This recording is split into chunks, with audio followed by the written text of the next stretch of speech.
change me, rewrite our history.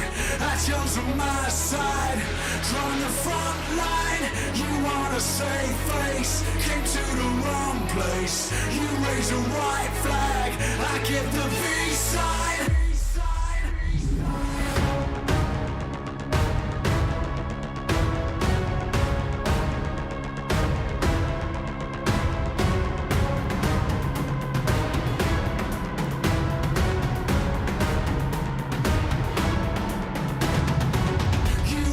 Change me, rewrite our history. Actions on my side, drawing the front line. You wanna save face, came to the wrong place. You raise a white flag, I give the V sign.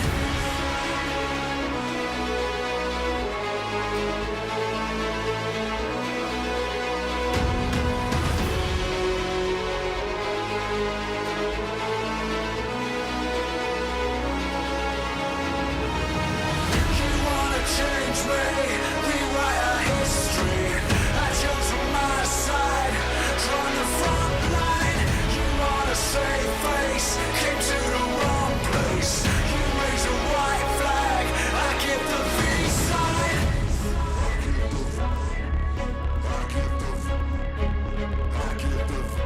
I give the V sign. I give the V sign. I give the V sign. I give the V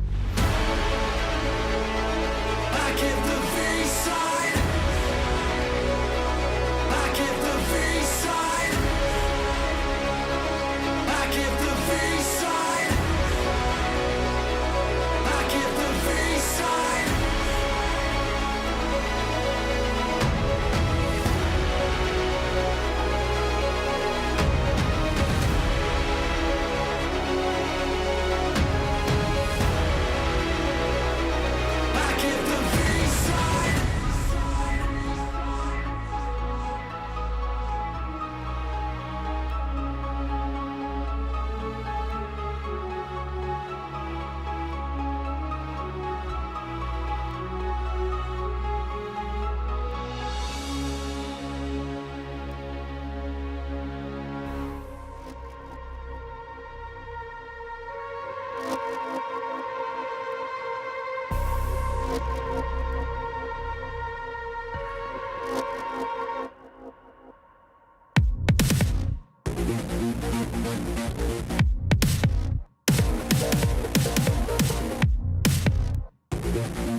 sinker, follow the leader.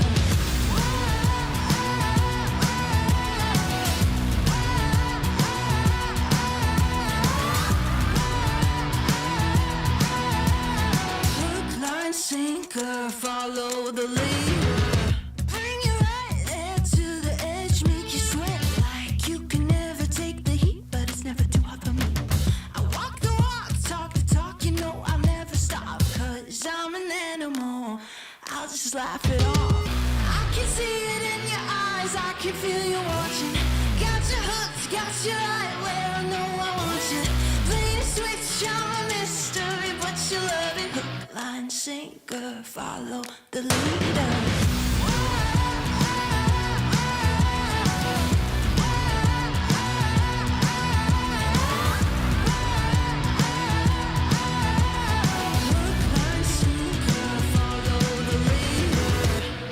Sitting pretty in the palm of my hand. Got you busy, got you missing me, you can't stand it. Got you desperate, got you wondering where I'm at. If I'll call you again. Got you sitting pretty in the palm of my hand. Got you busy, got you missing me, you can't stand it. Got you chasing, got you wondering where I'm at. Hook, line, sinker, got that. I can see it in your eyes, I can feel you watching. Got your hooks, got you right where I know I want you. Play the switch, I'm a mystery, but you love it. Hook, line, sinker, follow the leader.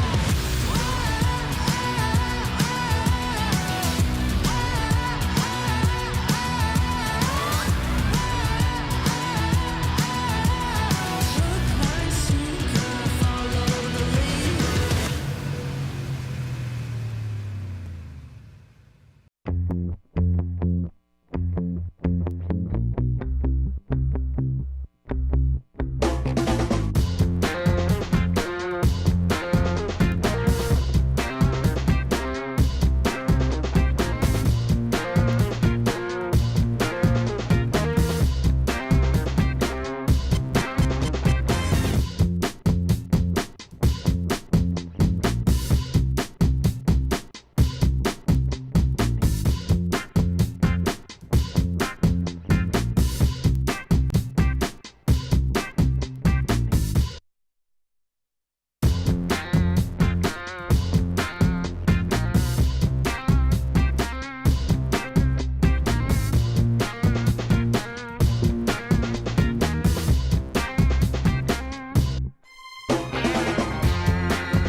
I chose on my side, drawn the front line. You want to save face, came to the wrong place. You raise a white flag, I give the V sign.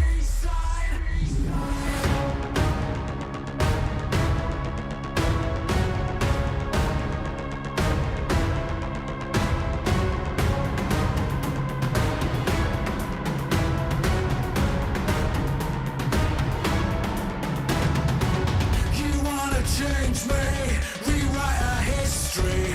I chose on my side, drawn the front line. You wanna save face, came to the wrong place. You raise a white flag, I give the V sign.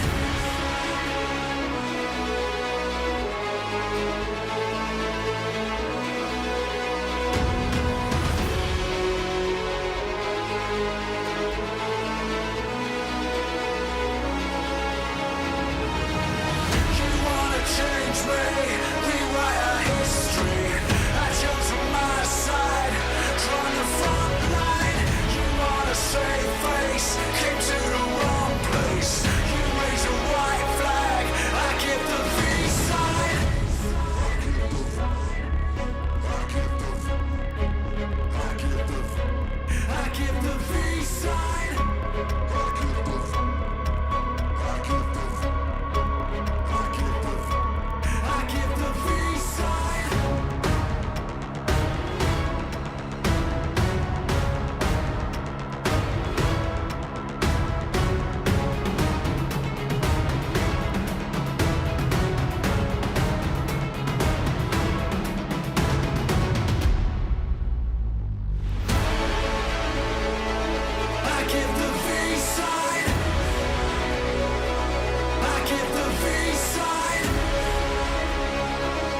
is a place where you can elevate what's hidden inside, where you can reframe yourself. Sonomi means the new you. The you can step into. Because when we know who we really are, we become unstoppable. Enter new dimensions of you. Sonomi.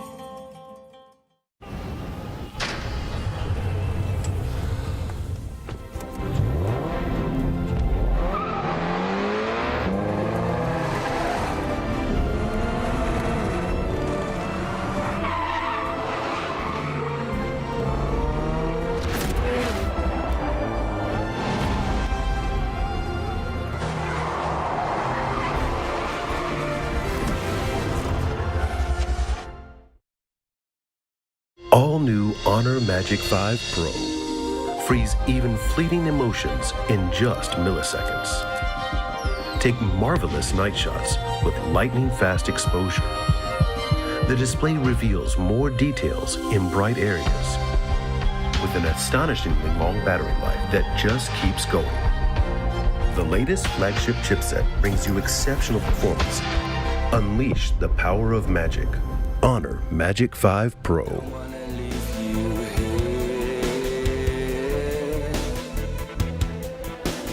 Channel will drag you down, down, down. Living with vultures and naysayers. They're going to take your crown.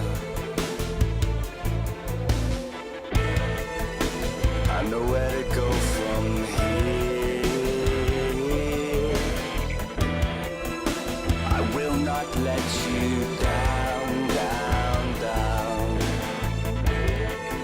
I'm beginning to see you fall to pieces, being pulled to the hollow ground. Please stop, you'll drown. Do you follow your desires? Do you challenge their routines? I will dream, I will aspire, 'cause I know how much it means, and I won't take no more.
Follow the leader.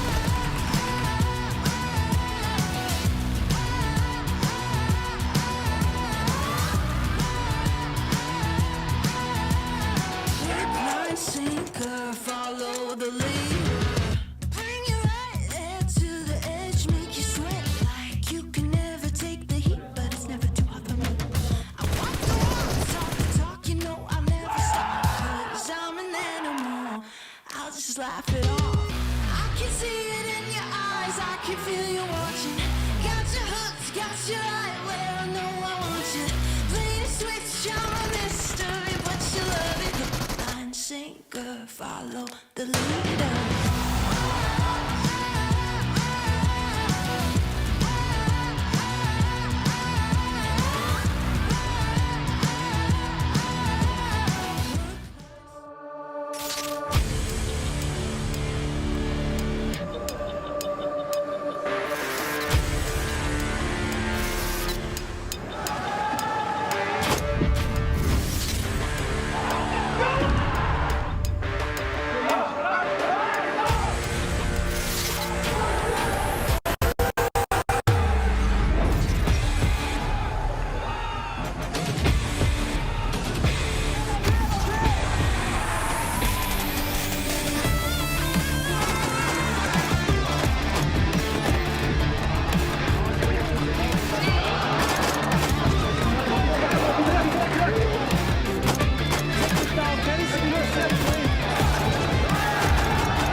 Hey everyone, welcome back to PMWI as the main event is about to kick off. 16 of the best teams in the world going head to head here for $2 million in prizes. You're not going to want to miss this, so let's jump in. Go ahead and drop a comment below and we'll hopefully see you guys in the tournament. What's up, everybody? I'm Hot Jukes here with Kalaris. We're here live in Riyadh, Saudi Arabia, about to kick off the PUBG Mobile World Invitational Main Tournament. But before we get started, we gotta talk about the All-Star Group Stage that just happened. How do you feel about it coming into this tournament? I feel awesome about it. I mean, looking at how the team performed, you got Vampires looking phenomenal throughout the days, and I'm really happy to see how Dplus KIA was able to eventually implement their playstyle. They're great at learning about the lobby and then eventually adapting to it. So they were doing some great space control. Oh, 100%. You mentioned it perfectly. Like the way that they rotated, not too aggressive, not too slow, absolute to perfection. We saw one of the biggest clutches I think I've seen in a tournament from one of their players as well. But there's some monsters in the lobby coming into this stage. Yeah. You got Alpha7 who already qualified to the main tournament, right? So now we have 6 other teams joining it.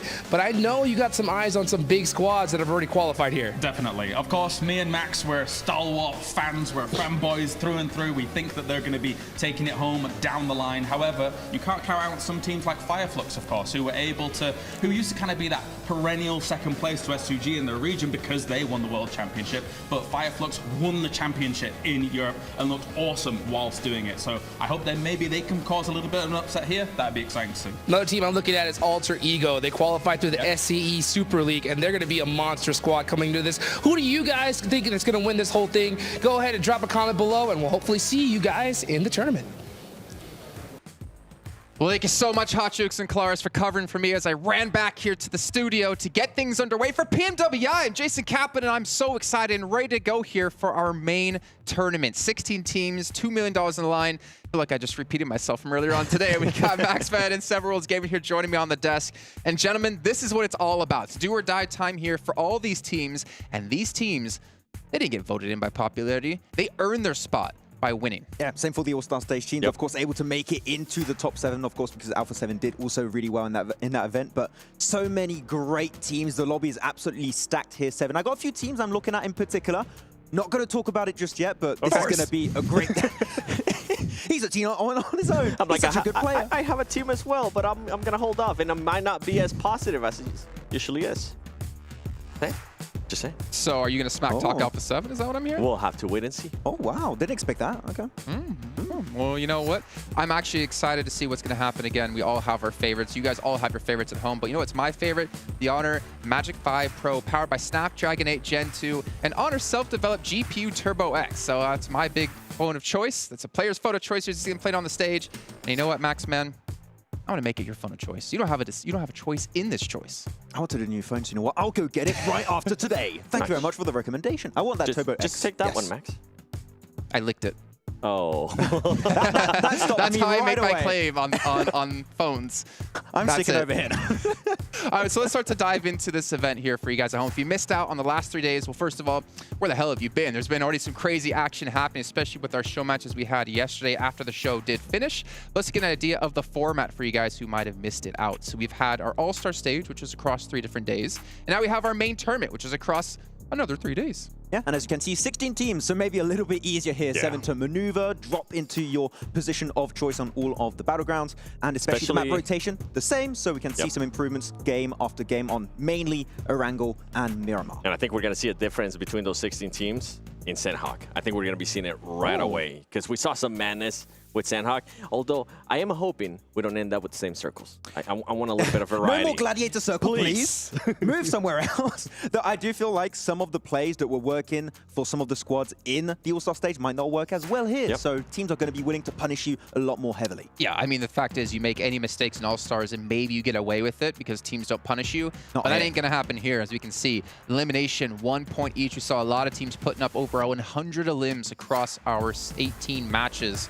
And then we also have the 10 points for a chicken dinner, which is going to be massive. And funny enough, like looking at the point system, if you guys haven't seen, PUBG Mobile in the last year and a half, placement points can still be really impactful because 9th through 16th, with, ignore the 18 for here, 0 points. And we've seen 1 point for a certain Pakistani team be the deciding factor of if they get into the main event or not. We have seen it. I mean, I feel like the big one, too, has become the elimination points, right? And you were talking about the Pakistani team. They showed it yesterday. They were able to take advantage of those elims. I think they ended up with 22 elims. Yeah, record-breaking game. Yeah, it was a little bit... A little bit too late. Yeah, a little bit too late, but nonetheless, I'm pretty sure we're going to be seeing something like that at some point here in the next 3 days. Yeah, I mean, 3 days, right? 18 matches are going to be happening here. It might just come down to a tiebreaker because unlike the All-Star Stage, here we're going to have an actual champion, so the race towards the top is going to be close as can be. So I'm hyped to see who's going to be there after these 18 matches. Of course, I am as well here. And this pre-show is brought to you by Savvy to remind you guys at home as we get things underway. Now, again, if you missed out on the previous days of action, it's okay. I know I was a little bit mean to you earlier on, but luckily John Allen's gonna be the nice guy here, and he's gonna get you guys caught up to date here with our 6 teams that made it through the All-Star Stage here to the main event.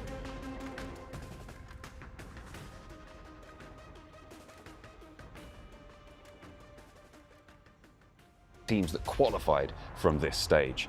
Let's take a look, first of all, at DRS. We're looking at some really, really strong players from the Nepal region, and they have done so well here, placing 3rd overall, just being eked out by a Dplus KIA towards the end. But this is a team that plenty will be fearing as we move deeper into this tournament. We've also seen some fantastic plays from plenty of these other teams, Vampire Esports probably most notably. This is the team that topped the tables, and the Titans, who return as champions from last year's PMWI, are not going to let off the gas. They are not going to let anybody step up to them unchallenged.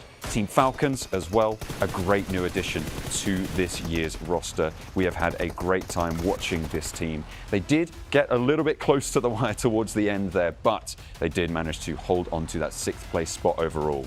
The Gladiators, a team that everybody was looking at coming into this tournament, with Kitsune's phenomenal play in that buggy as well, saw themselves safe in that 4th spot. A little bit lackluster from what we'd expected, but in general, they kept their heads high and kept themselves in the running. The Infinity IQ squad, they were at the bottom of the bubble and need to step up if they want to stand up with the big dogs in the main stages. We've also seen Dplus KIA do phenomenal things. Seidan, most notably, has done phenomenally well in this clutch specifically. The guy was absolutely on fire. Seidan cannot be challenged here. These teams have done so well to get this far, but there is still a little bit more of a way to go for them. So hopefully they'll be able to have the best of times and the best of chances over in the main stages. Hopefully that got you guys all caught up to date of what's going to be happening here and the teams who did have to fight their way through into the main tournament. But the team we have to start by talking about here is, well, pretty much our reigning champion. They've won 3 out of the 4 total PMWI events over the course of this year and last. Vampire Esports, what is there to say about them, Max? They're pretty good. They're pretty good. They're pretty damn good. I mean, you talked about placement points still being highly relevant, right, in this new point system. And I mean, they still keep getting themselves chicken dinner after chicken dinner, always reaching those podium finishes. They can frag out so efficiently. Yes. And really, their map knowledge is second to none going into this. Like, we see them go for moves when they have literally no information because they know how valuable specific positions actually are. And I feel like in a lobby like this, when you have 2 teams less than the All-Star stage, it's going to be even more powerful for these next 3 days. It is, and what was more impressive to me out of Vampire Esports is the way they were able to just change their playstyle, right? In the first day, we saw them being super aggressive, being able to get to places first. And in the second day, they decided to be a little bit more chill, but they were still able to put up just almost as good numbers as day one. And that right there was super impressive to me. And also Tony K, we were able to see a big step up from him. Yeah. He almost, you know what? We're going to stop talking about his mess up at the beginning of day one. Yeah. I love how he's saying they were pretty chill. They still got a win. Yeah. They still got really good points throughout the day. So no, even the chill Vampire is a deadly team right now. Yep. Well, the fact is, right, the first day, they got themselves 78 points. Actually, I'm trying to find on my notes where it was. They got, 78 points. The second day, they got themselves 65 points. And we talked to Sertani, or you talked to Sertani, because you're always talking to Sertani. It seems like He's trying to get a Rolex. they were yeah, he's trying to get a Rolex. They were playing survival mode, and they still got the almost same amount of points. Like, this team, I don't think we've seen their final form just yet. Oh. And when we do see it, things are going to get nasty, because we also had Newsy playing for them yesterday, and now we've had all 5 of their players get some reps under their belts. This is a very scary team. Yeah, I think it's perfect they got Newsy to play towards the end where they were pretty much assured a spot in the main tournament. So if they do have to sub in Newsy for X or Y reason, then he should be completely in the mood, in the zone to play in the main He's tournament. always in the and mood, do well. let's be honest. He really is. He's always in the mood to add to his collection of I agree. dubs. How many dubs? All of them. So many W's. Well, yes. let's get an idea, though, of obviously the other teams. We obviously know the 6 teams who, well, technically kind of 7 who came in from the All-Star stage. Let's take a look at the teams in the main event, because we have a lot of big dogs coming in here that are going to be destructive. It doesn't get easier from here on out. We've got some replays of DRS. I want to talk about DRS almost. The most improved team, I would say. No? Day 3, I felt like they definitely had a slowdown. A little bit of a slowdown, but I feel like day 1 to day 2 adaptation has been the biggest improvement of the tournament. By far. Definitely the biggest improvement, but Yes. I did not appreciate that slowdown out of them on day 3, especially going into the main event and allowing the Dplus KIA being able to pass them for that second place. I wonder how that's going to be affecting them. Nonetheless, they are here in the main event, but still, I think this is going to be a little bit in their heads. Yeah, we saw the fragging power from players like Delta, Giante, and Killer 2. I feel like those players are able to show up big on this stage, so I'm interested to see how it's going to turn out. And one thing that out of DRS, right, they were able to become very aggressive, especially after day 1. I wonder how they're going to be able to manage that here in the main event with some of the other teams that we're going to be having, like Star Wars Esports and also the Chinese teams. Yeah, I feel like the transition from that passive playstyle really to try and get positions in the late game circles and that transition into hyper-aggressive to claim strong positions in the late game to try and get those wins, it's really what we lacked in day 1. And if they bring that level of gameplay from day 2 in the main tournament, I'm telling you, they could be at the top of the rankings. I think we're going to be seeing a DRS from day 1 All-Star event here in the main event. I think they're going to be a little bit passive. They're going to be feeling everybody out, and then tomorrow is when we'll probably start seeing them being a little bit more aggressive. I think I want to say a majority of these teams, these 6 teams coming in from the All-Star stage, is kind of like you're playing high school sports or maybe college sports, and then you make it into professional play. You're like a small fish from a small pond, and you become a small fish in a big pond. Not necessarily to discount the quality of teams we had on the All-Star stage, but just the level of play here has just drastically increased. You're no longer the big fish, which means you might not be able to dictate the pace here. We can see the other teams that can be participating against here. And Max, if you were to call out one in particular that you're really supporting, you really have your back on. You know exactly where I'm going to go with this one. Forest, no, okay. Star Wars Esports has to be the team I'm personally looking out for. I mean, you got, of course, the fragging duo here, the Powerhouse 7 that is going to be top and action with new additions in the team, mainly IC, that is an old player from IHC Esports, and another player that we're going to be watching at pretty closely later on in the broadcast on this pre-show. But Star Wars, I'm telling you, with their performances after PMGC and in spring, can do big things here. And I would even say, maybe even be the PMWI 2023 champions. I think for me, it's going to be Flux. Now that we don't really have S2G here at the main event, I feel like they're going to have to be that team from Turkey to be able to step up, right? Last time we saw Flux in an international event, they ended up 15th place in PMGC, and I'm pretty sure they're looking to get back at that and show a better image out of themselves, because I mean they are currently the reigning champions out of the European Championship. And I think they still are the record holders of most eliminations with a chicken dinner. I think it was 27 last year, so still record to be beat currently. Yeah. Oh. Okay, well, I got to bring up another. I mean, actually, before I bring up the other team, I want to talk about Fireflux a little bit more, right? We talked about the All-Star Stage, a little bit of a popularity event, because you obviously get voted in by viewers and people who are watching at home, which are viewers. That's what viewers are. About this. Nice. It's been a long day already, and it's, you know, we just started. No, I think for them, it's also like for the pride of Turkey. This is also, if they can do well here, it's a lot of popularity they gain in their own region too, which can be very important just to have supporters, to have fans, to help build you up as a player. And obviously a majority of this roster previously within Football List, they've had that before in the past, and they want to gain that back. Yeah, I think all the S2G supporters have just taken their jersey away. I don't know about back in that. the drawer, and they put the Fireflux jersey back on right now, because really we saw the potential of this team, and really what sets them apart from a majority of the teams I would say in this lobby here, Seven, is how aggressive they can truly be. I mean, I mentioned the 27 elimination chicken dinner last year, and they got remotely close to that actually a few times in the Championship of Europe in spring 2023. So I feel like their playstyle fits perfectly in this kind of position. Is going to be down to the research they put together, and if they're going to be ready to make those adaptations with our 16 teams in this lobby. And you mentioned it perfect. I love the aggressiveness style. Oh yeah, of it's Fireflux. Turkey. That's what they do. It is. It is. It reminds me a lot of Brazilian. You know, I watch a lot of the Brazilian teams. Oh, really? But for Fire, yeah, just, I didn't think you know. Yeah. We'll get to that one at some point. But with Fireflux, the utility, the way they're able to use those nades, I think we've seen it over and over again. And kind of what Jason was saying, was what I was alluding to as well, is that I feel like it's their chance to be that Turkey team, especially since the PMGC finals are going to be in Turkey.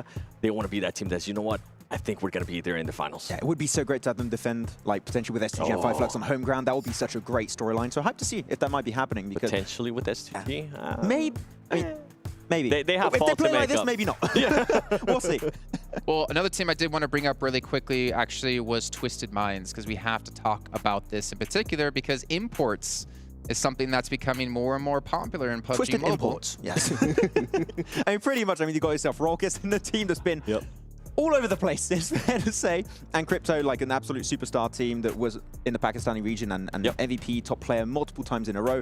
I feel like he's had a hard time adapting to the teams he's joined. I feel like this is kind of the most successful iteration of Crypto in a team we've had since he has left the Pakistani region. But after winning the Saudi E-League, we haven't seen much from Twisted Minds, so I want to see what they are truly going to bring to the table on this opening day. And maybe for Crypto, it's going to be like a chip on your shoulder, right? He's going to be a Pakistani player. His team wasn't able to, in regards to Aegon IA, they weren't able to make it here to the main event, but he might be looking to be shown why he was that top player, right, in 2022, why he was that MVP out of that Pakistani region. Yeah, and obviously we got to move along here because we don't have too long before we kick off our event. Let's actually take a look at the prize pool for you guys at home, because it's $2 million. $400,000 for first place. That's a massive chunk of money.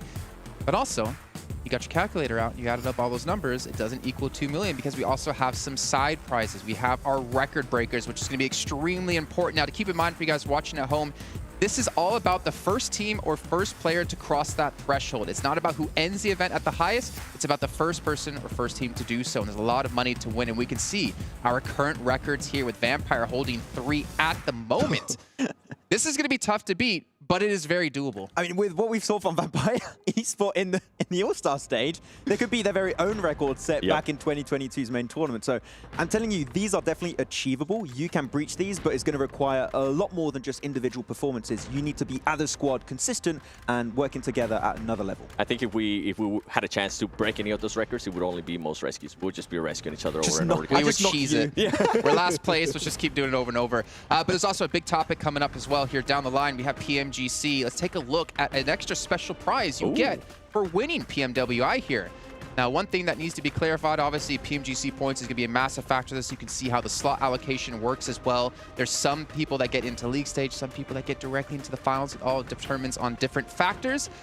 But the second page here is what I'm curious about, if we have that, is the winner of this event. You don't go into PMGC, but you get another slot for your region. So, for example, if we had an NA team here, which gets 1 slot in PMGC league stage from points, if they won this event, there would be 2 teams from PMGC +7, 2 teams from PMGC points that would make it in. So that's extremely important here for some of these regions where we have these powerhouses.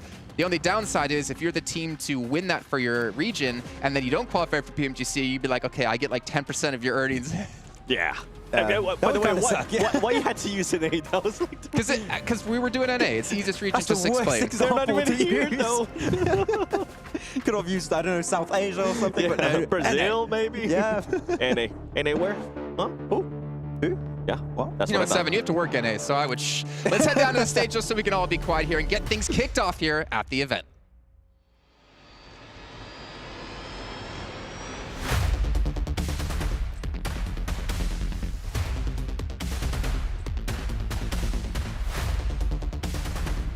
It's about that time. The scene is set and our players are ready. PUBG Mobile esports fans around the world, welcome to the 2023 PUBG Mobile World Invitational. اللحظة اللي كلنا استناناها، اللحظة اللي كل اللاعبين تجهزوا عشانها، لحظة بطولة PMWI الرئيسية اللي راح نشوف فيها أبطال هذه النسخة.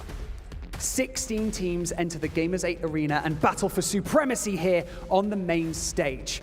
We've got $2 million up for grabs, the PMWI trophy, and of course, all those bragging rights. So trust me when I say, things are going to get spicy here.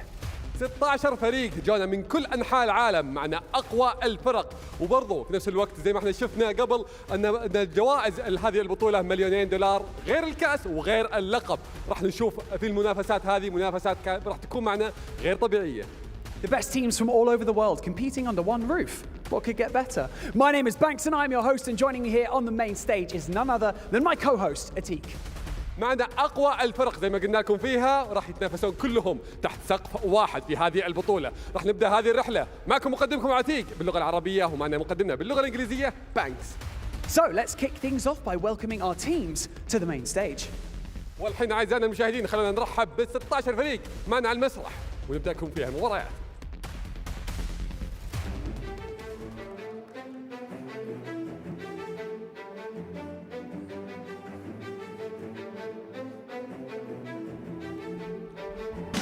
Kicking things off, the winners of the Middle East and Africa Championship, GK Esports. ابطال الميدل ايست والشرق الاوسط، ابطال الشرق الاوسط شمال افريقيا رحبوا معنا في فريق جي كي اي سبورت.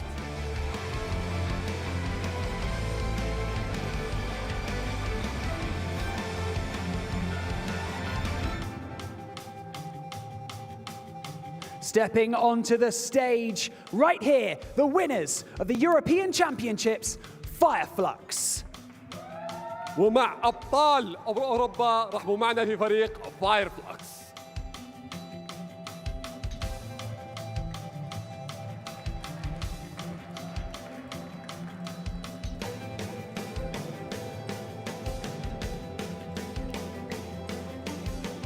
Next up, placing second in the 2022 PUBG Mobile Global Championship and qualifying via the All-Star Stage, DRS Gaming.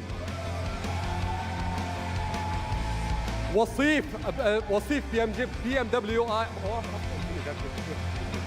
I don't have it.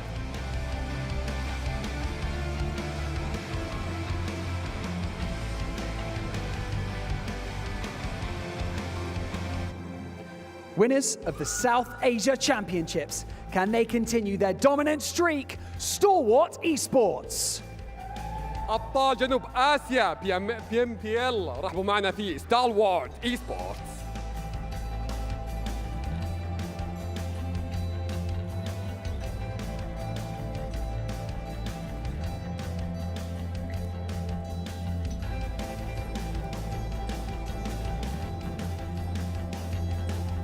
Winners of the Southeast Asia Super League, Alter Ego Airs.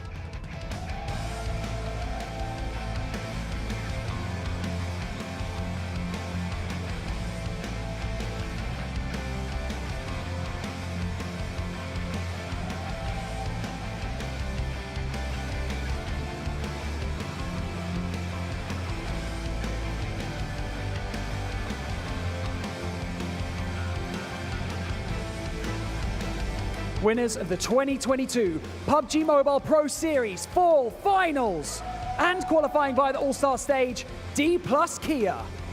ابطال PUBG موبايل برو في نهائيات خريف 2022 رحبوا معنا في Dplus KIA.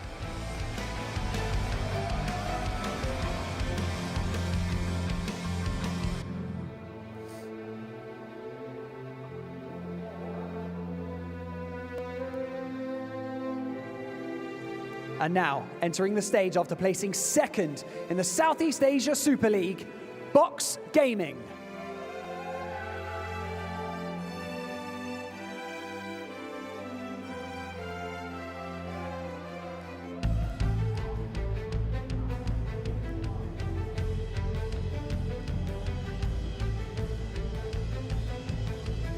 Stepping on to the PMWI stage for the first time, winner of the PEL Spring Finals, Tianba.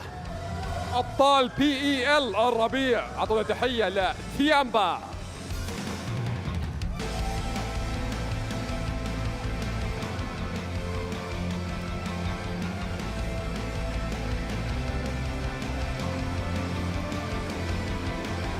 Stepping onto the stage, placing second in the PEL Spring Finals, 6-8.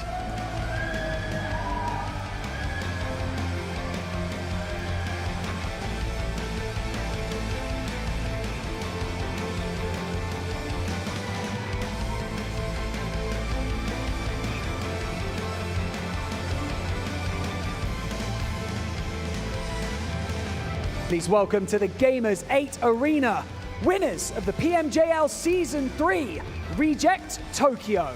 أبطال PMJL الموسم الثالث، أعطونا تحية لريجكت طوكيو.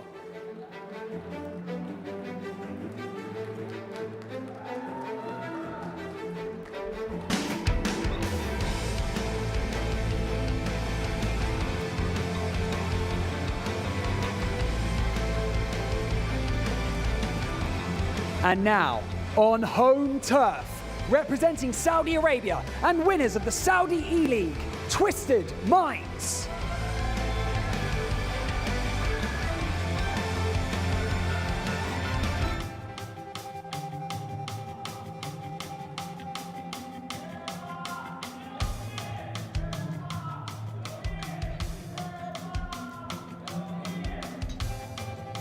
Placing second in the PUBG Mobile World Invitational last year, our All-Star Stage qualifiers, Team Falcons.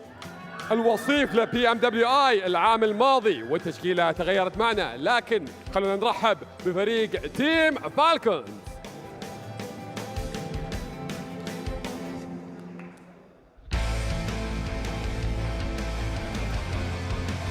And now, stepping onto the stage, qualifying for our main tournament via the All-Star Stage, welcome G Gladiators.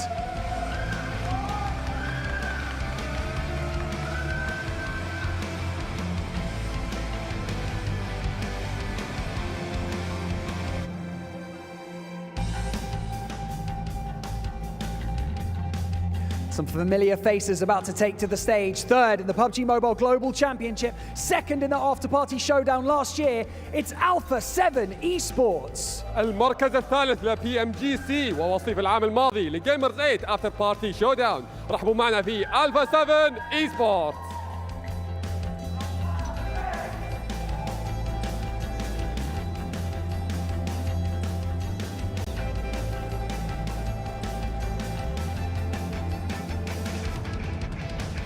An impressive performance throughout the All-Star Stage means that they are here to do the same. Make some noise for Infinity IQ.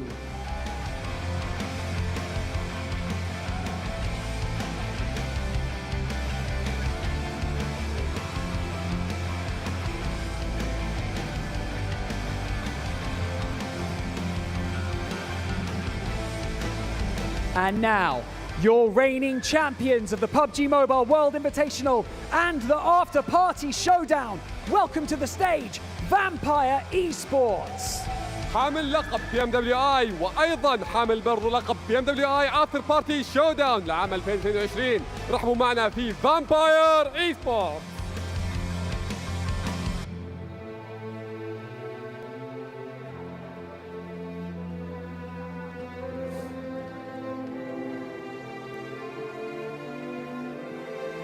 So Tani, welcome to the main stage, coach of Vampire Esports. You know, my voice is going to go. That was a lot with all those welcomings, but I had a great time. Welcome back to the main stage. You guys are reigning champions. So I just want to know, does that add any pressure, being reigning champions and coming back to this stage? Yeah, I think it's there's a bit pressure because the thing is become a champion is hard, but to defend the champion is more harder. So we would like to tell you guys, yeah, we have a bit pressure, but yeah, we will do our best and hope you enjoy it. سألنا المدرب إنه كيف كانت المباريات بشكل عام وحتى برضو تواجدكم الحين، هل فيها الضغط عالي خصوصا انكم فزتوا في المباريات الماضيه؟ قام قال اكيد ان فيها ضغط وحاسين بالتنافس العالي فيها لكنهم قدها باذن الله. Well, it seems like another congratulations is in order because you placed first yesterday on the All-Star stage, but you know, you have to come back into this tournament refocused. So how did you do that with your team? Yeah, yes, for last night we didn't sleep well because we're really excited to become back in the main stage. So we are always focusing on the tournament so much. So I think every game, every second, we will do our best and yeah. سألنا المدرب انه صحيح بعد ما فزتوا في الأول ستارز قبل او اللي كانت معنا بالاصح امس، فكيف تقدرون تدخلون معنا اليوم بالثقة العالية وحتى برضو بالتركيز على الفوز؟ قال بكل امانة ان امس ما نمنا زين لان كلنا مبسوطين جدا في انتصارنا امس، لكن اليوم باذن الله راح يكون تركيزهم كامل على الفوز. Now let's focus on the main tournament, okay? We have a lot of different teams coming into this, you know, the best teams from all around the world. Are your strategies going to stay the same as you did throughout the All-Star stage, or, you know, are you going to shake things up? Yeah, we have a little change. Yeah, you will see in the game, but yeah, we have to prepare for anything can happen in the game. We have a strong team for now in the main stage, so we will do our best and let's see what our strategy can do. سألنا المدرب إنه كيف راح تدخلون معنا في البطولة الرئيسية وراح تنافسون فيها ضد فرق جدا قوية. قال لنا احنا كلنا واثقين في أداء اللعيب عندنا وبإذن الله راح نحقق النصر فيها. So Tani, thank you so much for joining us here on the main stage and best of luck to the reigning champions, Vampire Esports. So, Atik, 16 teams enter the Gamers8 stage. 18 matches, $2 million, but only one winner. It is time to begin our 2023 PUBG Mobile World Invitational. So without any further ado, let's head over to our casters who can break everything down before our first map. بالضبط 16 فريق دخلوا معنا على المسرح وشفناهم كلهم مستعدين انهم يبارون معنا في المباريات، واحد فيهم بس راح يطلع من هذه البطوله وهو حامل اللقب. راح نستمتع في مبارياتنا اليوم، خلينا ننتقل مع المعلقين نبدا لكم في المباراه.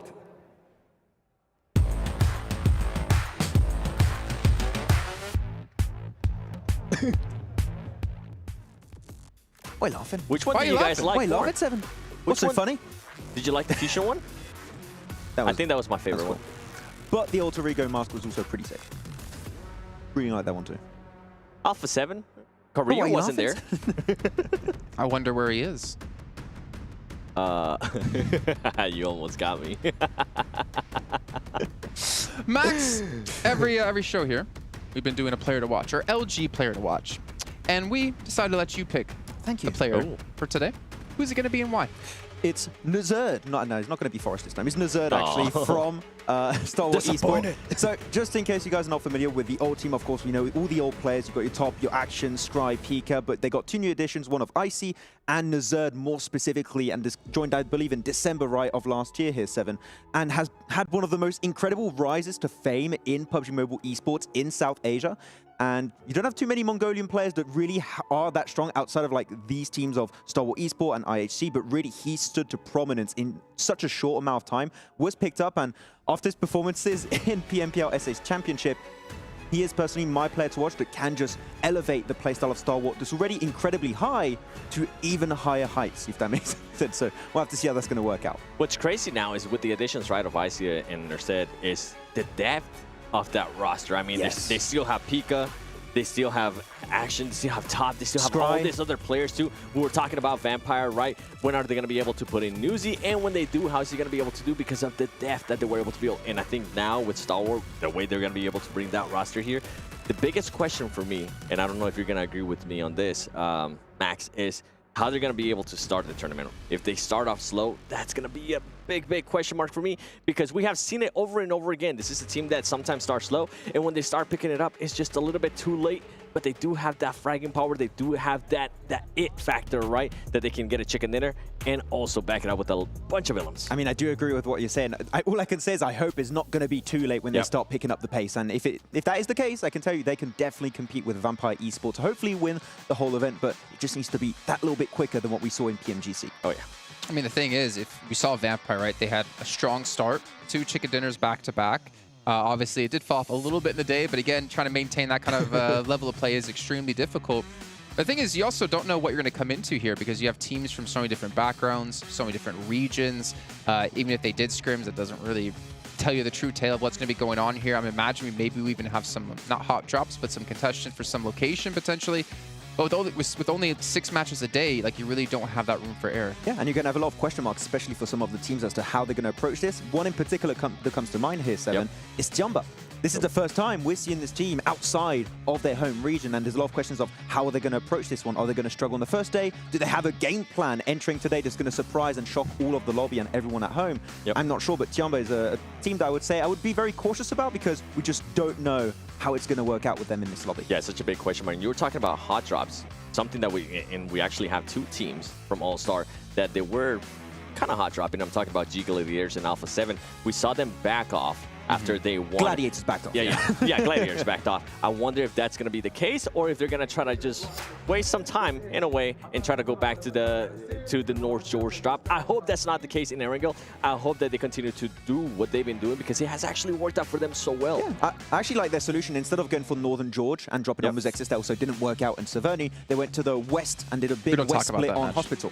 Forget about that one match. If we're forgetting about what Tony K did, we're forgetting about that one. Pretty much, but it was Muzexis. So he went for the Hospital split, which is a good northern western drop, keeps them in like similar rotation path, and also they can just go for the southern western bridge of Samnufka Island. So there's good options. I don't feel like that hot drop is going to happen. There's no reason for it to. Well, something we can discuss as well is that not necessarily all these regions have come in with the same battleground order that we're doing here at this event, right? We have to keep in mind it's going to be the 1 Sandhawk followed up by 3 Erangels followed up by 2 Miramars. Now, some of these regions actually did use this map order, so they're kind of accustomed to it. But I'm curious for the regions who haven't done this. I still feel like, even though it's so simple as just changing the order, I feel like it's such a big change because it changes your whole downtime between battlegrounds. You don't have to think about, okay, now we're going to Sandhawk, what are we going to do? It's, okay, now we're going back to Erangel. What can we change and what just happened, and what can we learn from this last match that we can improve on? I mean, I think we've seen it in All-Star event, right? Well, I'm thinking from the All-Star event, we saw teams being able to adjust on the fly in a way from one Erangel to the next Erangel, and even we saw that in Miramar as well. I think the caliber of these teams are definitely going to be able to adjust fairly fast. Yeah. And I hope that's the case because they're not going to really have that much slack, right? They're not going to be able to have 2 or 3 bad Erangels in day 1. That's going to be half of your day gone. You don't want to be put in that position. Yeah, I still believe it is the superior map rotation because you can make those changes, make those fast, quick reactions to every single battleground that happen in a row. So especially Erangel, if you're doing good there, half of your matches are pretty much in the bag. We saw some teams do that relatively well in the All-Star stage. So yeah, the map rotation is going to be a big thumbs up for a few of the squads. So that means, Seven, you've been converted Sandhawk first. You're a fan of now? Because I know you were kind of... I was against it at first. Were you against it, or were you just kind of like, I'll see how it goes? I just get it out the way. No, I just always enjoy Sandhawk like midway because of the madness. And I felt like it always allowed teams to have that spark. If stuff wasn't working for them right in the previous matches, I felt like they were able to turn it around after Sandhawk used the craziness and then being able to maybe have a better day. But I'm glad that we're kind of getting the madness out of the way right away. Yeah. I think the one change I would make, actually, is put Miramar before Erangel. So Sandhawk, double Miramar, triple Erangel. Oh. Because end on Erangel always has some hype plays. But ladies and gentlemen, as you can see, unfortunately, we are having some technical difficulties here that we are trying to sort for you. In the meantime, we're going to head to a break. When we come back, it's going to be the casters. It's going to be the first match of the day. You're not going to want to miss it.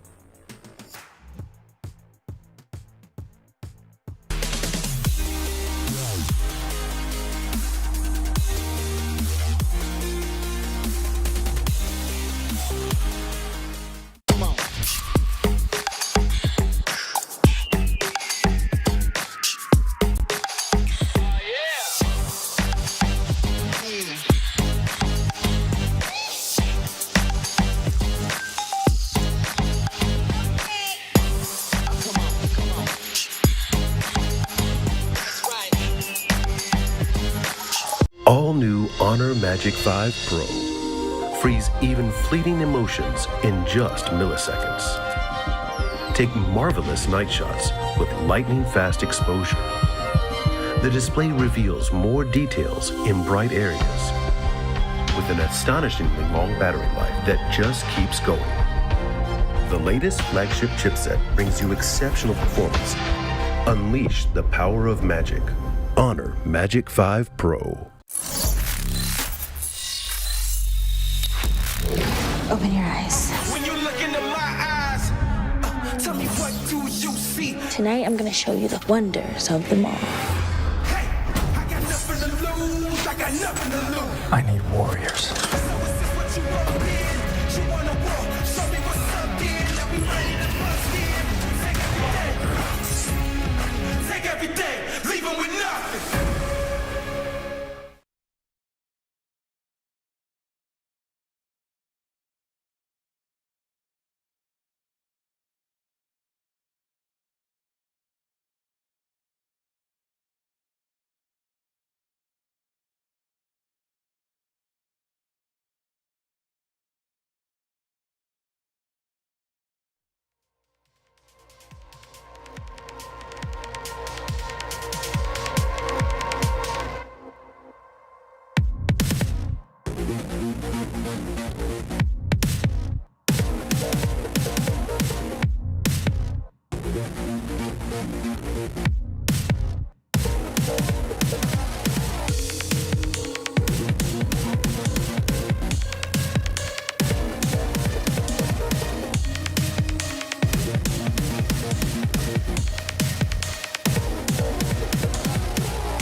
Xin chào mọi người, mình là Bensu, đến từ team Infinity IQ. Mình đến từ đất nước Việt Nam. Mình cảm thấy rất tự hào khi được đến tham gia giải đấu này và mình đại diện cho quốc gia của mình. Có lẽ team mình chuẩn bị tinh thần thật là tốt và thoải mái để thi đấu hết sức mình trong giải đấu lần này. Player hình như trong team em là 4 người đều có thể là tạo nên đột biến nên khó mà đoán trước được ai là người gánh team. Tại dòng Monster này hình như tất cả 17 team còn lại có thể là sẽ là rất khó khăn cho mình, không chỉ riêng team nào hết. Mình xin gửi lời hết tất cả các team còn lại là chúc các bạn thi đấu may mắn và đạt thành tích tốt nhất trong các giải, và nhớ đừng quên ủng hộ bọn mình trong giải đấu lần này nhé.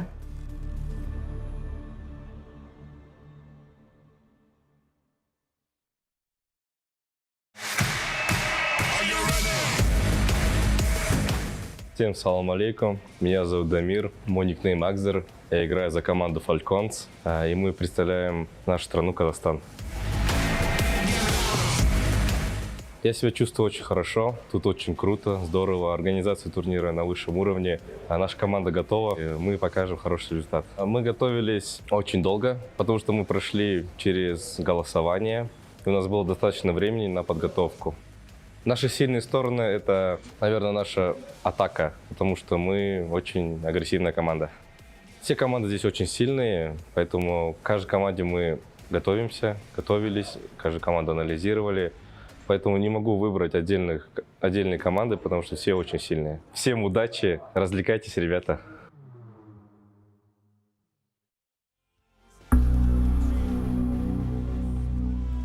Meu nome é Lucas, meu nickname é Carrilho, meu time é Alpha7.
What an exciting first match here at PMW. No, I'm just kidding. We haven't yet started the matches. Unfortunately, we're still having some technical delays that hopefully we'll be able to sort through quickly. Everyone is on it. The best minds here in the event are working on it. And we got the best minds here on the desk.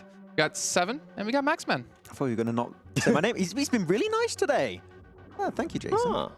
I'm hearing we're going to play a little game here. Oh, no. I don't like where this is going. Math? I don't know what it is because you guys keep talking when I'm being talked to. So let's have a moment of silence here and I'll figure out what the game is. Let's hear, what is this game? So we're gonna have a video shown to us, a portion of it, and it's gonna be a portion of the map. And we have to guess where it is, what map it is. Nice. Okay. So it's like Geo Map. I'm not gonna say the whole name. I created that a few days ago, so I think I know the answers. Well, this game is over. Good luck, 7. I'll let 7 play. Good luck, 7. I'm gonna be like Let's Max do it. with Let's math. go. You know, actually, you created it, but it was my idea. Really? Yeah. Oh. I submitted the idea. It's like in my box. I don't like this. Well, originally it was supposed to be like a picture of a spot on a map, and you have to guess where on the map it is, and the closest person to it would be the one to do it. But from what I understood, we're just guessing what map is it on. Oh. Oh, the ones I gave were all on the same map, so okay, that's probably not what I did. What map was it? So maybe I have wrong info. What map was it, man? Erangel. Oh, nice. I'm ready. Hit us with it. Come on, we're waiting. Let's come in. We're ready to play. Hawk. So, yeah, okay. School. Trifecta. What school did you go to, Jason? Back in my day. Back in my day, I had to walk 10 kilometers to go to my school. Oh. How old do you think I got? How old do you think I am? Exactly. Exactly. Sanok again. Is it the same? This is just Sanhok. This is Sanok. School. Right. Oh, where exactly do we have to guess? I don't know. Okay, Did so- we? Is that what they told you? Wait. I don't know. Oh, so it's trifecta. Oh, beat you to it. Yes. Good job. Yes. Yes. GG, sir. Do we have to guess where it is, or is it what map? I guess. Wait, 'Cause I was told what map. further and beyond. Okay. Oh, just wait, what? Just where it is. So, We were double right then. yeah. Sanok trifecta. Map and where it is, I feel like. We're that good. Nice. Okay. Hit us. Sanok again. School. This Isn't that is, behind the bootcamp hill? Behind bootcamp hill? Remember, you did No. these, Max. No, I didn't do these. Okay. I only did the Erangel pictures. I like how he's like, huh, I think it's there. What do you got, 7? I know what you're thinking, but it's not that one. Actually, that little... The real question is, right? Maybe between Bootcamp and Paradise Resort? There's a lot of... Yeah, but... It's between the east and the west coast. It's somewhere between those two spots. But are we even being given the answers to the question? All right, play it. Is there an answer in Yeah, the I think video? this is like the going from Bootcamp to Paradise Resort. If you take... Oh, is it? Oh, it is. It is. It is. Yes. I don't remember the name because it doesn't really have a name. It doesn't really have a name. It's That's pretty the much issue. just between I got Bootcamp you. and Guys, I Paradise got you. I know Resort. the name. What is it? Tell me. School. Calm down, Forrest. Whoa. Hey, you got Forest. You got Alpha7. I got School. Whoa. I haven't actually used it that much Where yet. do you drop school? Okay, we have another one for you. Now, I need you... Wait, before we play the video... Oh. Okay. Okay. I was going to say you have to... This is a you have warehouse. you have to ding yourself in. Okay. Warehouse in... Oh, Okay. Wait. Oh. a warehouse in Sanok somewhere. Where exactly? I don't know. So we got a solo show match now, I'm hearing. Is this just Sanhok? This is a roof. You know where it is?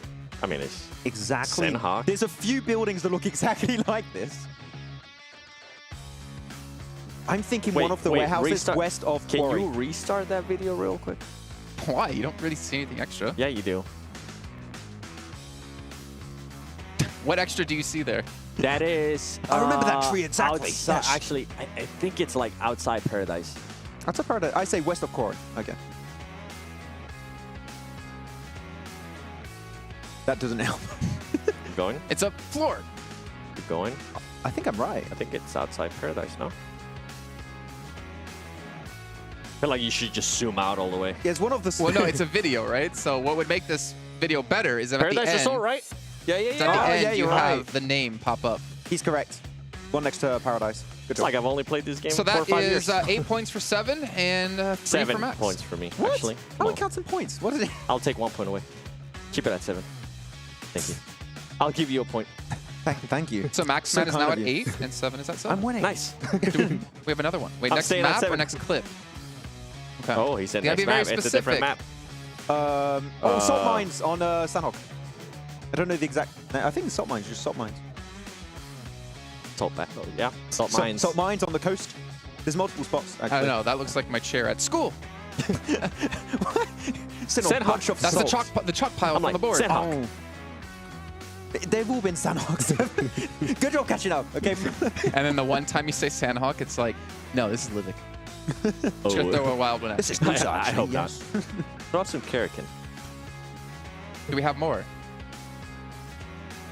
I wonder Wow. how the audience How many is more doing do we too. have? Sandhawk. Pinam. I was gonna say Painan. Painan's a good one. We got our answers locked in. Let's see. Where is it? If you see a river, I feel like it Painan. is. Yeah. River. Show me the river. Pinam? Where's the river? Pinam. Oh, no. Wait, what? Actually. Did Hot Jukes just scream Sandhawk? Wait. Wait. Pause it. Pause it. No, let him play it more. No, pause it. Wait. Go back. Pause it. The perspective is actually getting me. It's looking Yeah. like a different angle compared to what we usually It used to looks see. like Pinam. So production, what is it? It's Where not is it? Painan. No, it's definitely not Painan. I don't think showing this a video over is gonna magically make us know where that is. Camp Charlie? No, with that. Camps don't look like that. I don't know. I mean, No, France Samps- camps. Well, no, you want the Kampong? answer. Oh, We want the Kalaj. answer. Kalaj found Kampong. Okay. It might be Kampong. It could be. What James said. It is. He confirms. Nice. Okay. He's the referee. Plus 2 points. Do we want the casters to join? Yes. No. Yes. Hot Jukes wants to join. I don't know if I should throw you in or not. Oh, no. yeah. I am Close here. left? I'm ready. Bring it on. No, it's more like. That's Clara's left. Oh, okay. That was Okay, Claris's laugh. Okay, we have pretty good, another one. actually. We have another one. First to answer Sandhawk. correctly. Oh, Sandhawk. Oh. Boot camp. Yeah, it's boot camp. Actually, No, actually, it's not. No, It's not. It's it's that one. Camp Alpha. It's Camp Alpha. Hot Camp Alpha. Camp Alpha. I like how Clark's like, nah, I don't want to play. And then he's like, oh, I have an answer. I knew it was Camp Alpha, and I put my headset on. Yeah, you see the mountain in the background. He yeah. said it. He Yeah. only wants to play when he wins. So he always plays. Well, none of you guys knew it was Kampong before, anyway. Kampong? I believed it Should I was. take my headset off again? Leave it on. He's given up. I don't know. We need Next the master one. here to school some people. No, You're the school. referee. Yeah. What? I swear. If this they was put Aaron school and you Gallagher. don't There's not say even school in I'm gonna Sandhawk. be Sandhawk, I so somebody- know, confused. somebody but what if doesn't there's feel just similar. randomly Yeah, one yeah. in school and I'm just like, I told you guys. Give us a Miramar one. If we can. Yeah. Do we have more? Is that it? Oh, How many more do we nice. have? Maybe that's better than me asking every single time we see what if we have more. Infinite. No. 15 more. 15 more. That's 50. right. Give it to Nice. me. Are they all on Oh, Sandhawk? 1-5, 1-5. 1-5. Yeah. I hope you guys get comfortable at home. Quinceañera. Let's see. Just show me a zoom in of like a rock. You know what I'm saying? Let's go hard mode I with remember it. those Oh, pixels it's a palm perfectly. tree. It's a palm That's tree. fine on. Sandhawk. Martin. Hot tin. Yeah. Hot tin. Got it. Yeah. I think it's hot tin. I think it has so. to be. Or is it You got no- Lakawi? You got no terrain in the background, and that palm tree is in hot tin, I think. That you in the know behind of. it. No, it's too far away from the coast. Nope. It's off the. It's- It's off the Wait, coast. Oh, that perspective got me. Oh. No, it is No, hot. it is. It is. It's hot tin. It's I'm a hot tin. gamer. Yeah. You got the mountain, the gladiator mountain. Yeah. I'm a gamer. The gladiator. We don't talk about the gladiator. We don't talk about it. Who's keeping score? You guys supposed are to at be production. keeping score. No, they're not. Everyone at home is keeping score. How's everyone at home doing? I can't wait to go back and just look at the chat. I do have confirmation that every viewer guessed all of them correctly. So, I'm going to retire as champion. That's I it. got lost. I'm out. Take it to the bank. Yeah. all right, next one. Let me step off my box. Sandhawk. Isn't that cow? Cow? What? Cow. That's- Cow. Is it the docks? North. Next to the north.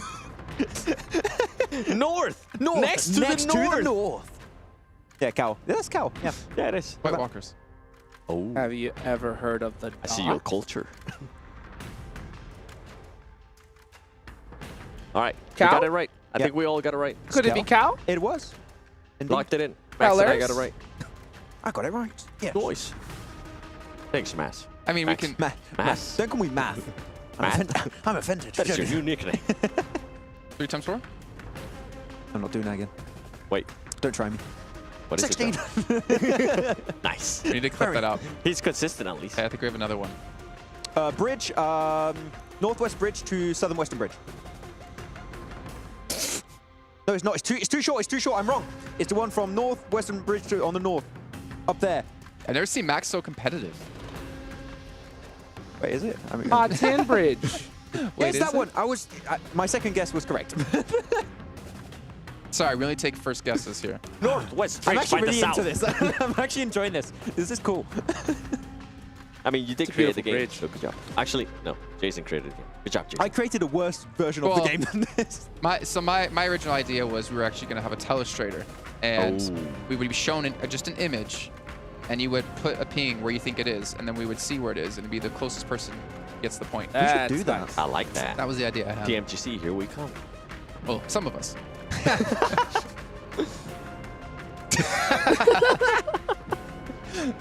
Okay. All right, let's see another one. What do we got? We know somebody that's definitely going to Turkey.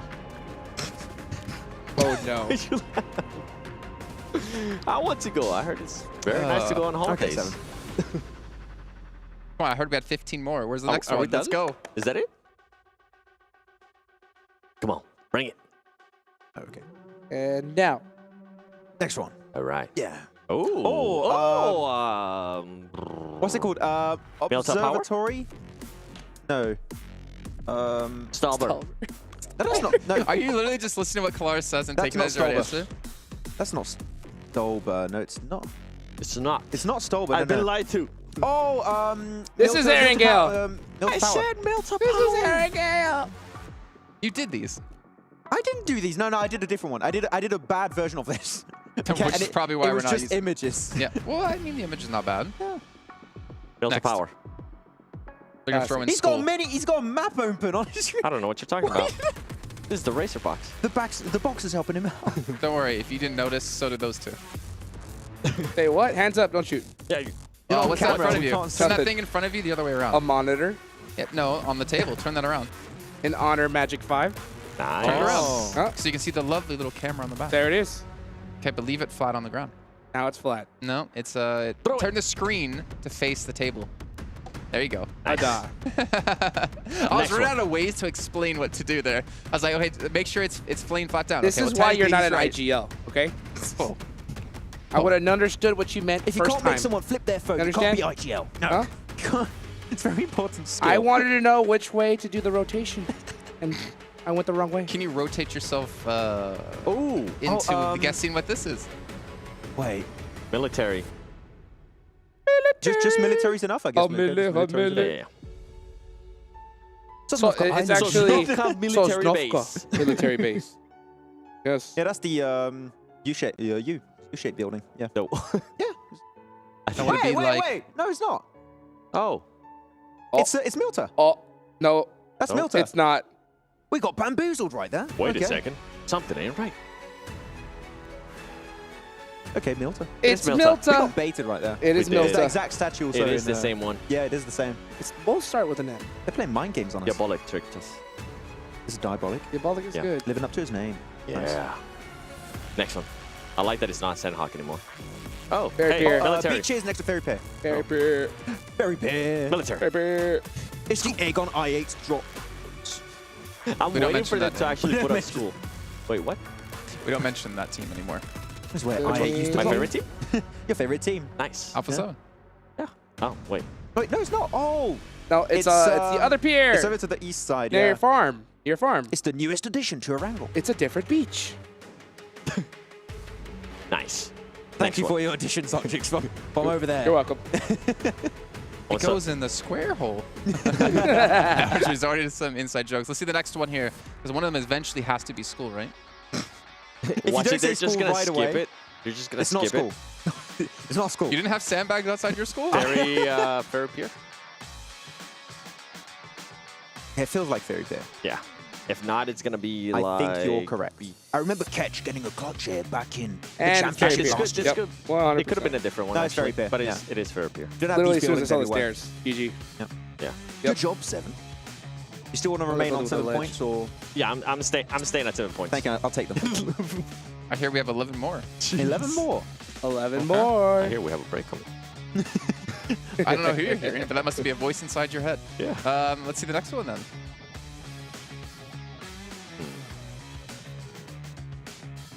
Quarry. That's the northern side of Quarry, yeah.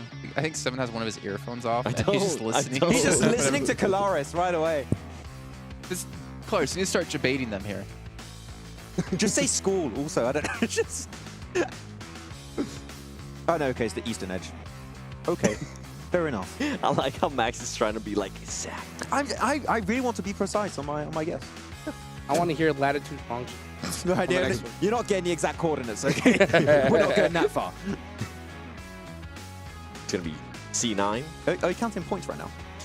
Writing a little note for myself for later. Oh, nice. Hospital. Yep. Hospital. School. I was waiting for him to jump on. Okay. Thank you, Jason. It's hospital. Nice. Next one. That was a school 8 right there. That's what it was. A what? What? School bait? But similar floor. Oh. Yeah. Yeah, similar textures. Yeah. I don't get baited. Yeah. I am the bait. You are. And I am the... Wait, that makes no sense. It does now. What's the next one? Master. It's bench. This is by apartments. Bar says north of East Bridge. He could put his headphones on and play with us. This is... No. See that? I'm glad I said that now because I just made Southern him George. lose. Oh, wait, no, Yes, Naya. Wait, is that, no, that's not Hold North on. George. What No, is it is it? North George. North It's George. over to the northeast of George. It's like going out to Sarky. Bus stations used everywhere. See? We got tricked. See, that was a Oh, good no, one. it's the west side. Oh, okay. Oh. Yeah. It's very interesting. I'm still waiting for school to pop up. It's not going to. I think they You're going to skipped have it your on purpose one-time already. taste. School. Milsa. Oh, yeah, tractors in school, yes. Think where the tractors are. Hey, it depends where you went to school. This is south Where are of... the tractors? It's not probably on a field. No, They go garden? No, on... wait. Oh, Rosshawk. Oh, Rosshawk. What? Were you trying to mess with them, Clarence? I'm just ignoring Kalaris. Hey, we're getting closer to school. We are getting closer. There might be a chance. Little by Next one. little. All right, next one. Rapid fire. I don't think they can load them that quick. There's actually a position in forest. Watertown. Forest. It's a forest. Grass. Forest is in forest. Cat Road. Cat Road. That's Cat Road. Cat Road. Dog Road. Ah, crap. Ah. I miss my boy at Cat home. Road. Yas? Yasnaya Road. Yes. Yasnaya, that's a build. You got this Yasnaya. building there, Yasnaya. No. Apartments. Oh, apartments. Oh. Nice. Oh, it is apartments. Yeah. We're getting Did I closer just and get closer one? to school. Did I just get one? No, you said Dog Road. That's right next to a Right after I school, said actually. apartments? That's right next door. Yeah. I don't think we could have school. Well, some of us skipped math class at school, so. What's that? I don't know. I got a negative Church. Pachinki Church. Church, yeah, next to Pachinki Church. Pachinki. Yes. That's the famous loop spot. It wasn't that church. No, that's Church by Ruins. Oh. Different church. Oh, sorry. No, that's Pachinki. I got confused. Like some players went to the That's different Pachinki room. one, yeah. Church. Church is so Jamaica beautiful. for- It just makes me want to take a knee. Come down, Tim Tebow. Oh, man, I just got to see the next one now. That's a great reference. Next. That's a niche reference. I'm hearing we have a new game, actually, for the desk here. Okay, great. It's called I Spy. Now, what happens is I find something around the room, and I say, Oh, that's as easy. What? Military. What am I looking at? Has to be. It's a nuclear launch site. Military. Huh? Yeah. Oh. Yeah. Oh, in case those things. Military. Okay, Yep. whatever they're called, yeah. Oh, those things. I remember those things. I'm pretty sure we're gonna hear if we really can cool. actually hear the like player comms. They like look that's like- what the rotation would Guys, be like. go Go to to those that things. thing. Rush it. that's how early days of, I think, PUBG Mobile was. Just you 100%. say random things and Yep. hope your teammate knows. Go to that Left tree. side of Which those one? things. That That one. circle No, not that thing. thing, the other thing. All right. The M4 with the We name got times. 13 left. I want to hear the chat's like favorite call-outs. Wait, Like pause next it. to the tree, behind the rock. Those are the best call-outs in my opinion. I like Harry Potter Tower. That's my favorite. We're back to Sanhok. Oh, this is the military. This is the tower way up on the top. Oh, yeah, or observatory over yeah. Novo, right? That might be it, actually. I think you're right. Wait. No, it's Nope. It's Wait, not. or We're back to it's Sanhok. We're back to Sanhok. No, It's it's Sanhok. No. It's not boot camp. Camp Charlie? Bravo. Bravo? I think it might be Charlie. It's a Dino camp. Park. It's not Camp Alpha. It's we a already camp. did it. It's Bravo or Charlie for sure. Bravo. I think I knew it it's was Sanhok. Bravo. We'll never know. We'll never. Next We'll one. never get know. the answer. We never went to school. They baited you. It's fine. Fine. We got 2 more. This is a great pre-show. Next. Yeah, I was gonna say, wait. Paradise Resort. Paradise Resort, yeah. Easy. Just imagine if we could be there died right so now. many times. I know. Dude, I'm actually losing my tan line. We need to go back. I kind of want to tell we can that see a player. story. Oh, there's a guy there. Look at him. Wait, what? It's populated. What? That's Eddie. He's lost. It's an SDG player. Oh no. Eddie, come back. We need you. All right, we have 1 more or 2 more, I heard. 20 more. Wait, what? It'll be. What are we doing after this? We're gonna Well, start what we're going to do playing. after is actually we're going to get out our Honor Magic 5 Pros, and we're going to play some Pubgmobile here and just commentate on what we're doing. Nice. That's what we'll do. I like that. 10 out of 10. We got the next one, yeah? There we go. Sanhok.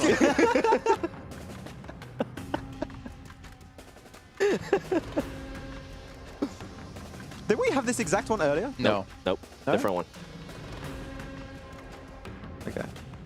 Okay, we already had it. That's what I thought. Just play along. I get an extra point. No, that's a new Oh, one. where is that? That was a different angle. It got mirrored. Yeah, well, obviously, as you can see, we are having some technical issues with the... Well, I don't even know actually what exactly it is, but hopefully they will be solved shortly. There's not much we can do, unfortunately, here on the desk. We're trying to entertain you by also retaining our jobs because we don't want to go too off topic. If you guys watch the show match, you might know what we're talking about. I don't think we're allowed to play with our voices either, so what we will do is head to a break instead. We'll save our voices because when we come back, possibly, most likely, maybe, we're gonna have a match coming your way. There's a chance. So you're saying there's a chance? All new Honor Magic 5 Pro.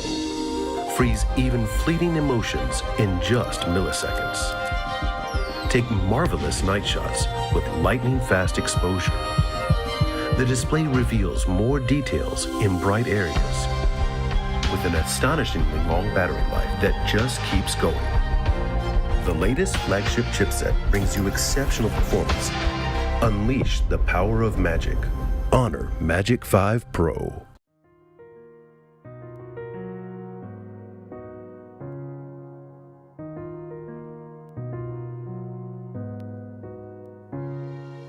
الحياة لحن، ولأننا جزء من مقطوعة عظيمة تحركنا، تلمسنا، تصنع من لحظاتنا ذكريات بديعة. لأن الوجبة، التجربة، المغامرة، حياتك بعد جديد في هيلتون الرياض.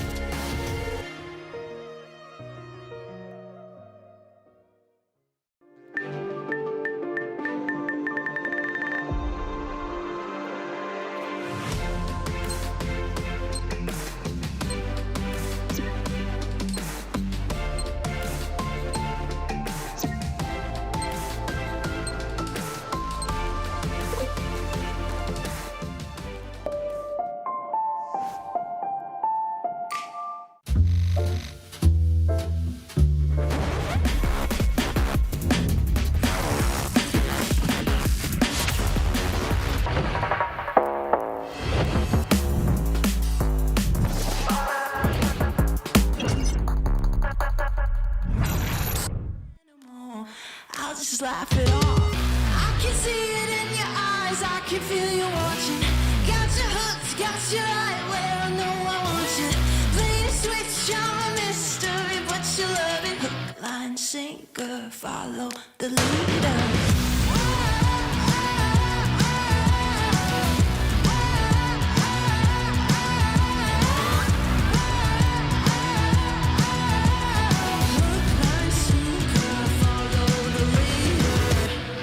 Sitting pretty in the palm of my hand. Got you busy, got you missing me. You can't stand you desperate, got you wondering where I'm at. If I'll call you again, got you sitting pretty in the palm of my hand. Got you busy, got you missing me, you can't stand it.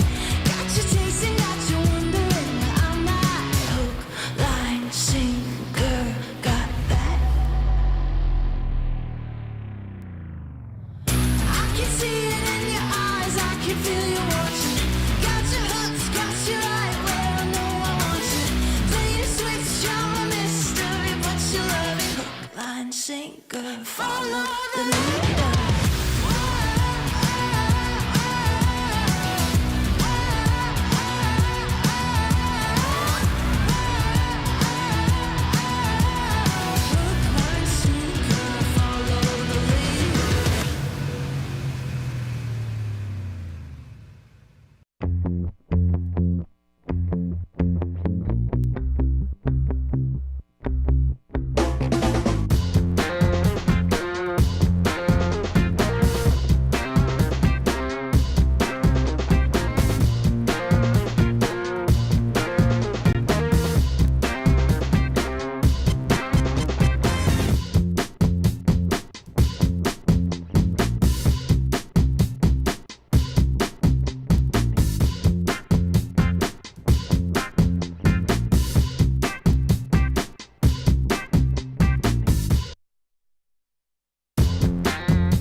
Hi everyone, my nickname is Kitsune and we are from Serbia. Yeah, I'm very excited to be here, especially that last time I was in Riyadh, I won the tournament here. It's a LAN tournament, so of course it brings like warm like memories from here.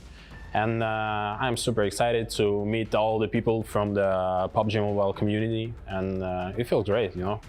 First of all, we bought the phones that will be here on the tournament, and we had like really rough time adapting to this. But now we feel like really strong.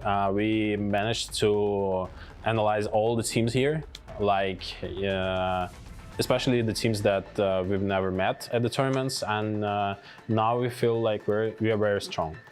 Our team strengths is that we are very good at holding our like positions. We know how to rotate, when to rotate, and we always know how to fight, when to fight, and we can be really aggressive when we need to. It's gotta be Alpha7, you know, because like we meet them like every time. Our strategies, our like gameplay is very similar. They play edge as well as we, so it's always will be hard time for us meeting them, because you know it's a 50-50 fight with them. We respect them. I mean, guys, if we knock you, you better run.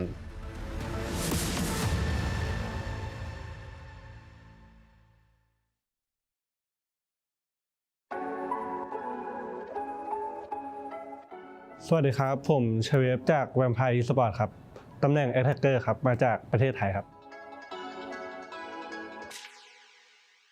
ก็เริ่มเล่น PUBG มาตั้งแต่เกมเปิดครับแต่ว่าเริ่มมาแข่งตอนช่วงอายุ17ช่วงประมาณม.5 ม.6 ครับแล้วก็ที่มันเปลี่ยนชีวิตได้ก็คือคัดเข้าลีกโปรลีกของไทยได้ตอนซีซั่น2ครับแล้วก็อยู่ในลีกมาเรื่อยๆเลยครับแล้วก็จนถึงทุกวันนี้ก็แบบว่าซื้อทางสังกัดซื้อโทรศัพท์ที่ใช้แข่งมาให้พวกเราซ้อมก่อนที่จะมานี่ครับแล้วก็ซ้อมมาเรื่อยๆ แบบที่ผ่านมาเราก็มีรายการแข่งมาตลอดอยู่แล้วแล้วก็เอาตรงนั้นซ้อมไปในตัวด้วยครับแล้วก็มาโฟกัสตรงนี้แล้วก็ทำตรงนี้ให้เต็มที่ครับก็ยังไงก็ความมั่นใจยังไงมันก็ต้องพกมาตลอดทุกการแข่งขันอยู่แล้วครับแล้วเราก็แบบแค่โฟกัสตรงนี้ให้มากกว่าเดิมครับผมที่ผ่านมาน่าเป็นเพราะว่าตำแหน่งเข้าทำมันต้องใช้เนตเข้าไปก่อนแล้วอะไรด้วยครับแล้วก็พอแบบน่าโชคดีเนตไปโดนด้วย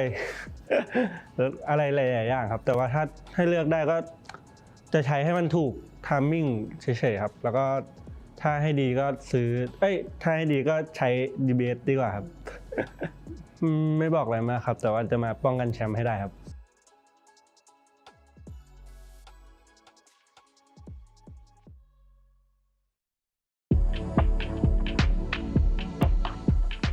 मेरो नाम सुबिन कुमार प्रजापति हो म Tim DRS बाट हुँ अनि हाम्रो Tim चाहिँ नेपालबाट हो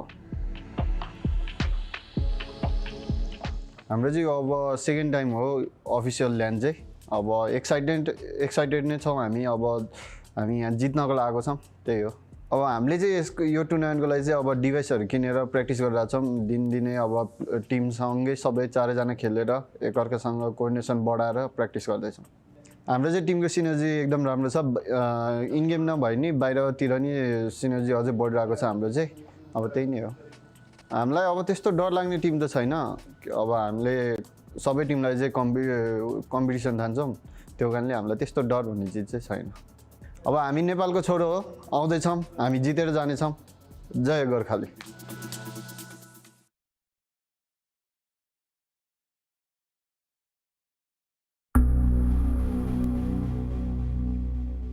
Halo guys, nama gue Ryzen, gue dari tim Bigetron Red Villain dan gue dari Indonesia.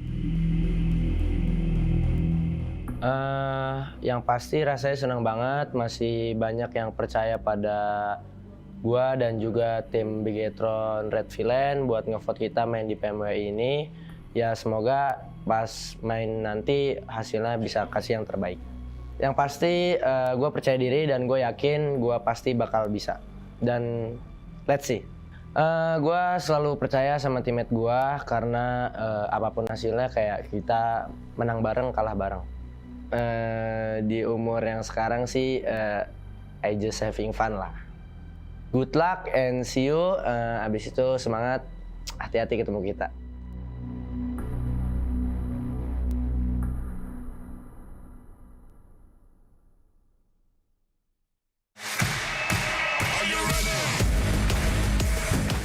Всем салам алейкум, меня зовут Дамир, мой никнейм Акзер, я играю за команду Falcons, и мы представляем нашу страну Казахстан. Я себя чувствую очень хорошо, тут очень круто, здорово, организация турнира на высшем уровне, наша команда готова, и мы покажем хороший результат. Мы готовились очень долго, потому что мы прошли через голосование, и у нас было достаточно времени на подготовку. Наши сильные стороны — это, наверное, наша атака, потому что мы очень агрессивная команда. Все команды здесь очень сильные, поэтому к каждой команде мы готовились, каждую команду анализировали. Поэтому не могу выбрать отдельные команды, потому что все очень сильные. Всем удачи, развлекайтесь, ребята.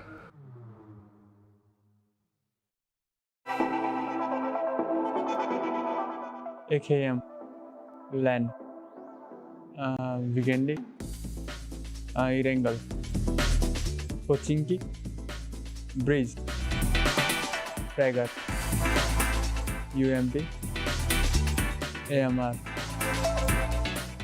Dacia.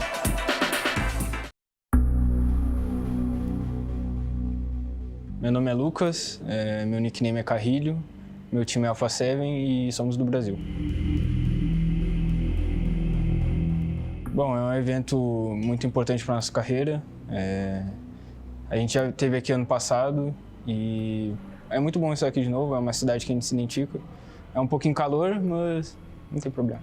Bom, a preparação ela vem de 6 meses para cá. A gente treinou para a PMPL Brasil, para a PMPL Américas, mas consecutivamente a gente estava treinando para a PMWI, para estar aqui hoje.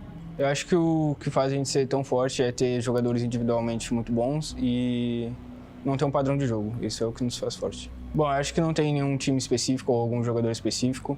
Acho que todos têm muita chance de ganhar e a gente é mais um time aqui em busca do título. Bom, o que eu tenho a falar para eles é que tomem cuidado com a gente. Sempre vai ser assim, essa sempre será a mensagem e é isso. Tomem cuidado.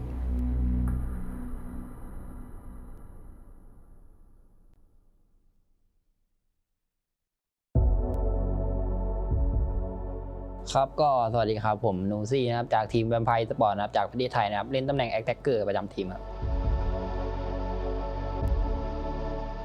ก็สำหรับความรู้สึกครับก็รู้สึกดีใจครับที่ได้มาเล่นในรายการแข่งขันระดับโลกแล้วนะครับก็เป็นเหมือนรางวัลชิงแชมป์โลกเป็นแชมป์โลกประจำปีกลางปีครับก็ถือว่าดีใจครับก็เต็มที่ครับกับรายการนี้ครับก็สำหรับการเตรียมตัวก็มีสังกัดคอยซัพพอร์ตแล้วครับเรื่องอุปกรณ์หรือว่าอะไรเงี้ยก็หลักๆก็เป็นของการซ้อมภายในทีมครับเรื่องของการคุยแผนกันอะไรเงี้ยก็สำหรับทีมของพวกผมในการเล่นครับก็น่าจะเป็นเรื่องของทีมไฟและการสื่อสารครับน่าจะเด่นในเรื่องการสื่อสารและทีมไฟก็สำหรับผมผมยังไม่ได้มองทีมไหนเป็นปัญหาเพราะผมส่วนตัวเลยผมยังไม่เคยเจอทีมอื่นๆนะครับแต่สำหรับภายในทีมก็น่าจะเป็นบอสแมปแล้วนะครับก็เป็น Alpha7 ครับก็อยากจะบอกทีมอื่นนะครับก็เดี๋ยวรอเจอกันในสนามครับรอบนี้แวมไพร์ก็จะมาเอาแชมป์เหมือนเดิมครับขอขิงไว้ก่อน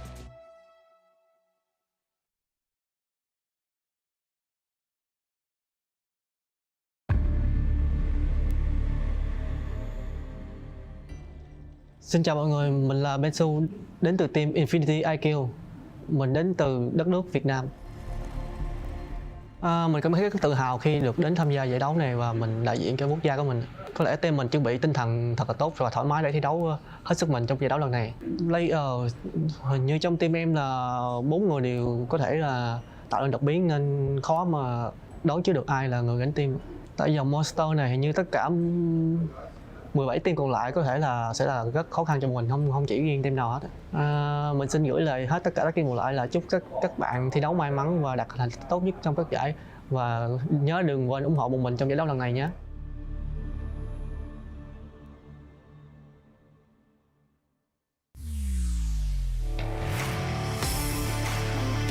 In the 2022 PMWI, VPE and Falcons achieved 3 chicken dinners in the main tournament. We hope to see more formidable competitors this year to break the record. STE seems to have a good chance of breaking records as completed 7 chicken dinners during the PMPL SA Championship. As for you, who do you think can break this record with a prize of $25,000 US? Stay tuned in the 2023 PMWI. In the 2022 PMWI, RSG and VPE achieved 2 chicken dinners in a day, and VPE is still the holder of this record in global tournaments. They achieved 3 chicken dinners in a day during PMGC 2022. A7 completed 3 chicken dinners in just 1 day during the 2023 PMPL Brazil Spring Final, indicating their potential to break the record. As for you, who do you think can break this record with a prize of $25,000 US? Stay tuned in the 2023 PMWI. In the 2022 PMWI, STE and NGX achieved 8 top 3 finishes. Few teams can rival this achievement, with S2G standing alone. In 2022 PMGC, they had achieved 6 top 3 finishes. Suggests that they have the potential to shatter the record. As for you, who do you think can break this record with a prize of $15,000 US? Stay tuned in the 2023 PMWI. In the 2022 PMWI, VPE achieved 24 elims in 1 match. This is an extraordinary record, and to this day, no one has surpassed it in the global tournaments. We hope to see more formidable competitors this year to break this record. As for you, who do you think could break this record with a prize of $15,000 US? Stay tuned in the 2023 PMWI. In the 2022 PMWI, GZ from RSG achieved 14 total rescues. This record represents the ultimate limit, posing a significant challenge to be surpassed in global tournaments. Potato from AE seems to have a good chance of breaking records as he achieved 18 rescues in the 2023 PMSL Finals. As for you, who do you think can break this record with a prize of $10,000 US? Stay tuned in the 2023 PMWI. In the 2022 PMWI, Action from STE achieved 38 total eliminations. We hope to witness a player with even more power, capable of surpassing this record. Ragnar from PMWI Esports seems to have a good chance of breaking records as he achieved 37 elims in the 2023 PMPL MEA Championships. As for you, who do you think can break this record with a prize of $10,000 US? Stay tuned in the 2023 PMW.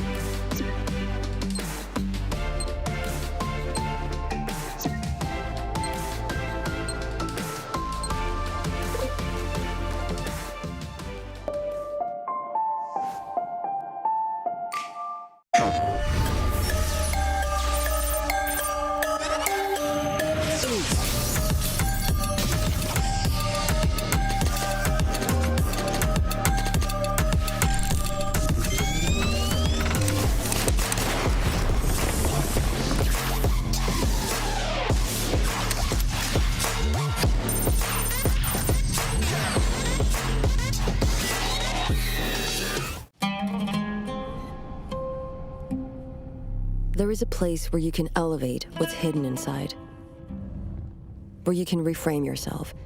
Sonomi means the new you. The you can step into. Because when we know who we really are, we become unstoppable. Enter new dimensions of you. Sonomi.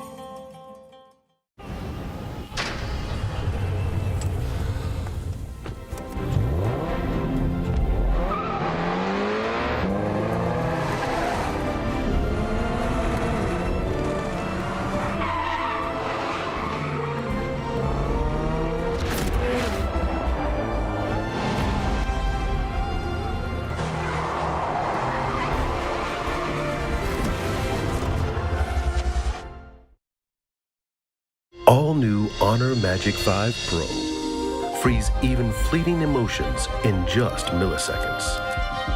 Take marvelous night shots with lightning fast exposure. The display reveals more details in bright areas with an astonishingly long battery life that just keeps going. The latest flagship chipset brings you exceptional performance. Unleash the power of magic. Honor Magic 5 Pro.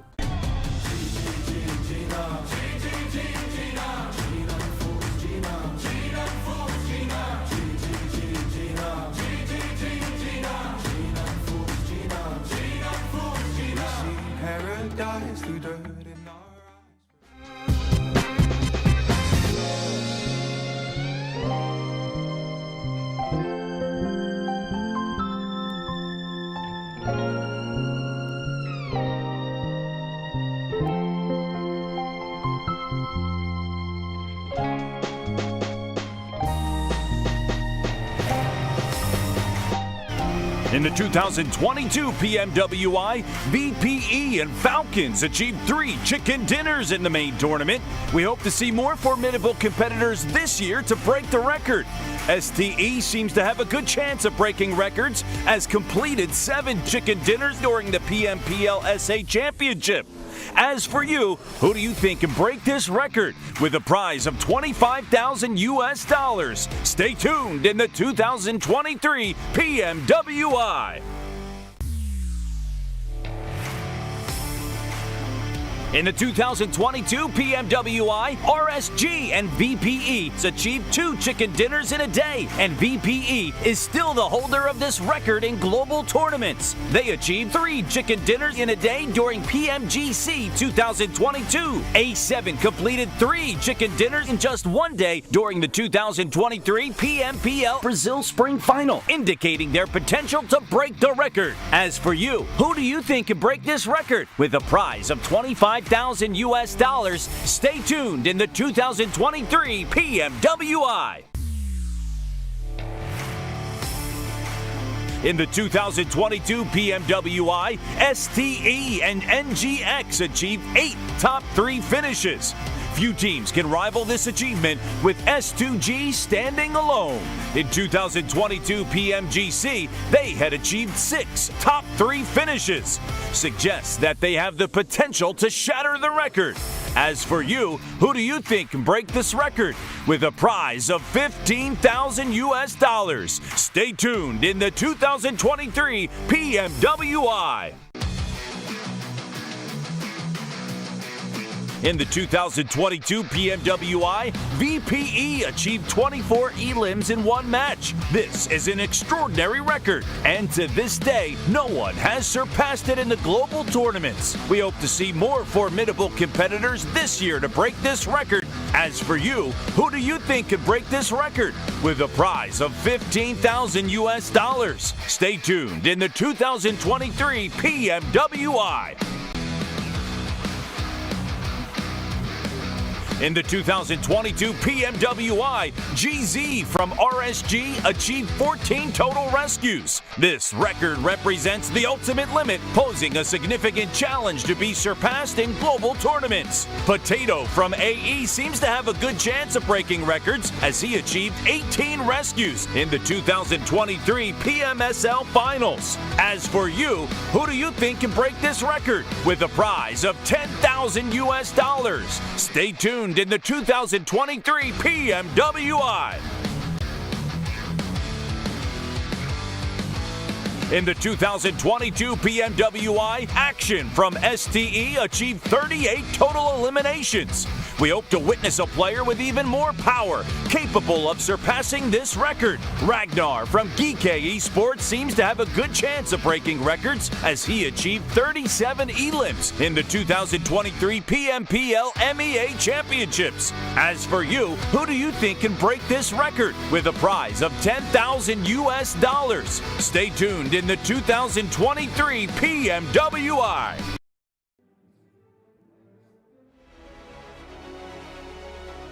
Kicking things off, the winners of the Middle East and Africa Championship, GK Esports.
channel will drag you down, down, down.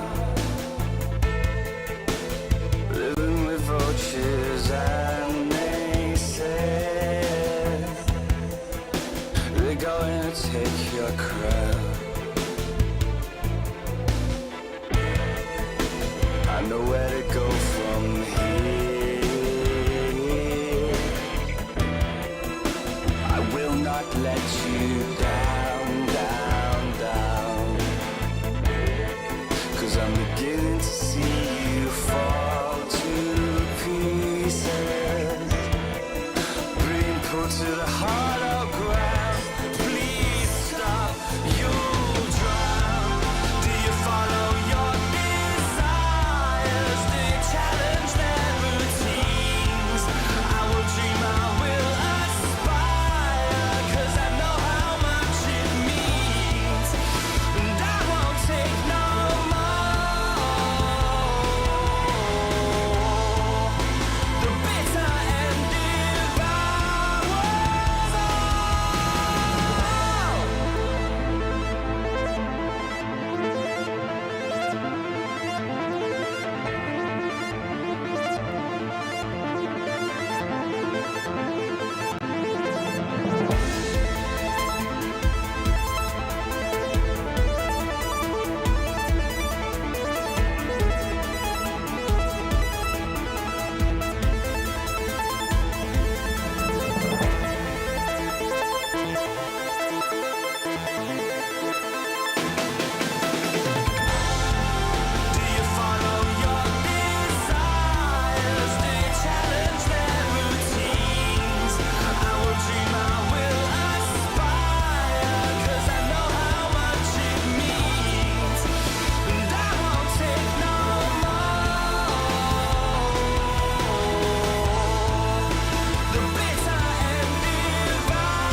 Got a backbone made of steel, make you feel like I'm an animal that you can't control.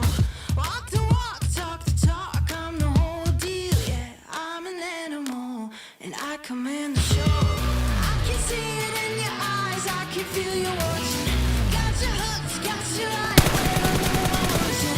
Play the switch, you're a mystery, but you love it. I'm a sinker, follow the leader.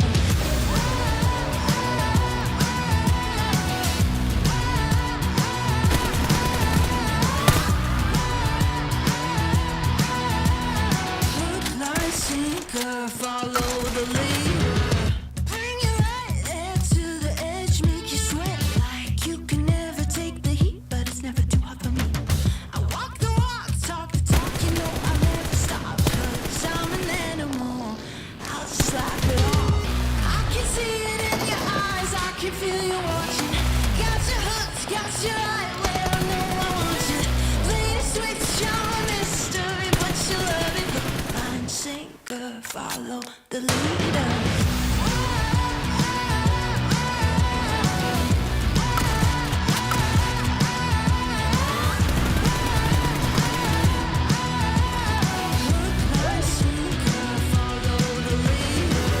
Got you sitting pretty in the palm of my hand. Got you busy, got you missing me, can't stand it. Got you desperate, got you wondering where I'm at. If I'll call you again. Got you sitting pretty in the palm of my hand. Got you busy, got you missing me, you can't stand it. Got you chasing, got you wondering where I'm at. Hook, line, sinker, got that. I can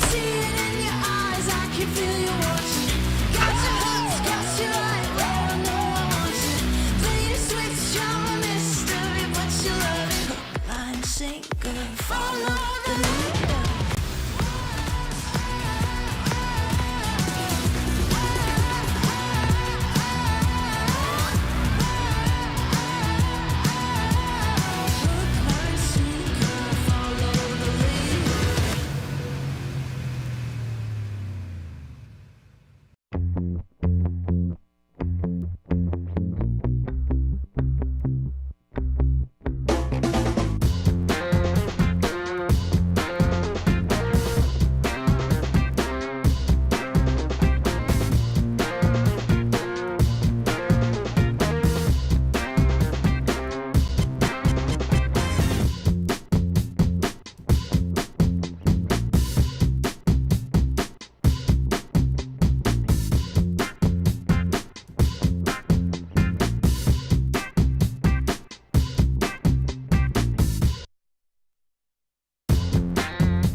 Angels on my side, on the front line. You want a safe face, came to the wrong place. You raise a white flag, I get the V-side.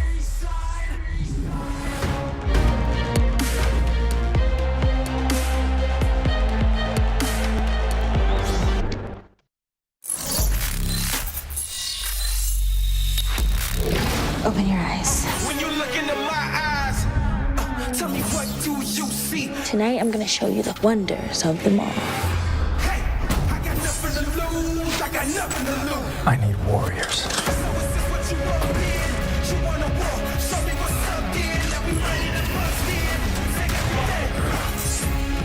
Take everything, leave them with nothing.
dies through dirt in our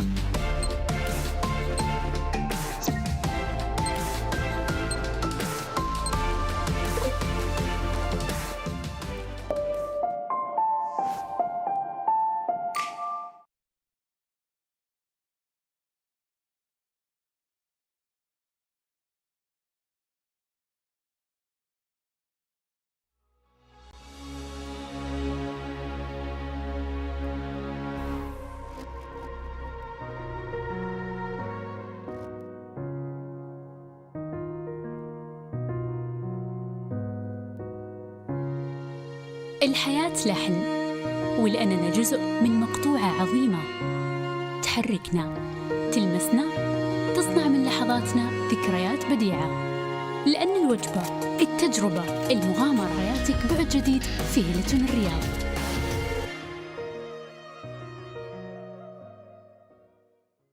All new Honor Magic 5 Pro. Freeze even fleeting emotions in just milliseconds. Take marvelous night shots with lightning-fast exposure. The display reveals more details in bright areas with an astonishingly long battery life that just keeps going. The latest flagship chipset brings you exceptional performance. Unleash the power of magic. Honor Magic 5 Pro.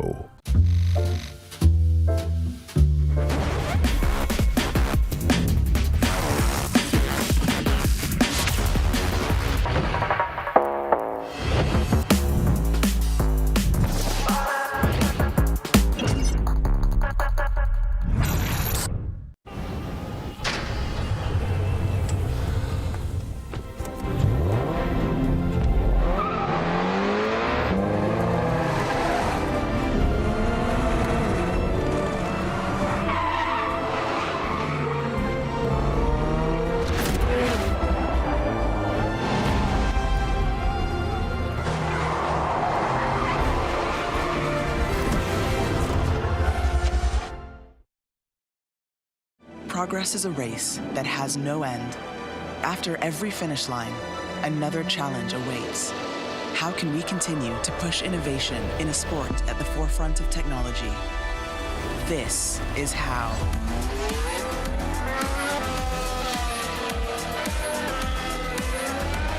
Discover how Aramco and the Aston Martin Formula One team aim to meet Formula One's sustainable fuel targets. Aramco, powered by How. Hi everyone, my nickname is Kitsune and we are from Serbia. Yeah, I'm very excited to be here, especially that last time I was in Riyadh, I won the tournament here. It's a LAN tournament, so of course it brings like warm like memories from here. And I'm super excited to meet all the people from the PUBG Mobile community, and it feels great, you know. First of all, we bought the phones that will be here on the tournament, and we had like really rough time adapting to this. But now we feel like really strong. We managed to analyze all the teams here, like especially the teams that we've never met at the tournaments, and now we feel like we are very strong. Our team strengths is that we are very good at holding our like positions. We know how to rotate, when to rotate, and we always know how to fight, when to fight, and we can be really aggressive when we need to. It's gotta be Alpha7, you know, because like we meet them like every time. Our strategies, our like gameplay is very similar.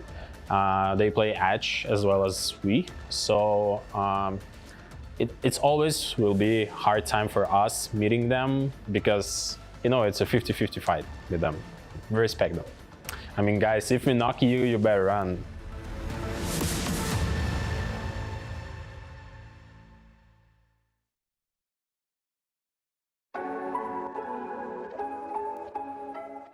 สวัสดีครับผมเชเวฟจาก Vampire Esports ครับตำแหน่ง Attacker ครับมาจากประเทศไทยครับ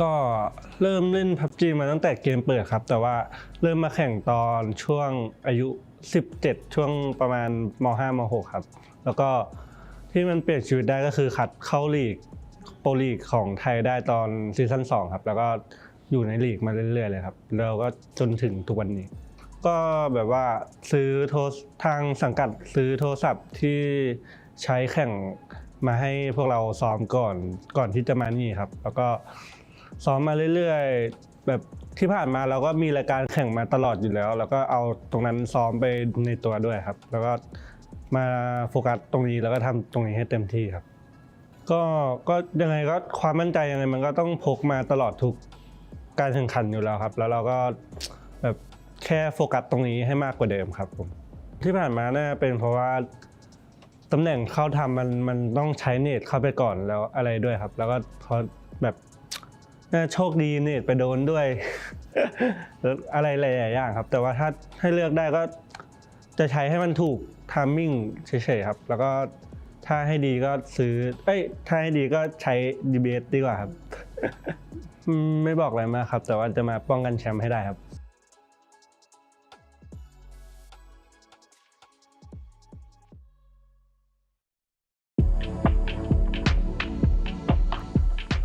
मेरो नाम सुबिन कुमार प्रजापति हो म Tim DRS बाट हुँ अनि हाम्रो Tim चाहिँ नेपालबाट हो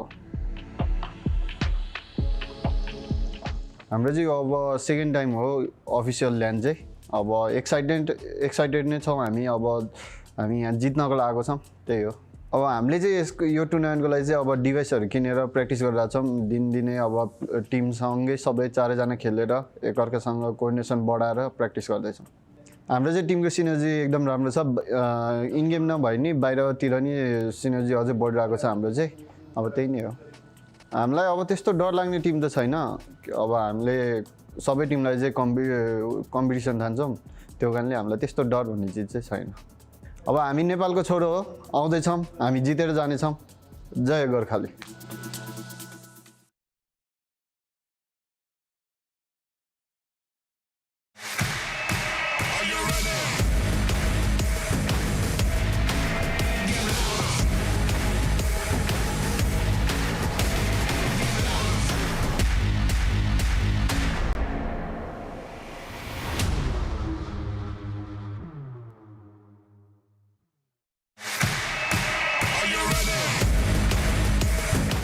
Всем салам алейкум, меня зовут Дамир, мой никнейм Акзер, я играю за команду Falcons, и мы представляем нашу страну Казахстан. Я себя чувствую очень хорошо, тут очень круто, здорово, организация турнира на высшем уровне, наша команда готова, и мы покажем хороший результат. Мы готовились очень долго, потому что мы прошли через голосование, и у нас было достаточно времени на подготовку. Наши сильные стороны – это, наверное, наша атака, потому что мы очень агрессивная команда.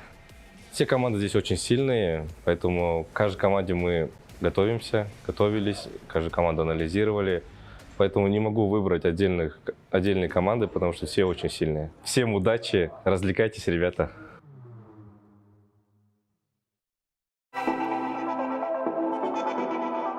AKM, LAN, Vigendi, Irengal, Pochinki, Breeze, Fragger, UMP, AMR,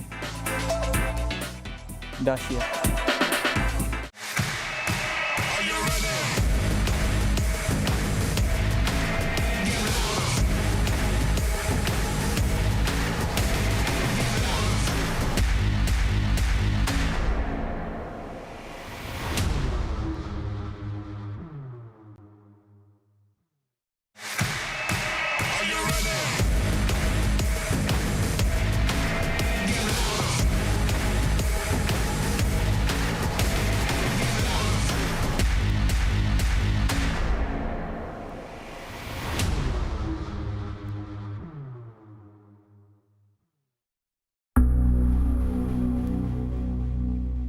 Meu nome é Lucas, meu nickname é Carrilho, meu time é Alpha7 e somos do Brasil. Bom, é um evento muito importante para a nossa carreira. A gente já esteve aqui ano passado e é muito bom estar aqui de novo, é uma cidade que a gente se identifica. É um pouquinho calor, mas não tem problema. Bom, a preparação ela vem de 6 meses para cá. A gente treinou para PMPL Brasil, para PMPL Américas, mas consecutivamente a gente estava treinando para PMWI, para estar aqui hoje. Eu acho que o que faz a gente ser tão forte é ter jogadores individualmente muito bons e não ter um padrão de jogo. Isso é o que nos faz forte. Bom, eu acho que não tem nenhum time específico ou algum jogador específico. Eu acho que todos têm muita chance de ganhar e a gente é mais um time aqui em busca do título. Bom, o que eu tenho a falar para eles é que tomem cuidado com a gente. Sempre vai ser assim, essa sempre será a mensagem e é isso. Tomem cuidado.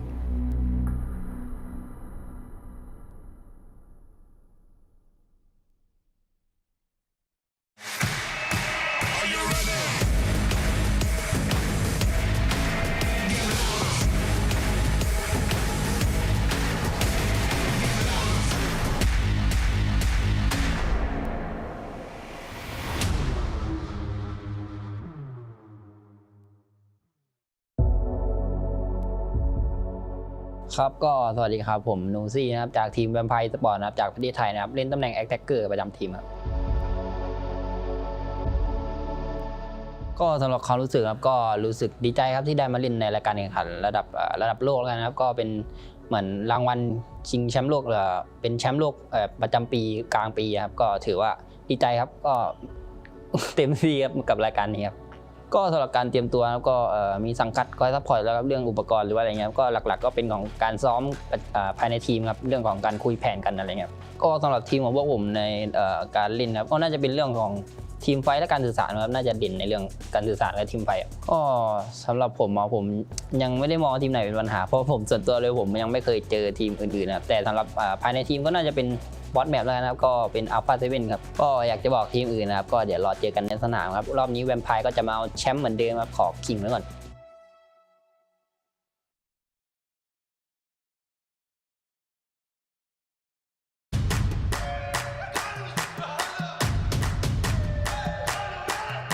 Dragging us down, face on the ground, but still we so proud. Just look at the crowd, making some noise, making some sound. We ain't got a choice, they're hearing us now.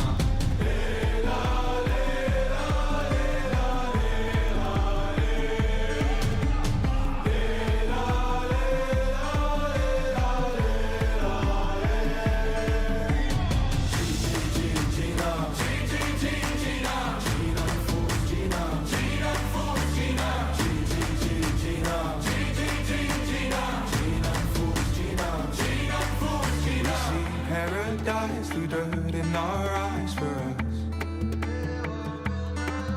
Oh, actually, I'll try, actually, I'll fight for us.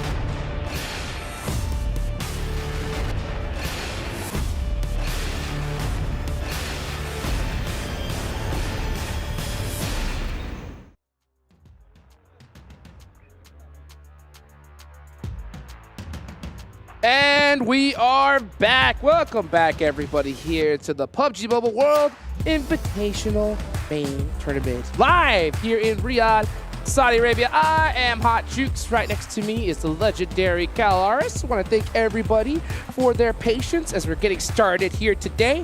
But there's $2 million on the line here. I'm excited. How are you feeling, Cal? Feeling good, feeling fresh. We have got ourselves ahead of us 6 games between what I believe to be one of the most stacked lobbies in PUBG Mobile history. I don't know why it was a PUBG Mobile history. PUBG Mobile history. It is going to be a good time, especially with these main event tournament teams coming in looking good to go. But the teams coming in from the All-Stars, they're going to have had significant warm-up. So maybe that gives them a little bit of a leg up. We'll see, we'll see. And you know what? They're going to need it, to be honest, because the teams that have qualified here already are some absolute monsters, some legends of PUBG Mobile, and we're looking at one of them right here. So let's see how this is all going to turn out. I know you guys watching are as just excited as I am. One thing I really love about this tournament, as well as I like the additional little perks here. We have the record breakers as well, whoever gets the most chicken dinners. A lot of incentives for these players to pick up some extra cash. Definitely so. Definitely here as we have everybody getting good to go. It will be Sandhawk to start things off. As you can see, all these teams getting ready here for this. Now, one big thing compared to the All-Stars is that we're back to 16-team lobby compared to the 18 here, Hot Jukes, which means everybody's kind of going back to the idea of how much room that they're going to have usually on those drop spots. We could see some hot drops, of course, but it's going to make those rotations a little bit easier for these teams to try and get used to and adjust. 100%. Well, let's see how adjusted they are as we're starting to see these teams lock up. One thing that's really advantageous for these squads, too, is the fact that we're back to a 16-team lobby. That's going to make this Sandhawk a lot nicer and a lot sweeter. Definitely so. All right, let's get into it, Hot Jukes. Let's do it. Here we go. Match number 1 of the PMWI Main Tournament, presented to you by Honor Magic 5 Pro. We can already see these players. They're dropping into the lobby, and always, every time we have the first tournament of the day, first game, I am looking to see if we were going to see any hot drops. Usually these teams have already done their homework. They've already kind of done their handshakes before the match, because you really want to avoid those hot drops at all costs. It's just not worth it at this level. Even if you do beat that team, you're most likely going to lose a player or two, and that's going to make things that much harder for you. That's for sure, that's for sure. I did wonder how they were going to remedy the STE tagline versus STE tagline. So we see SZ STE up at the top here for 628. And then meanwhile, we have Stalwart dropping in boot camp. So if you're keeping track of those two teams, we got you good to go. Yes, you are indeed. And it looks like, Gladiators are going to have a couple players nearby them. They do love that Camp Alpha mountainside range, so they're really hoping that first zone goes to them. But so far, so good. Doesn't look like we see any teams really getting too close to each other. Yeah. Oh, and a mainland circle to get things going, as mainland as you can call the big island. But one slight change we've seen here, whilst we have this Paradise Resort going down, is that Gladiators had to move their drop spot a little bit, but I can talk about it in a moment. Yep, we'll talk about that in just a second as we're watching GK go up against Dplus KIA in Paradise Resort. Ragnar up on the roof, gets one, looking to get another, but he's waiting for his teammates. He wants to be able to get a little bit more room. Yeah, he jumps off, says, you know what? I got one. I need the rest of my squad to help me out for the rest. Especially smart because he saw a second head coming his way, right? Just over the lip of that building, so you do not want to be taking that 2v1 situation when two players could be trying to jump shot you. Especially with an M16 in hand. If you would have had a DBS, maybe it was something different. But right now, with that M16, he's got to play things very carefully. Dplus KIA were able to get a full reset off. GK, unfortunately, do lose a player in the process, so they're going to be down a man here, and they're at a huge disadvantage. Definitely so. And we've seen Dplus KIA be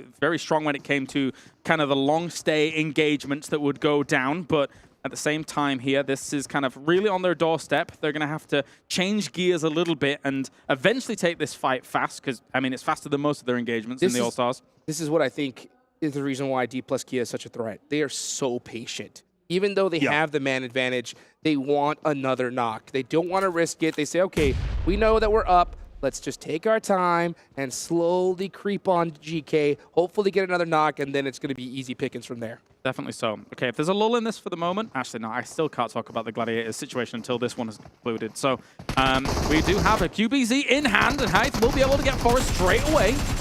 Forrest with getting knocked here is going to even the fight here. GK Forrest, Sayden actually does go down. That makes things tough, but Dplus KIA with their teamwork working so well together. And now Ragnar versus Fabian. This is going to be a huge fight. I love the fact that he does go for those finishes, wants to eliminate all the information that they have, leaving Fabian completely blind. Very important. Now it's 2v1 advantage. One's going to go for the res here, whilst the other one's trying to go out the angle.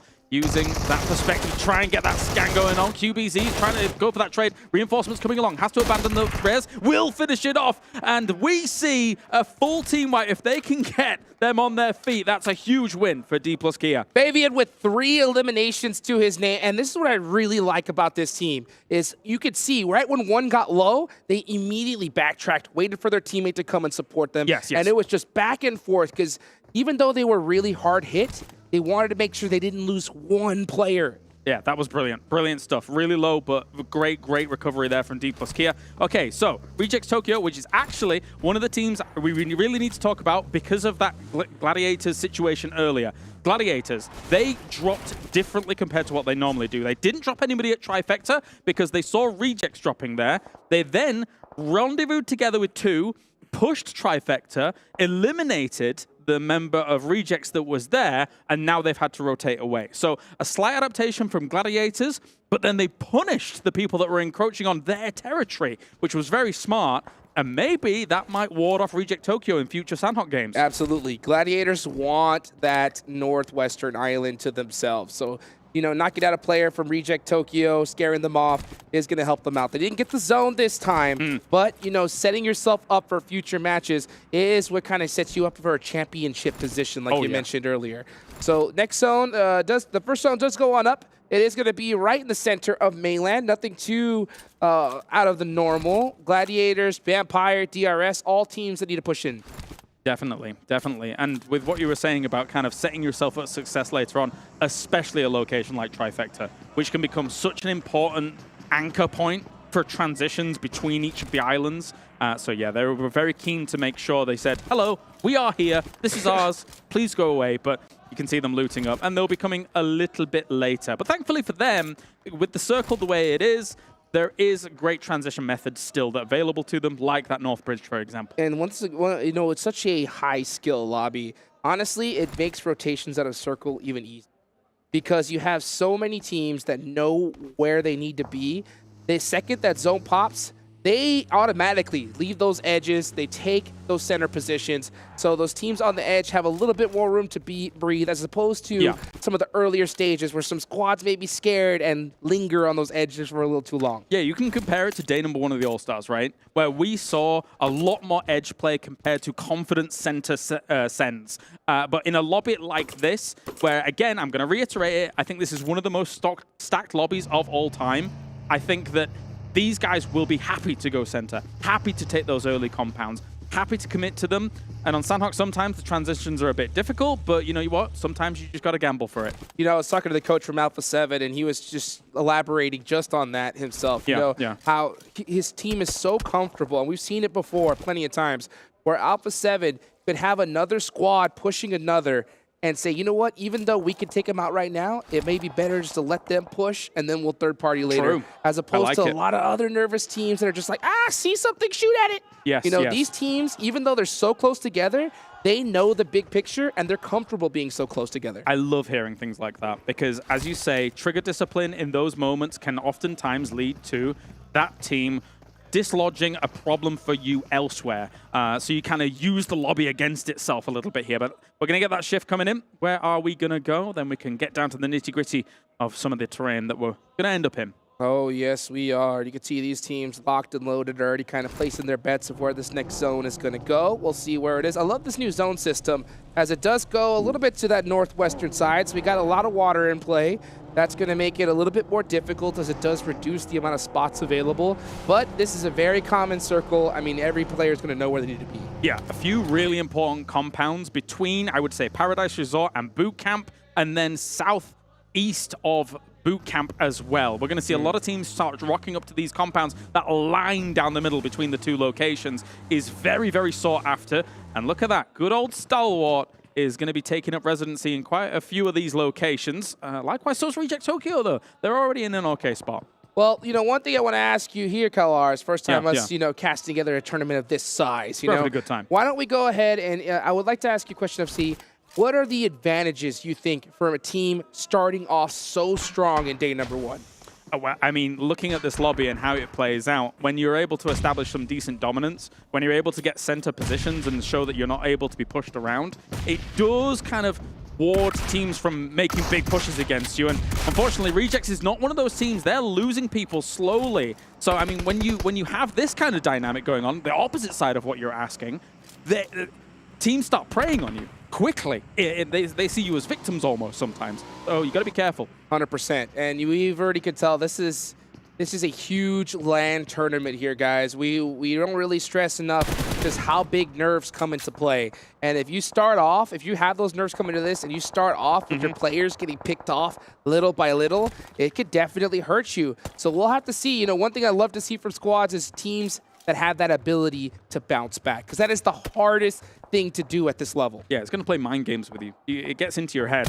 And so far, I mean, it's only really Sarah and one already down as well here from the distance. Twisted Minds, though, will have a knock themselves. Sarah's back up and good to go. Well, actually, I was able to get his teammate up even, I should say, as Duelo's going to heal up here as well. But again, looking at where Reject is, they are scrappy at the moment, salvaging a situation where losing 2 early on is pretty deadly. These shots are ridiculous. I mean, that guy barely peeked for a second. Instantly knocked out of there. Let's take a look at this little replay here as Lupa, monster player himself, just, man, like we mentioned, we got dislodged by Gladiators, lost 1 player, and due to that spread out, now they just seem to be getting picked apart. With 2 players up, it's not going to be the start that they're looking for, but Reject Tokyo has plenty of skill in the bag. Hopefully we can see them bounce back. What scares me as well for Reject Tokyo, whilst we're still on kind of the topic of them, is they've got Fireflux on a hill where I've seen Fireflux win games from. When it comes to these kinds of circles, they're very familiar with this kind of lip, with this hill. They are kind of in the 2-2 split right now, but honestly, Rejects is very vulnerable to them eventually having a little bit of a peek over. Thankfully, there's quite a bit of tree coverage, but some of these players can see through those trees pretty well, man. Oh, yes, indeed. You can see Duelo looking for any little pixel that is out of place, and you got to have that eyesight on point because there are going to be plenty of snakes in the grass here. Still a ton of players are remaining, 15 teams, as GK is the only one to go out. Next zone about to pop. And that's the important thing about 15 teams still alive that you're bringing up here. When the skill of the lobby gets higher, more people survive longer into the game. So there's less room to work with as the circle shifts hard east here. So again, as I said, Fireflux, man, that ridge that they like to play here, it's served them well in the past, and it could serve them well in this game too. Now, I'll tell you what, edge play is going to be a lot harder than before. Exactly. Yeah, so a lot of those teams that depended on edge play early in earlier tournaments, they would see those weaker teams, those scared to be central squads, and just absolutely dominate them, get those eliminations up early, and then see what happens. But there are no weak teams in this lobby. Every single player here is an absolute beast. So even if you find a player on the edge of zone, you got to make sure you execute everything to perfection. Okay, big rotations going on, but look at this. Compared to what we were seeing in All-Stars, honestly, you would have 4 teams eliminated by now or something like that. Everyone's playing it very patiently, very cautiously. They know what's on the line for every single game. 18 games actually doesn't end up adding up to that much, really, across the 3 days. And especially when it's the first one, you really want momentum on your side. As Revo, going to shoot towards box gaming, as box formation may come into play, but they are going to be on the edge with that box formation. Yeah, starting off strong is going to be so important. You ward off teams from dropping into your location. You make teams possibly even hesitate when they fight against you, when they realize it's you. So many advantages coming up for those teams. And of course, you know, those teams that don't start off strong, it's in the complete opposite direction. Gladiators, like we talked about earlier, they do have the advantage of playing on the All-Stars stage. We heard Kitsune talk a little bit earlier how his team purchased these devices a little earlier on. He got the training for it. Yeah, and he had that All-Star stage to get used to it as well. So this team is going to have a major advantage to the teams that are coming in here just today. Yeah, they're coming into the circle, though, quite late. So let's see if they can make that work. Already, a lot of these compounds been taken up. A lot of good ridges in the middle been taken up. My question marks revolve around DRS. They're rotating far on the south. A spray goes in. Not going to be hitting anything, though, for Senate. These are those kind of sprays that always give me a big question mark, because even if Alpha7 does hit this knock, they're not pushing this. They're going to pick him up straight away. Yeah. So, you know, it's really risky. You're most likely going to lose a little bit of health, but he does hit a couple shots. So maybe possibly looking to eliminate their armor here going into this next circle. DRS coming in from the south side of the circle by listening. Or they might go for... This is a huge wrap by DRS. It's bold, and I kind of like it. They're going to be coming in... Okay, no, they are coming in on precisely the south side, and that's not as wide as I thought it was going to be, so never mind. Yeah. I mean, they did do a little bit of a wrap, but I mean, they did send it right here to the edge. This is going to be a tough one for them. We do see Senatexa get one knock there onto Dplus KIA. I believe that's going to be 2. So with 2 knocks, if they're going to push, that's going to be the time to do it. But with how many teams are close by, it is so difficult to push these kinds of plays. Timing is everything. You push too soon, and you can get third party. You push too late, you can get third party. So next zone does come on up. And regardless, you got to move no matter what. Already, Dplus KIA been through the wars as Infinity IQ is going to be pushing up against them. Satan down once again. Actually, second knock for him. So you don't want to be getting knocked many more times here. It will be difficult to get someone up in that scenario if they do. But Infinity IQ knows that they must push this location and eventually quite aggressively. Vampire going up against Twisted Minds. Here comes a big battle here. 4v4. Schweppes does have those angles. He's going to throw that jump nade. Ooh, gets beat up pretty bad, but he hits the nade onto Dami. That leaves one player up for Twisted Minds. We should see a full send here from Vampire. Difficult to deal with this as another nice nade was going their way. Didn't quite connect with as much as I thought it would, though. A bit of a push up. 2 trying to push on this. Crypto not with too much opportunity here to get this going. He's sticking the res. This is very bold. He's now going to have to remove, considering Ravenclaw was looking for the off angle. DBS is out. Here we go, Ravenclaw. He's got the advantage. Oh, and nade does it, though. And that is Twisted Minds out early. And our All-Star Stage champion starting off strong. Rough stuff for Twisted Minds. Box are going to be taking a fight against Alpha7 down towards the bottom. It is going to get so crowded here. Hot Jukes, as now Box has found Carrillo. He's going to go down. Senna is in the smoke with a DBS prone. He could be the snake in the grass they need. Here he comes. Pops out. Gets one DBS shot. Gets another. Looking for the double play. The nade comes out, but he gets knocked in the process. So Box Gaming down 2 players, but Alpha7 is hurt big time. I believe it's only 1 up. Yeah, that's going to be Revo, the last 1 player up for him. Trying to make something happen here, but it's very, very difficult. Even if they do, Box has already done a significant amount of damage here to be able to make this go. I think if you're Revo, you got to push here. Like, you just got to send it at this point. So I mean, don't get the reses, etc. Yeah, because your teammates are already going to be down and out, and the chances of you even surviving for placement points here in the Sandhawk is like practically 0. Yeah, it's very difficult. Again, with the amount of people that are still alive here during all of this. Alpha7 is gone, though. That's them down in 13th place. Here comes Vampire pushing on Rejects. This is actually such a great opportunity for them because this team was already wounded. Jula is going to go down. Sarah's charging a nade. Unless they group up massively, this isn't getting much done. It's not bad. Where's it gone? Does he hit it? He does! And Tony K's down to 1 HP. Sara, oh my gosh, catching another player. He catches Matic off guard. Another nade here. Good, he did. Oh, but his back gets shot. And he is out of there. A lot of words about Rosemary. Pundits looking at him as a great player here to be able to knock it out of the park. Tony K, though, in the distance. There was a molly on this rock, not actually catching him off. And then Smoke even blocking a little bit of vision, but 3 players here. Rosemary completely out of utility, so he is stuck in a position. But here comes the rest of his team. Potato coming up close. You see he's got that nade locked in hand. Vampire on the back ropes. Going to have to hit some major shots, but they're actually getting helped out from all sides. That's going to be Stalwart there with a huge off-angle alter ego. Makes it all the harder when teams survive this long, and they will be taken out here on the push. Vampire shut down. Oh, man. Center circle being so advantageous here. Stalwart holding it down, but look at this. This is 628 with the DBS. Getting the double knock on the Infinity IQ.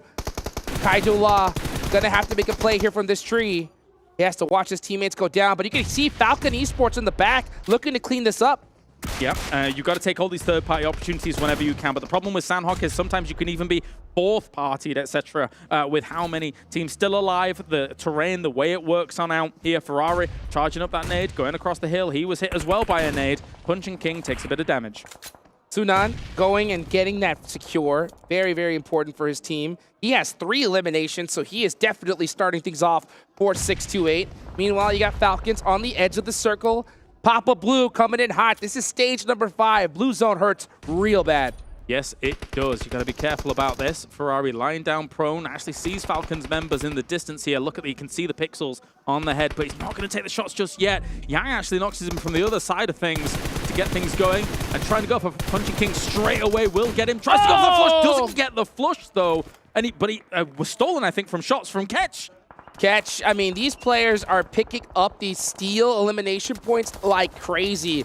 This team was on the thin side of the circle, so they had a little bit of time to be able to push in, but they're not going to be able to get a break at all. We're seeing teams drop like crazy. Meanwhile, Stalwart have the strongest position, and they are big chilling in the compound. Look at that. Surprise, surprise. Oh, and the circle. I mean, honestly, Stalwart, they drop boot camp. They had the pick of the litter when it came to compounds, and they are not going to squander it here, as they're going to have a few teams trying to push up against them. And whilst we're watching this go down here, 628 is having a bit of a rough time. Oh, yes, they are. They're going to be forced to try and push into this next zone.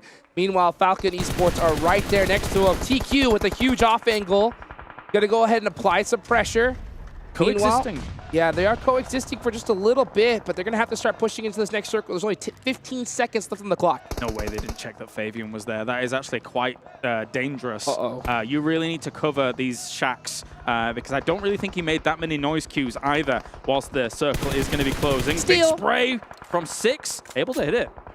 Taking up all those points he can get. Meanwhile, Stalwart refusing to give up this location, doing a great job of holding this down, that YOLO push. Oh, I thought we were going to see a little bit of shenanigans there from that nade. This is actually quite dangerous for Stalwart because, of course, they were separated across this compound. This big push in by Tiamba could cause some problems, but they're holding well so far. They're also shooting at Gladiators from the opposite side. DBS coming in at hand here for Stalwart, trying to clear them out. They completely crush them. Stalwart doesn't even take a knock. Bang! 4 eliminations for Stalwart, and the best position in this zone is definitely their game to win. Meanwhile, we're seeing a lot of action here on the edge of the zone. Falcon Esports down to 1 player, but they do have 7 eliminations. Alter Ego with 2. Nice. Meanwhile, having 7 as well, so that's going to definitely offset their finish here. Man, Rosemary was just shooting everything, and he continues to do so. Kitsune in the distance will get absolutely obliterated from across the way, and that's quite the distance there across compounds. So Stalwart's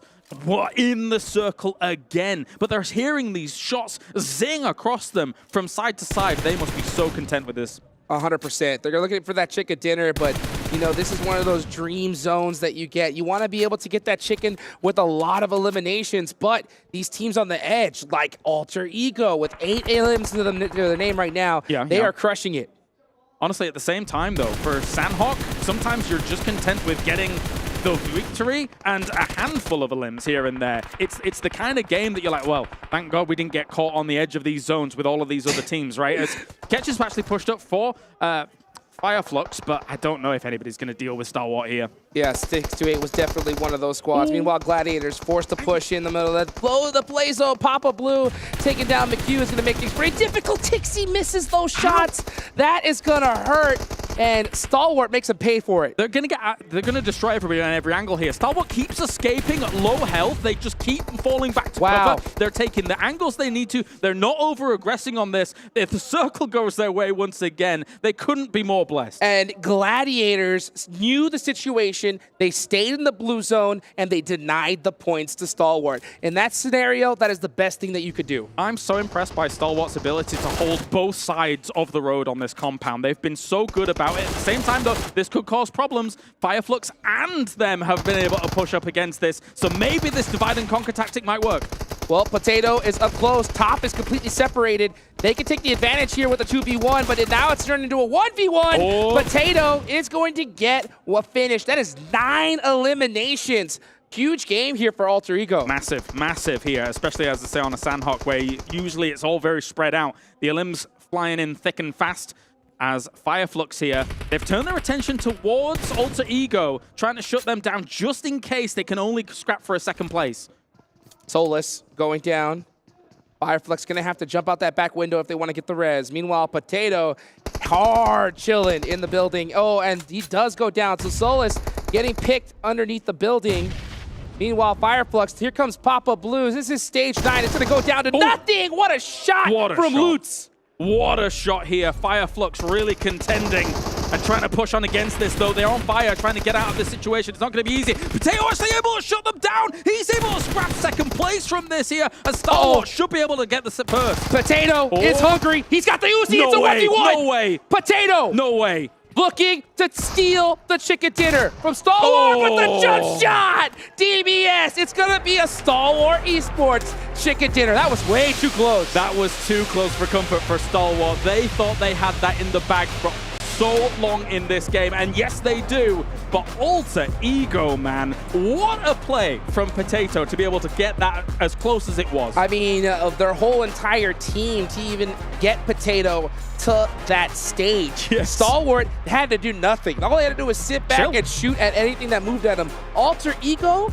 they had a very difficult rotation into that zone, and they made it all the way to the end. That was nuts. That is relatively difficult, very, very difficult, I'm going to say, on Sanhok especially. To be playing the edge like that, to be down to 2, to be able to kind of eke out each situation as it comes their way. Very impressed by Alter Ego, but Stalwart, man, they held this down in Stalwart fashion. They held it down like a fortress. They eliminated threats in kind of that 2-2 split across the road again, which is very impressive. Oftentimes you have to get together on one side of the road to hold it down. 100%. Yeah, usually you have to go ahead and group up, focus on one team at a time, but they made that 2-2 split work for them. Absolute insanity here to start off our main stage tournament. It's exactly what I expected.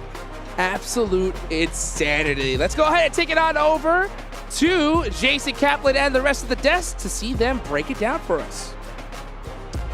Well, break it down is something we definitely need to do here because that was a spicy way to start off the main tournament here at PMWI. Alter Ego, a fantastic push, as we saw by Potato. But Max, I mean, just throw it to Max. Just get him on camera. Get him a solo shot. He's happy. I mean, a Stalwart win, finally.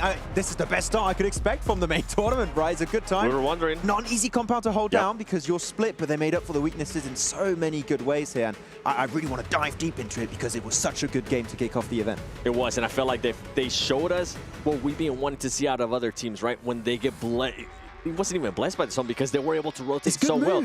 But they just, the synergy was there. They were able to move alongside with each other. It was just so good. I can't wait to talk more about it. I mean, to do plays the way they did and at the speed at which they did it, the communication needs to be a 10 out of 10. And in that game, it really was. Same with Alter Ego. I mean, for them to be able to do that with just 2 players after being able to survive a lot of stuff too, being able to take on fights with other teams, it was impressive. So do I hear some Alter Ego fanboys here on the desk? Maybe. Yeah. No more Alpha7, it's Alter Ego. We'll get to Alpha7. Alter Ego 7? Alter 7? Oh. A7. It's still A7. I think we're onto something, just like we're onto the Honor Magic 5 Pro, powered by Snapdragon 8 Gen 2 and Honor self-developed GPU Turbo X. Big shout out to them as all the players are playing on one of these awesome devices. And well, it helped Stalwart get the victory. Which, honestly, Max, I mean, we were watching it together, and he was just getting jittery. He was getting excited. He was like, they did such a good rotation. Then they did this, and now there's a lot to talk about. The whole game was really good. There's a lot to talk about here, so I should take a look at the match rankings so we can dive into some of these teams in particular, because it's all about the points. And Alter Ego had a lot of eliminations behind that second place finish. Yeah, actually, I thought at some point they somewhat saved Vampire Esports from Sora, from Reject, and I was like, okay, they kind of helped out the team. It's not going to be that easy to take away, but man, they're still scoring here. 10 eliminations on the game 7. Alter Ego coming in with a bang, which I would say aggressiveness is aggressivity, if you, well, that's my word, which both work. Was something that was lacking from this team back in the PMGC Grand Finals. But adding Rosemary and Potato more specifically is looking even more aggressive in these fights is exactly the change we expected. I was just so impressed the way they were able to play that edge. It was so wonderful, especially when DRS tried to push on them. By the way, DRS tried to do a very, very wide rotation, and it backfired when they ran into Alter Ego. And looking at here, which Vampire, man. Yeah. 6 eliminations, and they went out in 11th place. Like, we're talking about the defending champions.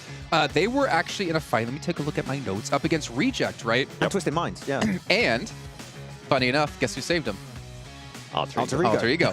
Guess who eliminated them? Alter Ego. It was a very nadeable mini compound. So it was the moment you knew you were going to get pushed away because of the blue zone, you had that kind of like rush factor. You had to leave ASAP. You were not going to make it out. But yeah, Vampire, still a few eliminations, short 0 placement, but that's the thing. Even a bad game for Vampire, it still results in a few points coming their way, so it's not going to allow them to fall too far behind on this first game.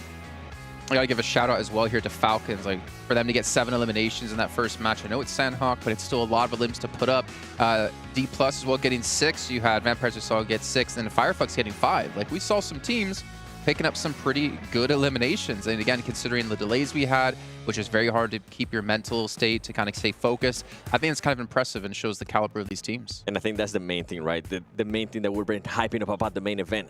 Every single team has that fragging power, and I think we're especially going to be seeing it in Sandhawk, but I can't wait to see what's going to be happening there in Gale as well, because I think we're going to be able to see it even more, right? With the rotation, with being able to work with more space. Yeah, I mean, they didn't get voted in, right? All of these teams qualified for a reason because they can back up their spot in the main tournament with great gameplay right here. Though we had some great moments, and I mean, the DBS is still the DBS. Nothing to say too much about that one, but once again, the way they just played around this compound, the synergy from them is so good. And the Zed, once again... Your player to watch? My player to watch, for a reason, up here, top damage and maybe top eliminations.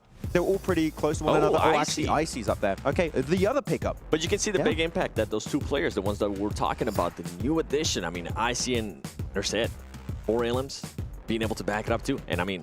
Top, you know Zero healing for top.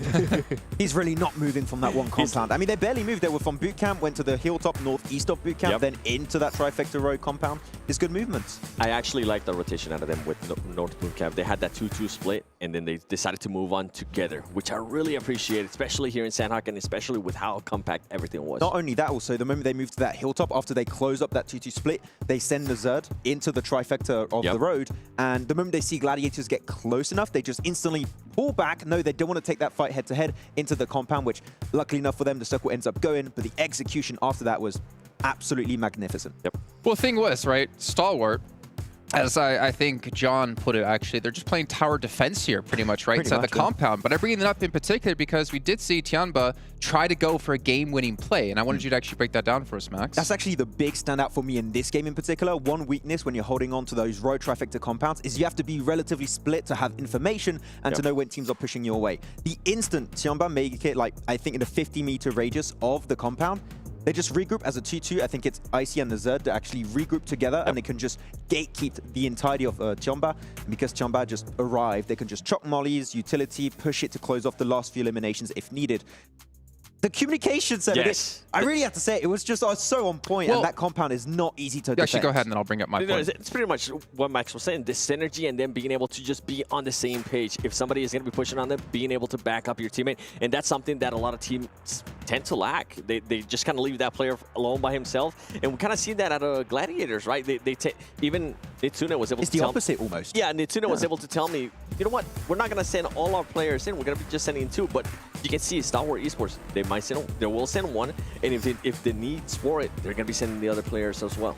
Oh, well, you did also say, Max, though, looking at that crash again that we saw at Tianba, Gladiators could have actually crashed that as well around the same time, and that would have decimated Stalwart potentially. I was expecting it to come out from all Gladiators or Flux. Actually, no team was actually willing to go for that move. I think Flux did try to initiate something once Gladiators started to go for the push, but the defense system, well, the tower defense really, as John stated earlier in the green room, that was set up by them was just too strong that you just didn't have the time to third party, because even after they eliminate Gladiators, there's still 4 players alive. Nobody goes down, so they can instantly be on the pivot, on the pivot for another fight versus Flux, and they're just an absolute force to be reckoned with.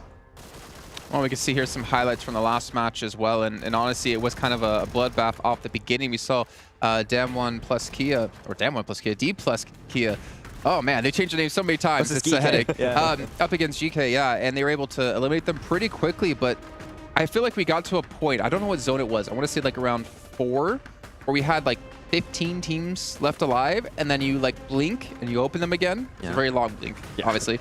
And then we had like 7 or 8 left. Like there was obviously a very slow play in towards some of these later zones. You were saying, Max, that it's going to be hard for any team to survive the push. I think the moment you're mentioning like phase 4, 5, something like that, there's a lot of dips of hiding spaces for those teams, but the moment the circle's centered towards that road trifecta, you don't have those hiding spots anymore, so you're going to be forcing fights. I think in the south you had 5, 6 teams, something like that, and pretty much the circle shifted. In the north. Exactly. The moment that circle shifted, all those teams got eliminated, because if you're on the high ground or in the compound, you're just going to win. And that's something that ended up helping Alter Ego, because Alter Ego, once they clear Vampire Esports, they had that southwest to themselves, and it ended up benefiting them in a big way, especially with just 2 players playing the edge and letting everybody in the north just take care of each other. Real question for both of you.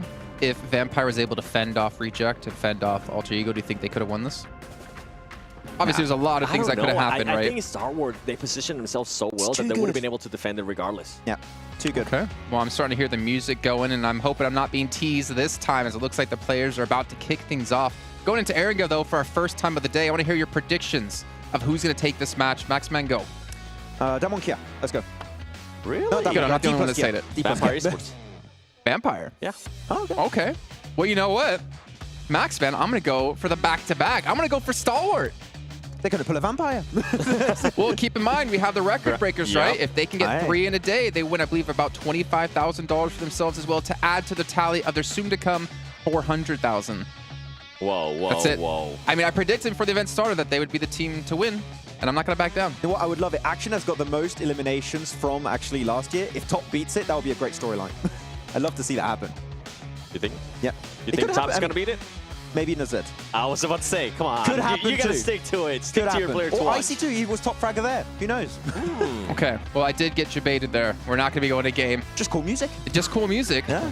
But also, what we could look at, something we did have planned, Alter Ego player stats. Yes. Because as you see, they had 10 eliminations, right? And I actually want to see where they kind of were allocated across the roster for them, because we are going to be looking quite heavily into who's the star players for these teams. No surprise there being able to see Rosemary with the top damage, because he was the one that was able to take it. I love the hair, by the way. Yeah. I mean, the hair color buff. You know, Yeah. you saw some white color hair, some red full top, and he's got the blue one. And you can see the 5 elements there at Rosemary. What I was going to say is he was the one that was able to kind of help out Vampire Esports by taking off rejects, and then they were able to move forward. And then with Potato, you got to remember, I mean, healing. At the end, for a second, we thought he was going to be able to clutch it up.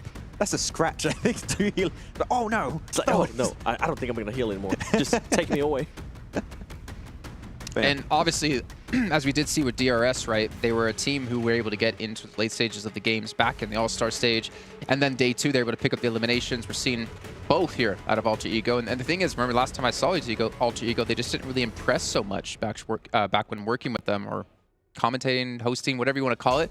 But I'm excited to see, like, what kind of form we're going to see out of this event. Yeah, I think we mentioned it a bit on the pre-show. What they were lacking back in the PMGC Grand Finals was fragging power, which I think Rosemary actually is the perfect pickup for. I think he's one of the best successful player pickups of 2023 so far. And I really want to see how this team can grow in the long term. And if they make it back into PMGC, see how they truly evolve over the course of a year. Yep.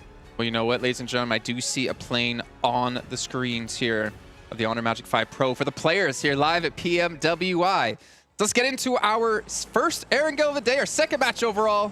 Look at Lars. Oh yeah, let's go, just me, baby. just me. That's what I'm talking about, dude. Kalaris, you got this, brother. I believe in you. You want me to do an intro? Do an intro. Go for it. That's right. It's time for game number 2 here at the PMWI main event, and we are going to be getting things going. Look at this, a southern plane path. We've just had Stalwart get themselves a phenomenal victory on the board here, thanks to holding down the tower defense. And now we're into game number 2, the grassy pastures. What do you think? Oh, that was beautiful. Thank you. 10 out of 10. 10 out of 10. I appreciate that. Stalwarts, will they get blessed back-to-back? That is going to be the question. But you know what? They're not a team that really needs it. But when they get it, oh, is it so sweet. Yeah. Southern Plane Path here. That's going to kind of not the favorite of these players. That's rough. for sure. It is rough. Yeah. You know, and we're starting to see, teams like Vampire stretch up north. I'm surprised because normally we see Vampire go Primorsk. But instead they decided to head towards Hospital. Yep, it's a little bit tricky for them to make something like this happen. I mean, they know that 628 is also kind of keen on that location, right? So you got to be careful. Likewise, though, they do know that making this kind of drop go on, Fireflux is also keen to be moving north. So you've got to be a little bit careful here as Vampire. But there is the circle. It's pretty much going to be mainland almost guaranteed here. With obviously, we do have a little bit of military in, but usually teams would discount that. Oh, yeah. I mean, you're definitely going to tell that all these teams are going to head towards that center area. Shelter, always a really strong position here in this circle. As we look at Alpha7, forced on the run, and that is just a result of this plane path. The double buggy pickup. Double buggy. I always call those the lucky buggy. The lucky buggy pickup. That's right. As they just crash into each other. Oh. No way. Get him. Pushed over. Hooiga. Goodbye. Oh, he jumped over it. What a jump. There's no way he gets away. Nice try. Nice try. Nice driving there from Quan. As that first jump was sick. That was. Honestly. I mean, he hopped right over it. Quan, though, with the return. easy elimination, and that's always the roughest part about these circles, you know, or the plane paths in general. You got to go and hunt down a vehicle, and if you miss, you're out of there. No, definitely so, of course, as the 2023 PMWI crate is available from July the 15th to August the 15th as well.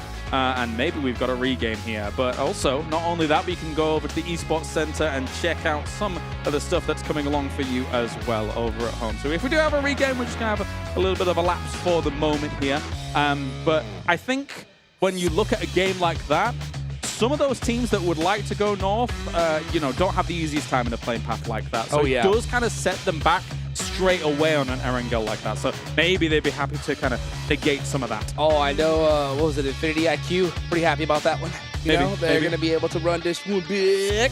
As we take a look at these teams, you can see exactly where there are players behind the frosted glass, just waiting and excited here today. I mean, the first match was nuts, obviously. We saw some Sandhawk craziness, but now we're going to go to Erangel, the tried and true map. So I'm really interested to see how it all plays out here, because we already noticed some teams taking some different drop locations. I wonder what's going to happen when we see a nice, good plane path. Yeah, I mean, when you think about those drop positions as well, let's talk about the Vampire STE, or I mean, style 628. That's correct. Drop kind of dynamic as well, right? For a Vampire, it does put a little bit of a wrench in their works, but if you think about what they were doing in All-Stars, right? Their backup drop sometimes was locations like Zaki. So if you think about them trying to drop north on a plane path like that and then trying to rotate in from that northwest side, they clearly have some experience with it regarding kind of that backup drop location potential. So coming in from that side, they're probably very well versed at rotating from that angle. Yeah, 100%. I mean, at a tournament of this caliber, with this much prize pool, guarantee you, these teams have all had a little chat prior to this, before entering here in the lobby, and they're saying, you know what, we're just gonna land on this side, you guys land over there, and we'll see who all battles it out in the final zone. Because, like I talked about, you know, having these hot drops, they destroy your chances of a championship. Oh yeah, don't incredibly. Yeah, it is absolutely brutal for both teams involved. Even if you're on the winning end of it, oftentimes you might lose one player, you might lose two players. Yeah, you won out the hot drop, and yeah, you've got yourself 4 eliminations on the board, but it really does not help your chances in order to convert to a win, things like that. And speaking of converting to a win, let's briefly talk about what we saw from a good point that they brought up on the desk was the Tiamba win it or lose it play. Yes. I love seeing those kinds of plays, because honestly, if you send, and when we saw them send into the Stalwart compound, you either win that fight and you potentially put yourself in a winning position, or you don't win it and that's like that. But it sometimes, especially on Sandhawk Dukes, and you know it as well, is better than just committing to the third parties, the fourth parties of edge play, right? Yeah, I mean, you're having to roll the dice if you're just sticking to the spot where you're at. You're hoping that another team fights another, you catch a lucky third party, but they wanted to take their whole entire, you know, future in their own hands. Agreed. Right? So they said, you know what, we take this day, we get it, we do. If we go out, we go out. But we'll find out. Let's go ahead and bring it on over to the desk to hear their thoughts on that. Well, my thoughts are actually thinking towards the teams who came in from the All-Stars stage, where they are used to this happening and they get to keep their mental focus, whereas the teams coming in, this might throw them off a little bit. You know what? You got to stay focused because you only have 3 days of play. You know what? Which team actually just got rolled over? I think that was Infinity, wasn't it? Was that Infinity? It was, yeah. Good for them. Yeah. They're like, start. yes, saved. Another chance. Shout out to whoever that was. Yeah, do you see the guns of that reject player, by the way? Man, he built different, literally. Not quite there yet. Yeah, you got more to try and stay in that mental state, right? Yeah. More like Jason. He's got I don't know. I saw you curling like 10s this morning. 10 kilos, which equals 10 different chocolates. Chocolates. Yeah. Oh, yeah, that's perfect French. Never mind. This man, I don't. Okay, we'll get back to topic really quickly. This man, for some reason, every morning orders cappuccino, takes his cappuccino, takes like a chocolate croissant. Okay, no, we'll go to back. So production saying, Jason, stay back and stay focused. I don't want it from the match we just saw, though. I want it from the match we just had happen, because I think they definitely had more damage than that, didn't they? Yep, and I think they had some elims too. Is that actually from last match? I thought they had way more than that. I mean, they didn't get any elims? They got no damage or like eliminations on their push in the color me wrong in the trifecta. Sure. Yeah. So I think this is accurate. They actually got just the 1 placement point then. Yeah. Also. Okay. So he takes a croissant. No, we'll skip past that. I mean, obviously, it is a tough time here for the teams. Obviously, stay focused. I'm trying to think, is there any teams in particular that we kind of looked at in the last match? I mean, if you think about the PEL teams coming through, we didn't see too much about it in the first match. However, I'm very conditioned to see PEL teams come in with Nova.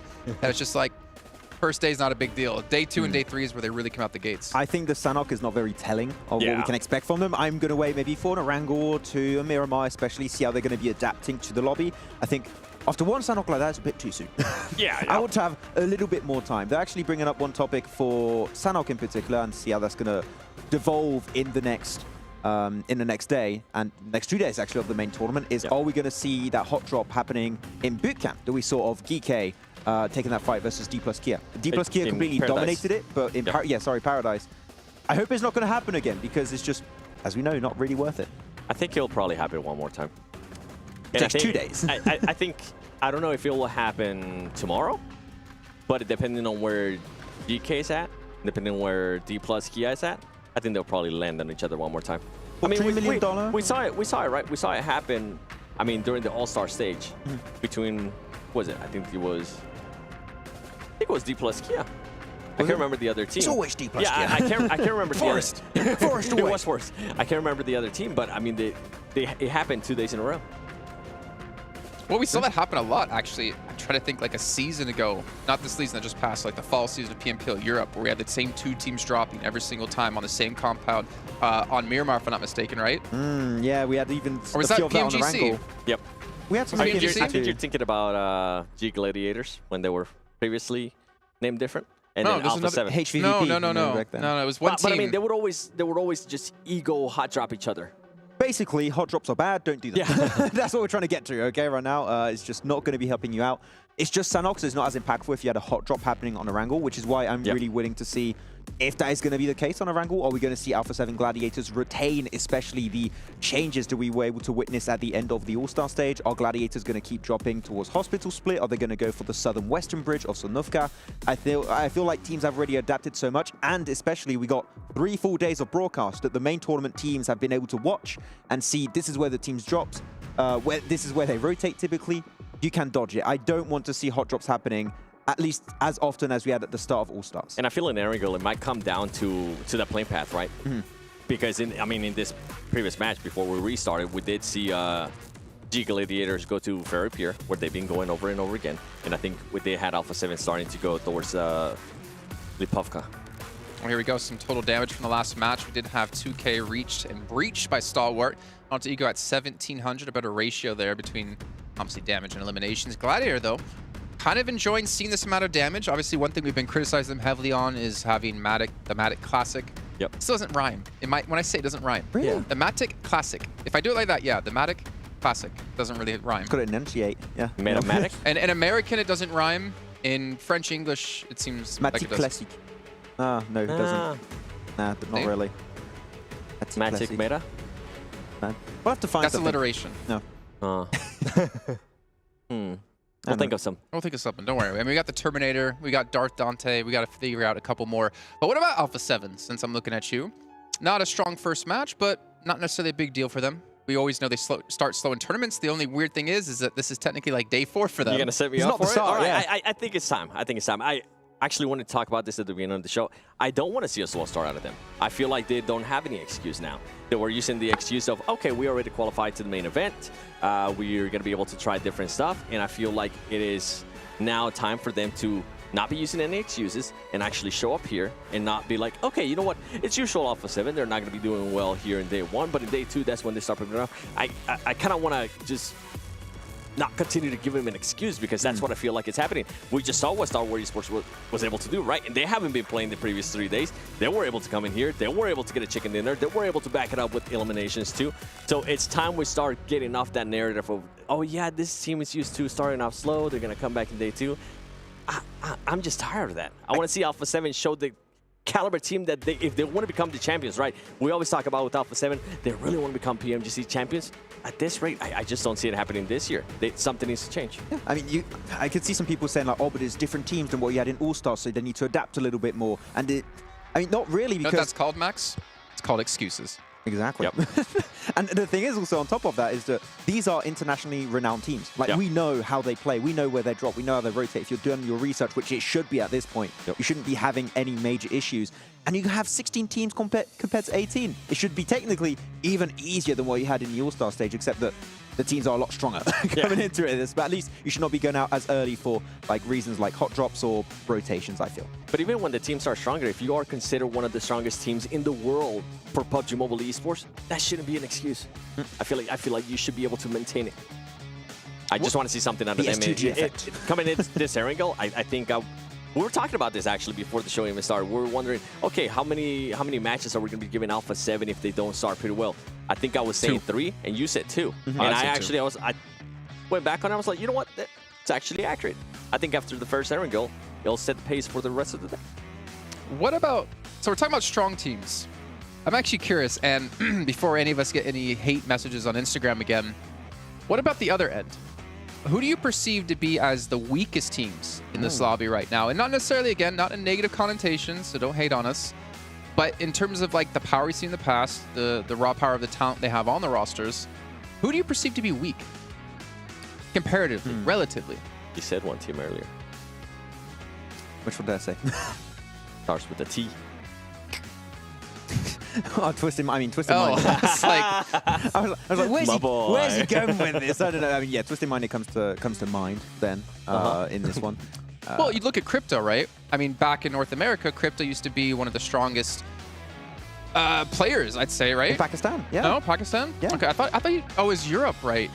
Yeah, he did come to Europe, right? You're thinking right. back, there used to actually be a Crypto at NA as well. Because I was trying to think, like, how often has he played internationally at events like this? Because this is obviously a massive step up compared to just playing in a solo PMPL region. And there's a lot more pressure on a person like him who's supposed to be a star player. Yeah, and we did see them go out really early in this previous game, right? Right into Vampire Esports that were gatekeeping the southern-western edge of that circle on Sanhok. I feel like it was a little bit of lack of scouting. I don't want to judge too much on one game, especially at Sanhok, right? I want to see, as we stated, Miramar. I want to see Erangel, how it's going to be panning out, but it's not good for the mental state, especially after a rehost on your first Erangel too. So I want to see them get in the zone. Yeah, but something that we always think about, right? Previous PMPL MVPs, I feel like they always have a little bit of extra pressure on their shoulders. Just looking at you dancing on the... I was jamming. It's a good song, but I always feel like they have a little bit of pressure on their shoulders because everybody's expecting them to perform. Everybody's expecting them to be able to put up the numbers. And if that doesn't start happening, then the player might start doubting himself at one point, right? And it's been a while since Crypto has been that MVP. I mean, by a while, I mean last year around this time is when he became an MVP for Pakistan. I feel like at one point, he's going to start thinking about it. People are going to start expecting those numbers, and they're going to want to see him. And I personally do want to see him being able to perform well here. Yeah, and their performances have been very volatile in a sense. Like you had Saudi E-League, and then he went straight back down when they played in their home region. So I don't really know what to expect. They can have really good results. I can see your phone already starting to get some pings. I'm just saying facts. Okay, they did good. Ladies and gentlemen, Addy, put the camera on me real quick. The truth hurts sometimes, but it's true. He didn't wait for the... He didn't wait for the solo shot, yeah. He did it. It's okay. Too late. There you go. Now do it again. Do it again. No. Okay. Okay. The truth hurts. Aww. The truth hurts. We got it 3 times. Thank you. We got there eventually, right? Time's the charm. What about Falcons, man? Honestly, when I start talking about weak teams, to me, Falcons was one of those teams that I had in my mind. I agree with that statement. Do you have Would you elaborate? something else, yeah? No. I was just enjoying the laughter in the background. But there were, I mean... I think they're sending messages to Max right now on Instagram. Before All-Stars, I think everybody was expecting Falcons to not even be here in the main event, and I think they were able to showcase in a big way what they are actually capable of with this new team. They're not the same Falcons that we saw last time at PMWI, and they were able to kind of back it up, right? They're a new team. It's a new team's Falcons. They're new roster. They were able to put up good performances. And the way they were able to actually start the day here, they were able to put up some elims as well, which, yeah, it is Sanhok. Yes, there is some manage. You are able to take advantage of it, but it's still a good way to start the day. I would say you have a very few amount of regions where the transition from your home region to international events like PMGC, PMWI is really rough. One of those is NA, but also Africa, right? Yeah. Is it always going to do the same reaction? There's nobody from NA here. It is literally It's my region, but I always tell them the same thing. I mean, if you're not going to be here, what do you want me to talk about NA? Okay, fair enough. And Hyper where? And then Miss X started replacing. We were talking about Team Falcon. Miss X is what? I know, but I'm saying you mentioned NA, and I'm like, they're not even here. I don't know, man. I'm scared to touch the NA topic because I'm pretty sure I gotta go back and do PMPL NA coming up, and I don't need any hate messages from some of the players. I mean, if they step it up, they'll be here. And then we'll actually get a chance to talk about them positively. I always tell them this, man. I've been doing NA for like, what, 5 years now? You know what? Let's go in. Let's go in. Let's just end our careers here. You know, you look at PMPL NA in particular, if we're going to talk about it, go ahead, Baxter, in the conversation. You're associated. Are we going to sugarcoat it? Because, I mean, we can't be biased. I don't care if you're the best team in NA. That doesn't mean squat on the global scale. You can have your ego all you want, but if you get to an event like this and you can't compete, not necessarily calling it Mizexus, there's a couple of our teams I have in mind. I'm not going to say their name, though. Say it. No. Then, you know what? Like, get good. Yeah, that's what it comes down to. When was the last time that we actually went to an international event and we're like, okay, you know what? NA has a chance not to win. When Zute was playing, top 5. When Zute was playing, for me, it was like the first PMGC we had, Season 0, back in Malaysia in 2019. Oh, that's when he had his best move. And we had Carnage. Okay, yeah. Okay. I do miss Carnage as well. Yeah. And you had like Temple Storm back then. That's when I felt like, okay, NA has a chance. But the problem is NA's just fallen further and further behind. I think, in part, because of egos, but also in part because of the old guard kind of retiring and leaving PUBG Mobile behind, not kind of sticking around, training the new generation of NA. But then we had Hotchix looks like he agrees. Then we had Knights. Or disagrees. Then we had Knights, right? And then they ended up going to PMGC, and everything kind of fell apart, and then the team disbanded, and now we have Coops being able to dominate in a completely different region. That's the issue. If you get too good in NA, you're getting picked up by another region. Yeah, I mean, which is the right thing. And I always tell the players too, hey, do it good, because there's other regions that are going to be looking, and if you can excel somewhere else, if you can make some money. Yeah, I mean, it's fair to say that NA and Africa, which was the initial point, is that they are regions that's really hard to transition to these big global events. So yeah, you don't get too many opportunities to play at this stage, but it feels like the level of play is just like kind of similar year after year, right? And it's not too many improvements. I've been saying for years, it's like you get to an event like this, you know, for Mizex's case, in this certain situation, you take what you learn here, you bring it back to your region, and you try to help the region improve, and you try to dominate the region. But I feel like a broken record. I've been saying that for like 3-4 years now. And at some point, you just have to wonder what's going to happen. That's why I was so excited to see what Hyper was going to be able to do in this event, and it didn't end up happening, and then it just well, we did have one of the players here last year, GK First. Yeah. Under TJB, right? Under the TJB flag, and it didn't do well. Yeah. That was a rough transition also for them, unfortunately. I mean, there were some moments where GK First did do well, but the team just were not able to compete at all at this level very clearly. I just hope we actually get a chance to see a top NA team like Hyper at an international event, so we can see what they're actually capable of at a LAN event, not online. Well, maybe next year that'll happen. To be fair, when you are playing like America's regionals or European regionals, some people are playing with higher pings than others. And it does make it a lot more difficult to play. So maybe some more offline events can actually help step up the game. And a lot more of these international events. Maybe some more regional clashes, stuff like that would make things a lot more exciting and obviously help take the skill you learn and kind of trickle it down. I think the regional clashes in particular are really cool actually to have to get some more knowledge and some more clashes of metas between all these different regions. I mean, one we're going to be having after this event is going to be nice to see MEA versus Europe, which we very rarely see, right? So the European teams that rarely make it out outside of their home region, which is mainly the old Eastern Stars team, can get some good info. I would want to see Max, sorry to cut you off. I want to see North America against Turkey. Against who? Turkey. Turkey. Say North America or America? Yeah, North America. Okay, North America. Yeah. Not Americas. No, not Americas. NA. Yeah, it's PMPL region, That's right? a bloodbath. I know. You know what I want to see? They would get a lot of good experience because in NA, we saw this especially. We're like, oh yeah, that team would not get away with that against other teams. And I feel like that's something that they need more of a shock, especially in NA. Like sometimes they get away for too long with like easy stuff, and it just becomes a habit for them that once they get to actually this stage, it completely backfires. Actually, a very interesting point to make. I'm really happy you bring that up because it made me remember what's been happening in Europe. We have the CIS teams coming over, and they've been able to gather so I'm so just much getting info. PTSD from the song every time. I'm just trying to go It's a new Silver Scrapes. All right, it's time to head into game here, and hopefully I don't get cut off this time with Kalaris, and let's go, Hotchukes! Let's go! Here we go. Jeez, that was loud. We are headed into Aragon. What can I say? I have one volume, and it's set to max. It's set to American. May I get it max? There you go. Oh, yeah, okay. Oh, yes. No, he's French, he's quiet. Oh, le bison. Oh, le petit bison. Le bison. That's right. You know, I'm sad, man. My premium limited edition intro was squandered on the regame. It really was. I'm it was so good. It was Ah. so good. Maybe that's what it was. Maybe it was too good. Yeah, maybe. They said, you know what? We just have to settle for the let's go. I guess. All right, well. Is what it is. Let's go. There you go. Let's go indeed. Look at this. Here we go. First Aaron Gale here of the day. Northern play path this time. Much more favorable for a lot of these teams.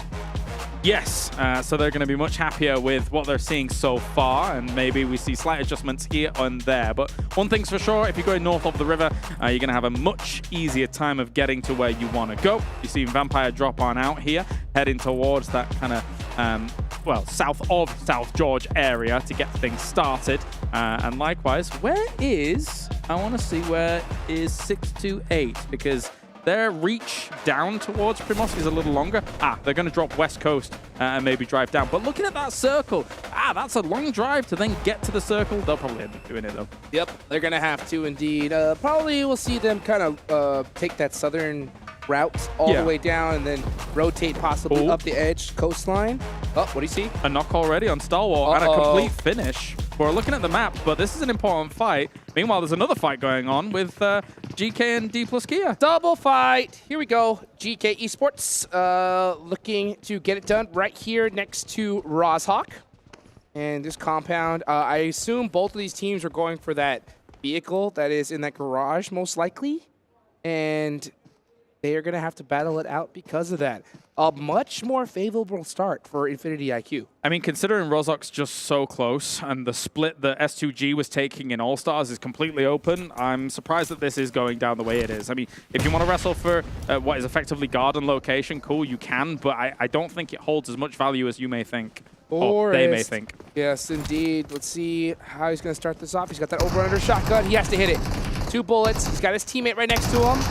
Oh, he's actually got 3, so they're going to have an advantage. Oh, a stun grenade blinds them both, and they're going to have to do some shots, completely blind the situation. You can even see Osel shooting his own teammate, Satan, up close with the S12K.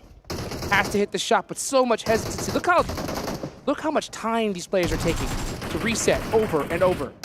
Ragnar holding the angle here. A big jump shot coming in as well as Haith is going to try and get this going alongside the S12K. 3 down. Satan has to make a miracle play happen here. They know where he is. They're going to prioritize him instead of going for those flushes and trying to pump him out with the pumpy. As Satan goes for a jump shot against it, but I don't think it's going to work on out. There's no way he wins this, surely. He hit him too, but he's down to 1 HP. Gets it done after all. Gonna go ahead and go for that pump shotgun. Can Satan pull off another miracle play for the first time here in this tournament? He's gonna get a double most likely. He's low. One more shot. Missed it again. How is he missing all these shots? Oh, that had to hurt. That did. There was very little opportunity there for them to salvage that, and they will be going down. 7 points from the previous game, nothing for this one. Stalwart is bailing as they got caught very early. Here it was a run over here as Infinity IQ were able to finish off top. That's got to hurt. Hey, Infinity IQ getting a little bit of revenge, right? We saw a run over happen to them, but now they're the ones doing the run over, so that's going to be not the best start for Stalwart Esports, especially considering they're coming off of a chicken dinner. But, you know, we have a nice northern circle, very, very typical. Teams are taking a little bit of time to get looted up here. Yeah, and speaking of getting looted up, this is actually Stalwart looking for somewhere that they could potentially call home in this circle. They dropped, they knew that they had someone be run over, and the trash loot that they had around or west of that shelter area was not enough. Now they're rotating south away from the circle, knowing that farms taken, Milta's taken, any trash loot would be kind of not very wise. They're coming down here to Novo for a better loot secure. There is a world where they could take a boat from here and enter far north, but that's a quite ridiculous call. If they did it would be insane.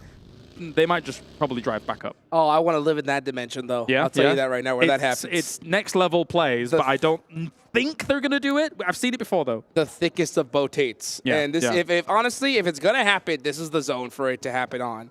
Because to be honest with you, I mean, yeah, they are having to go all the way down to Novo to loot up. Yeah. And it's going to be difficult to push up the circle. So we'll see how fast they're able to get that loot and go, only with 3 players on the board. First game in the books. First day is so important in this tournament because we've seen it happen. We saw it just there in the All-Star stage. Towards the last day, the last game, there's so many teams that have nothing to lose. So you do not want to put yourself in a situation where you're needing points in the last game. No, absolutely not. I mean, we saw as close as, you know, Aegon I8, for example, in the All-Stars.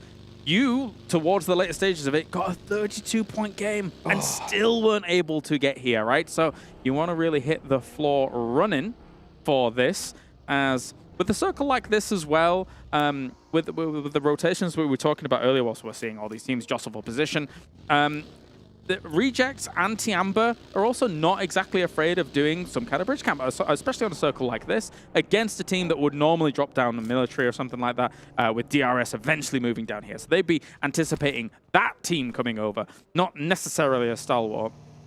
I wouldn't be surprised if we do see that bridge camp, but man, you just, that was another dagger to the heart hearing that, because just seeing those RI8 players after a 30-point chicken dinner. 32. Yeah, 32 points, just with their hands on their head saying, why didn't we just start playing like this earlier? Oh, sorry, you're on about R8, 30 points in the last game. Yes. Sorry, I'm thinking about so many big games, which were so impactful, so close, but not getting them on. Sorry, I apologize. Yeah, it was absolute insanity here. But you know what? We're here in the main stage. A lot of teams looking to pick up a big chunk of all that cheddar, that big prize pool that we have here. $2 million at stake, literally doubled it here for this tournament. We can still get Fireflux, looking to possibly go for some vehicles, looking to use that 4-car strat. You know, everybody just taking it kind of easy right now, just trying to get looted up, getting ready for the next circle. Yeah, you can play this circle slow because of the differences that exist in the circle, right? You can eventually have to go all the way up Stalber, try and play the side of Stalber Mountains. You have to sometimes play Yaz Fields here. So I don't think there's any hurry for a lot of these teams to try and scramble for a center position, because center could quite easily not have any value whatsoever in 2 circles time. Like, you go and pitch up at Alamo, south of Yaz Fields, right? And then all of a sudden the circle shifts away from you. What are you supposed to do? Yep, and then who knows? We may even see a Stalper finish, maybe even a Kameshki. Maybe. Well, steady on. That would Let's be not get interesting. too wild. Yeah, let's not get too crazy here. Let's take a look here at the bottom. We can see GK Esports completely focused right now, laser focused after their rough start in Sandhawk. Yes. So now they have a great start. Yeah, 4 eliminations on the Dplus KIA, and it was a very well fought. I love seeing battles at this stage because they're so patient. Even though they have a couple players knocked, you don't see any kind of crazy sands. No, they'll reset 3, 4, 5, 6 times if they have to. And we're going to see a difference in the next game, right? I doubt we're going to see that compound fight again from Dplus KIA going up against GK and the next Erangel and Dead Center. Wow. Okay, so a lot of priority compounds. Where are we going? I'm thinking to myself, southwest of Yasnaya Polyana. Already we're seeing Fireflux there. They're going to be taking up some of those locations. GK's in the area as well. All of this is about to get very hectic because it's quite flat terrain. Oh, yes, it is. Tianba trying to get a rotation on, but Twisted Minds is waiting for them. They were right next to him, and you can see as Dami does go down, Tianba do have 1 knocked in the process. Crypto, monster player, trying to get some sight lines here as Ren's backing it up, looking to rotate away from this. Currently sat over at Alamo's Twisted Minds as Easy and Crypto going to lock this down, looking each and every way. Some big names on Twisted Minds, big expectations from the fans to see the guys like Crypto be able to perform here on the international stage. Tiamba just finds themselves in this position where they're just covering themselves with smokes for the moment. They do know that Alamo was taken thanks to the shots that they could hear over there. They did get an elimination onto Twisted Minds, so they are big chilling right now. Getting a nice little reset for themselves. Taking a look at Reject Tokyo. We saw them a little bit earlier, but now we got eyes on to 628. Oh, there they are now. They were the first team to really get eliminated in that Sandhawk match. Just got picked apart little by little, so they really need a good bounce back game here. Yeah, and just play your next game a little bit more slow, get some kind of change your mental state about it, and if you're playing slow, surviving into some of the later stages of the game, you can be okay indeed. As we take a look at, for those of you guys looking at the map stream, we're starting to see Stalwart push from the south side, but there is a battle going on between Infinity IQ and Tiamba, battling it out here at the Blues, right south of Yasnaya. Ren, Gonna go ahead and push on in. And I think this battle might be done and dusted. They did end up picking up a couple, and actually another defeat right there. Yeah, that was from Infinity IQ, trying to do some split looting. He was running about with the Scar L. He has a DBS in hand as well here, as Infinity IQ is still in some of these craters that were created down in the south of the fields. So this is just close to Alamo, but again, Crypto has now moved up. You can see him on the high ground in the distance, doing some scouting, because with this kind of circle, it's unlikely usually that you would be able to stay there forever. There is a chance, of course, you know, but just going up to that slight high ground, getting as much information as possible across this field is going to be absolutely necessary. 100%. Yeah, that little hill right next to Alamo. Yeah. Pretty good spot. And let's see exactly where the zone's going to go, though. I wouldn't be surprised if it is a Yasnaya field zone. Those are a dime a dozen. And scary. That'll definitely make things interesting. We may see some hay bale battles. Yep. As we see Stalwart all the way at the south side. They did come all the way from Crate, so they do get up here safely. But in order to get into a good position... Oh, actually, this zone is actually a pretty favorable one for them.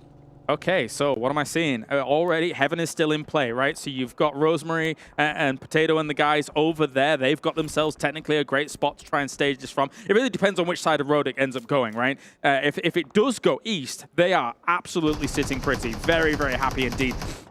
Meanwhile, you're seeing STE here trying to fight off against Rejects. Rejects need to bail on out. And thankfully, no casualties just yet.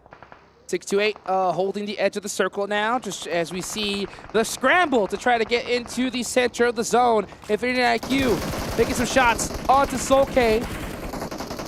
Are they able to bust out the buggy? No, instead they get ran over.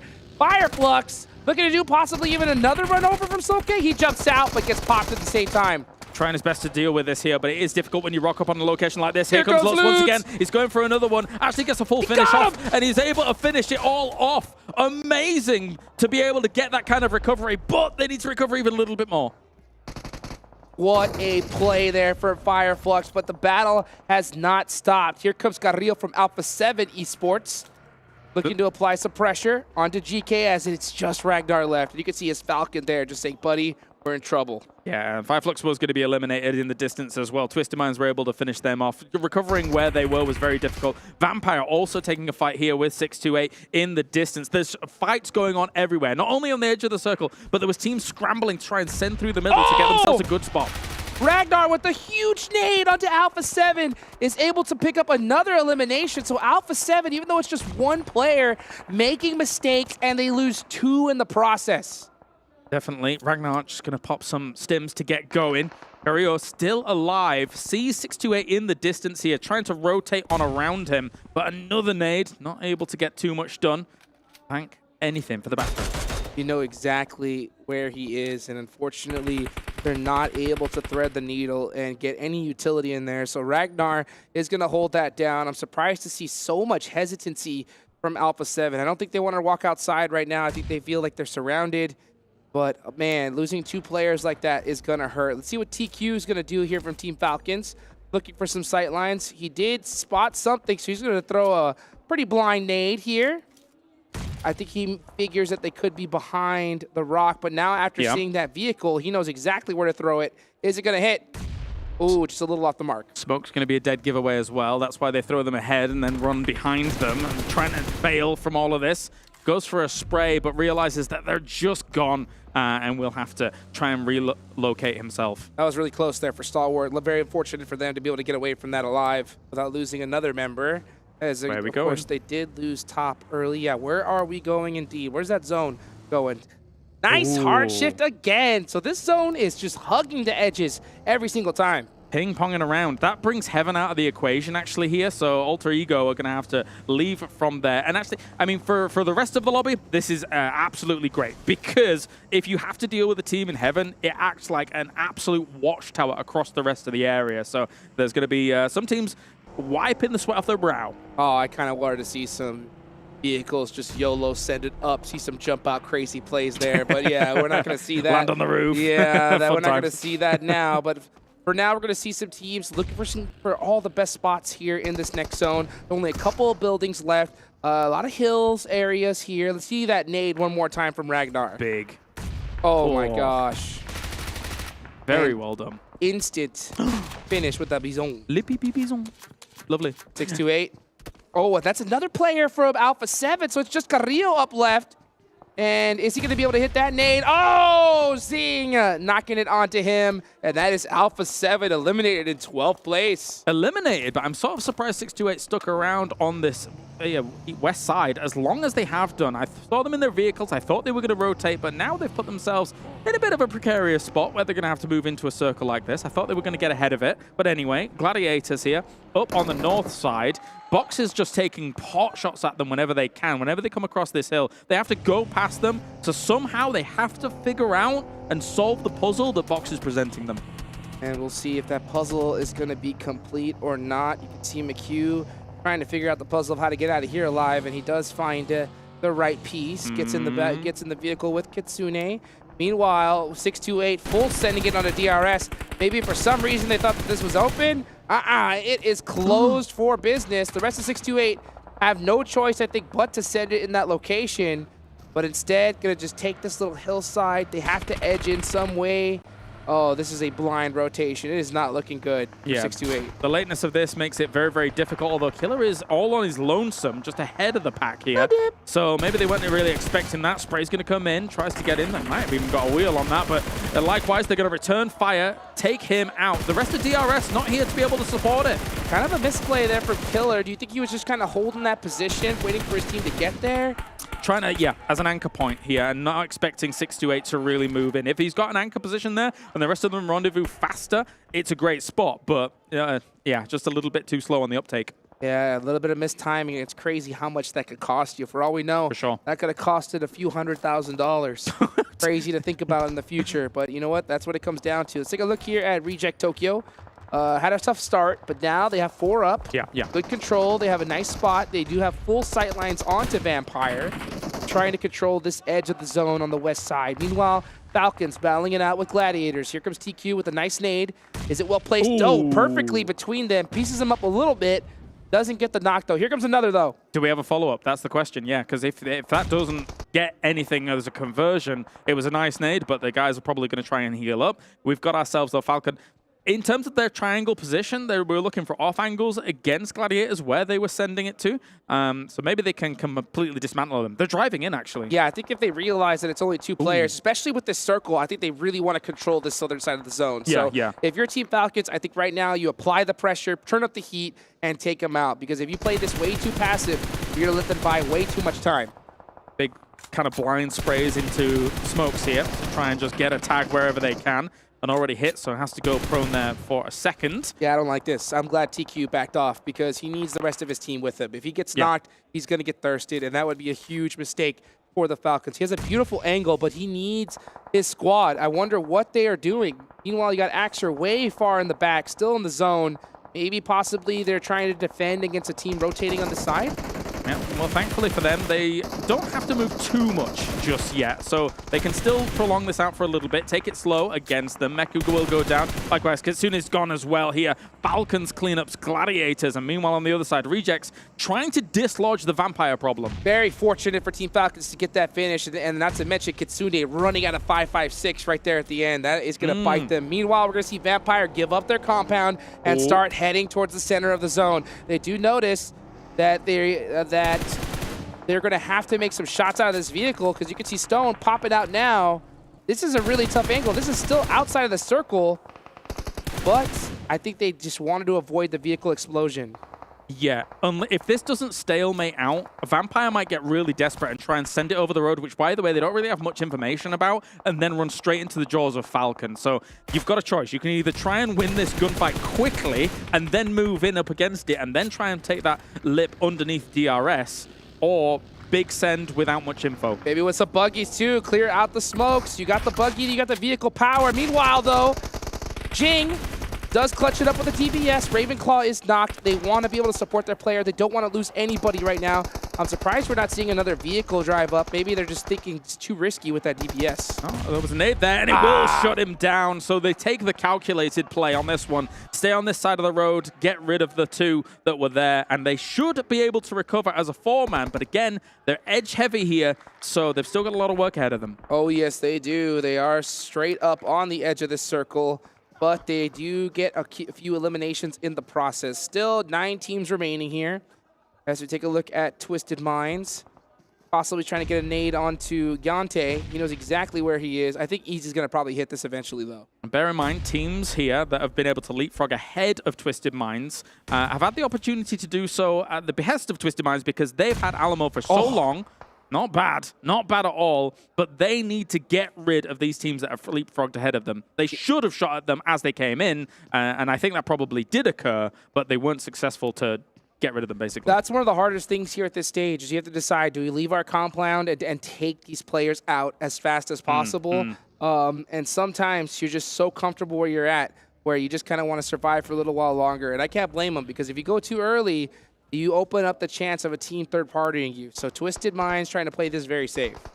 Definitely. Stone looking towards Twisted Minds as they're trying to find themselves a little bit of a closer location towards the end of that circle. And the hard shifts continue in this one, Hot Jukes. That is rough for some of those teams in the south. Oh my gosh, straight goes to the other side, and it's a huge zone shift for Alter Ego, a team that had to really work for it in Sandhawk, finally getting blessed here. Let's see how many eliminations they're going to total up before the end of this. Yep, same time. Let's take stock of things. He's winding it up, man. He's winding it up. What's he going to hit? As Falcon's driving around near STE, actually. They're going to try and get rid of them and clear their backs even further. They're doing a lot of this clearing their backs tactic, which could work out for them in the long run.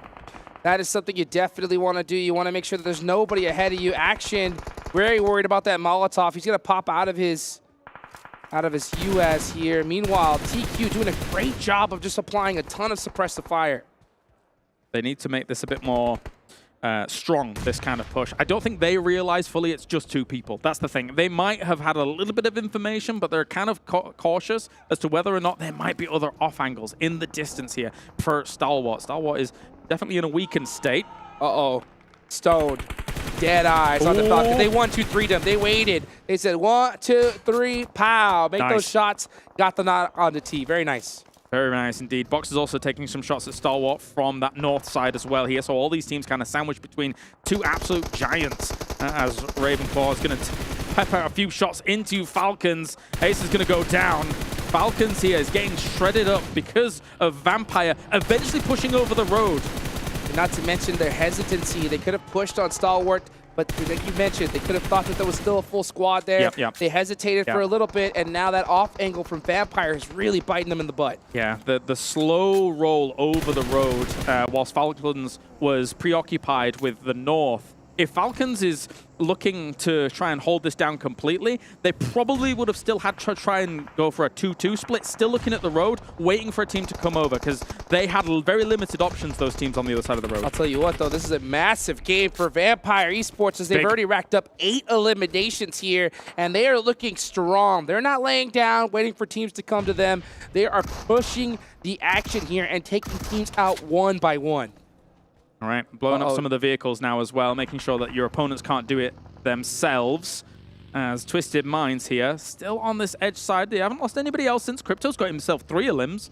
Nice. All by his lonesome, too. He's got all the eliminations on the team. And I can think if you see Ravenclaw slowly wrapping around, trying to catch an off angle onto DRS, looking for any intel. I like to see Ravenclaw use that vehicle. Even though he's in the blue zone, eating a lot of damage, he's getting a ton of intel for his squad. Yeah, it's sneaky to be able to go for that. He's trying his best because the thing that really does hurt you is the fact that you need intel of who's over the road. Are they trying to move over the road? Because they will appear in a moment's notice, especially if they're blitzing it in vehicles. So you've got to be really on the trigger to be able to deal with them. 100%. That intel could be huge. Maybe you realize that there's a full squad. Maybe you realize there's only one player and you send it. Any intel is good intel. And let's take a look here at where these teams are going to go. Next zone about to pop. And it centers on up. Again, Alter Ego dead center in a really good position here. And how many eliminations? They've got 4 eliminations, and I expect to see a lot more from them soon. Yep, they've been chilling in the center of the circle, man. I mean, it's a deceptively good area to take. You have to expend some smoke sometimes with the lines of sight we're seeing here. You can see them in the distance on the left, but car forts are super important at this point. And for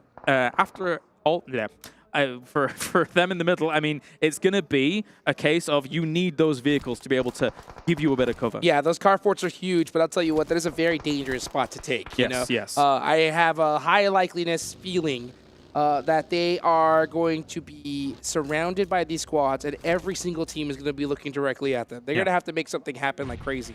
Don't know why I couldn't scrabble together Alter Ego, but they're out getting knocked in the distance as well by Tiamber, who have now pushed on against them. Nades going to rain down on their position here, and Stalwart is now gone. They will go down in 7th.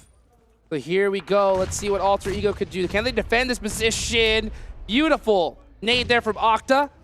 Onto Tiamba, over with 1 HP, but he's going to go ahead and throw over a nade right on top of them. Meanwhile, we're going to see Ren with the drive in. He's got the DBS locked and loaded. It is a 2v1 situation, but that smokes. Ooh. Oh, it did eliminate those sight lines, but man, Alter Ego, they are on it when it comes to their gun skill. It was a good fight back, especially since the position they're in is quite nadeable. So, I mean, that could be another opportunity here for someone like Twisted Minds if they have the resources, but I don't think they do. They've already been through a lot of combat here throughout this game, as on the opposite side, Vampire versus Box might be the brewing conflict that was on the way. Rollkiss, very familiar name. You can see him right there on the edge, looking to make things happen. Ravenclaw, the entire team of Vampires up, and now they're applying pressure on the Box. This team is doing a great job of just eliminating squads on this edge lane. That's 10 eliminations, double digits, the most we've seen so far, and they're not done yet. Yeah, this feels like All-Stars Vampire right now, especially for that day one that we saw for them in the All-Stars.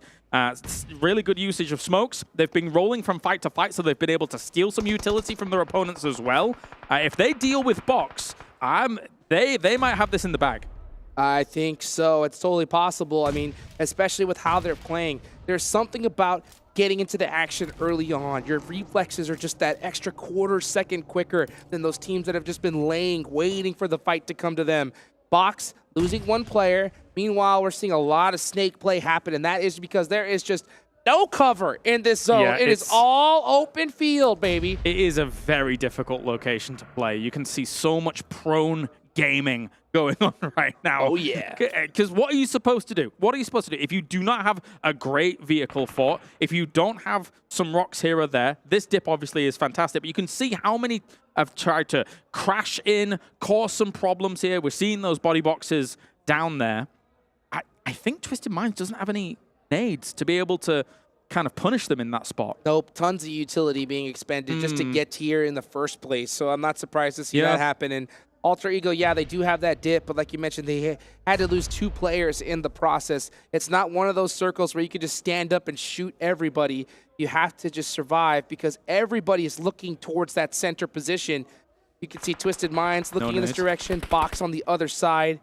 Vampire, I wonder if they are going to clean out this right side and focus on Box first rather than center circle. Okay, so Crypto had 1 nade. He actually was waiting, holding it. Oh! No, he was on the other side of the vehicle. Octa saved with a scrap of life there.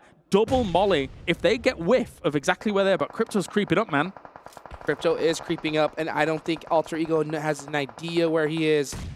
Octa is looking in this direction, but he's also focused on his back because there's so many shots happening here. If Crypto stands up, he's going down immediately. He knows it, so he has to snake it the whole way. He saw Potato. He did see Potato from his third person, unless he was looking in another direction. But anyway, we've got him now. Big push in here from Vampire. Here we go. Stone applying the pressure onto Box, looking to finish him out, and they do. Whoa. Vampire taking out every single player on the edge. They are on fire right now. Like that. A click of the finger, and they were gone. That was brutal to look at there. Vampire, what a great push by them. Man, I don't know how the other teams are going to be able to respond to this. DRS, Twisted Minds, Alter Ego on the opposite side of this. They're going to crunch down on one another, and Vampire is just going to clean up the scraps. I mean, look at the difference. Every single player is laying down, trying to survive. Meanwhile, Vampire standing up, just applying crazy pressure, saying, we don't need the tall grass. We just need this M4, baby. Tony K forwarding on in. Gante does get knocked, though. Maybe a double knock is tough for Ravenclaw. does pick him up in the meantime, and that is DRS out, so now it is down to a 2v2. Maybe too bold though, who knows? Because losing those two players really takes away a lot of your advantage. Gonna try and get Schweppes up here, but they do have some nades in hand. If they're in nade range, this could be deadly here for Vampire. The circle's pushing them. They have to move away from this rock before Alter Ego has to move themselves. Octa applying the pressure. He's just holding it. Hold the angle. Hold the angle. Just keep on that suppressive fire. Let Papa Blue do the work just hold for the angle. you. And this should be an easy dub for Alter Ego. No Meanwhile, way. yeah, Vampire going out at the end of it. A brilliant performance for them regardless. And honestly, that was one zone where you got blessed. That was not easy to win. No, definitely not. The Tiamba push was scary there for Alter Ego, but they were able to persevere through the oppression that was coming their way in a lot of this. And again, you've got to be really steadfast about holding on to your utility. I keep repeating it, man, but when it comes to a zone like that, and Vampire getting so eager about their advantage that they had, that was the end of them there. Tony K going down on that angle, Vampire was too confident in that one, man. I think they tried to do a little bit of a heat check situation, right? They were like, hey, you know what? I'm going to stand up. I'm unstoppable. And then Ravenclaw just runs, gets bodied, and then all of a sudden it's like, oh, no, we're in big trouble here. And yeah, if they would have played it a little slower, they would have possibly won the game. But you know what? That is Vampire Esports. That's what got them here in the first place. Yep. Guys, a lot more action right ahead of you guys. Don't go nowhere. We'll be right back.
Well, they came close in the first match, but they closed things out in match 2. Alter Ego take home a chicken dinner, and again, a lot of points to boot. But there's some other teams out there we have to start to talk about here at Max Man and Several Worlds Gaming.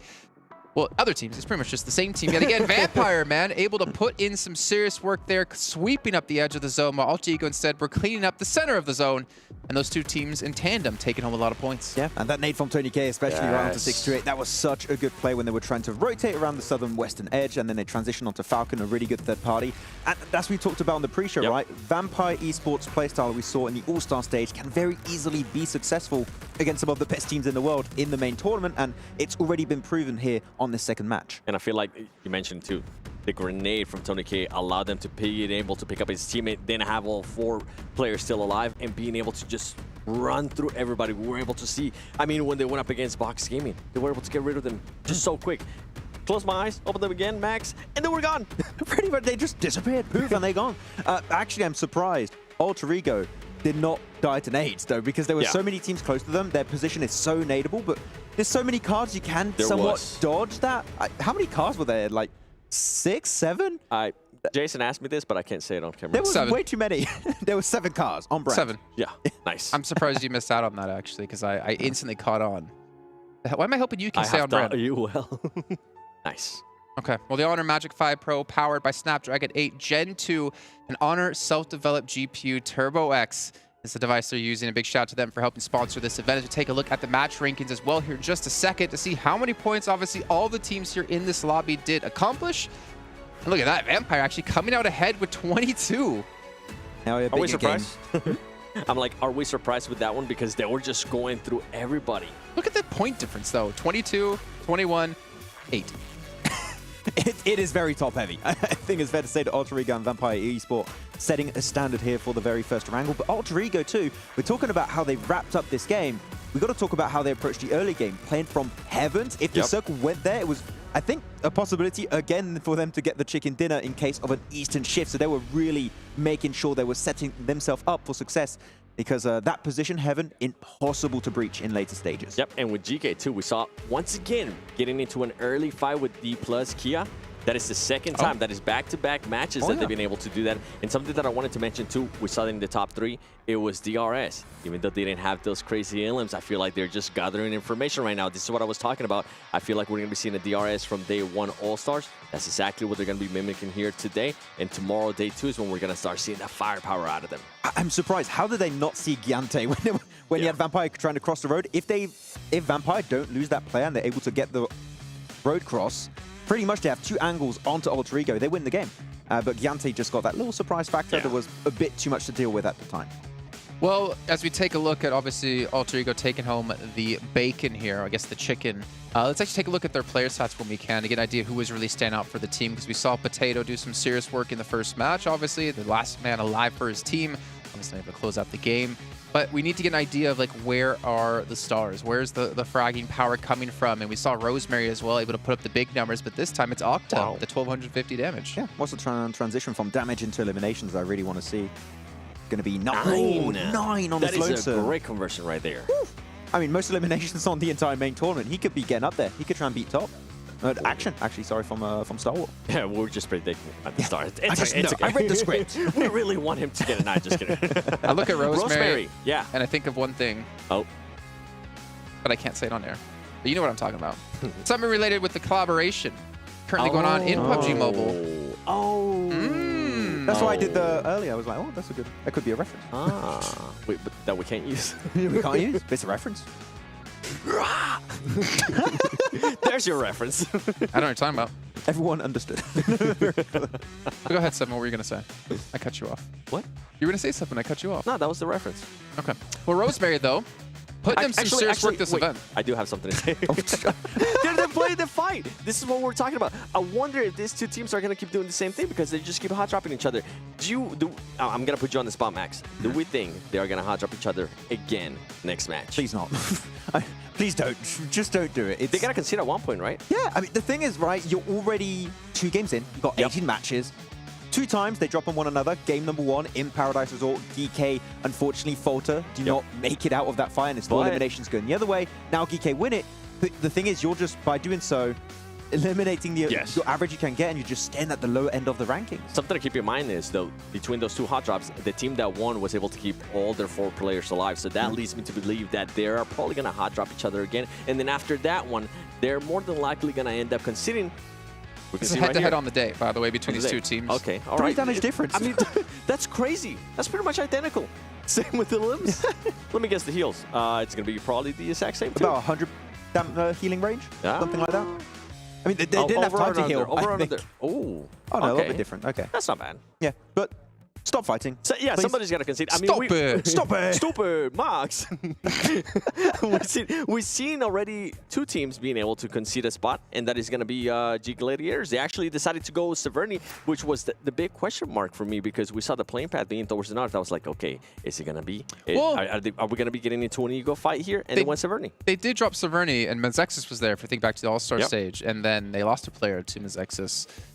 So I think it's too different, but it's nice to see they have like 3 different drop zones on Eranga, right? Like near Ferry Pier, George, and then obviously Severny. But yeah, having multiple locations can definitely help out. But unfortunately for them, it didn't work out in the end. But one team it did work out for is Vampires. We'll dive yet again into their player stats and see if Tony K is doing it yet again. Oh, pretty close in damage between him, Schweppes, and Stone though.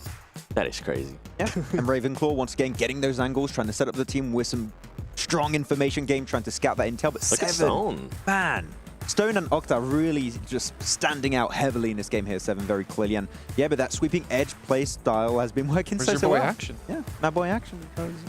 Not there right now, but he'll come eventually.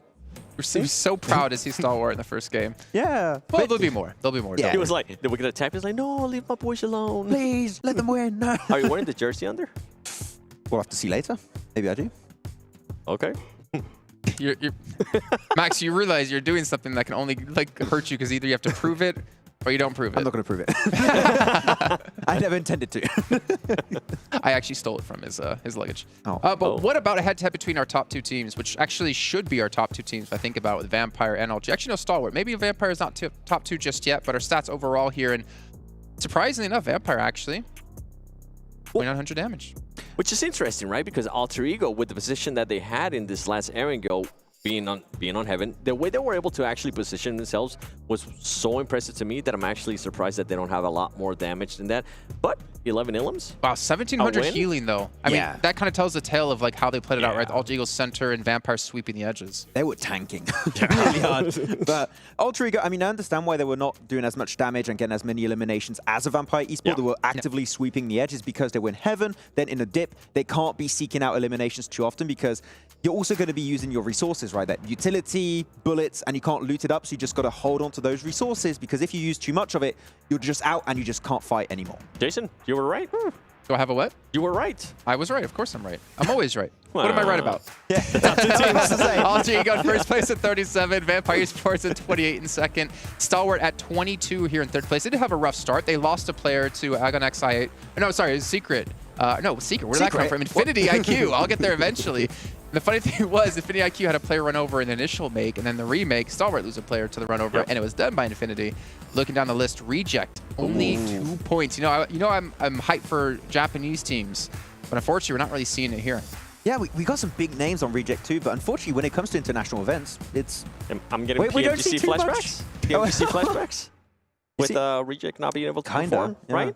I mean, the first 2 games, yeah. I mean, it's just 2 games, right? We're going to say that always on the first day. It's just 3, it's just 4, but there's not hasn't been, Alpha7. Yeah, there's not been a good trend of Reject doing well on global international events. Yeah, so we need to see them prove themselves if we want to start hyping them up. For Alpha7, that was their marker, right? We're giving them 2 matches. After this match, they need to start performing.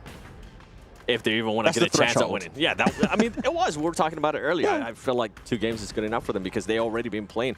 They had a bunch of excuses for All-Star. Now it's time to show up. You know, I see 30 seconds on the timer before we get to next match. Now, whether I'm confident in that is a different question. So I'm going to bring up a topic that might drag us out past the 30 seconds of something I see in different esports, actually. It's about a team playing down to the lobby's level or the other team's level, or rising up to playing to a different level, rising to another team's level, or setting the pace. And right now, I actually wonder, for the 2 teams coming in from PEL, are they playing down to the lobby? Because they seem to be struggling so far that I did not expect. I think they're having to readjust. Yeah, I mean, Tiamba is doing some very desperate plays. They're very reactive instead of being proactive. I want to see Tiamba more specifically be proactive and trying to set up some game-winning plays a little bit earlier, if possible.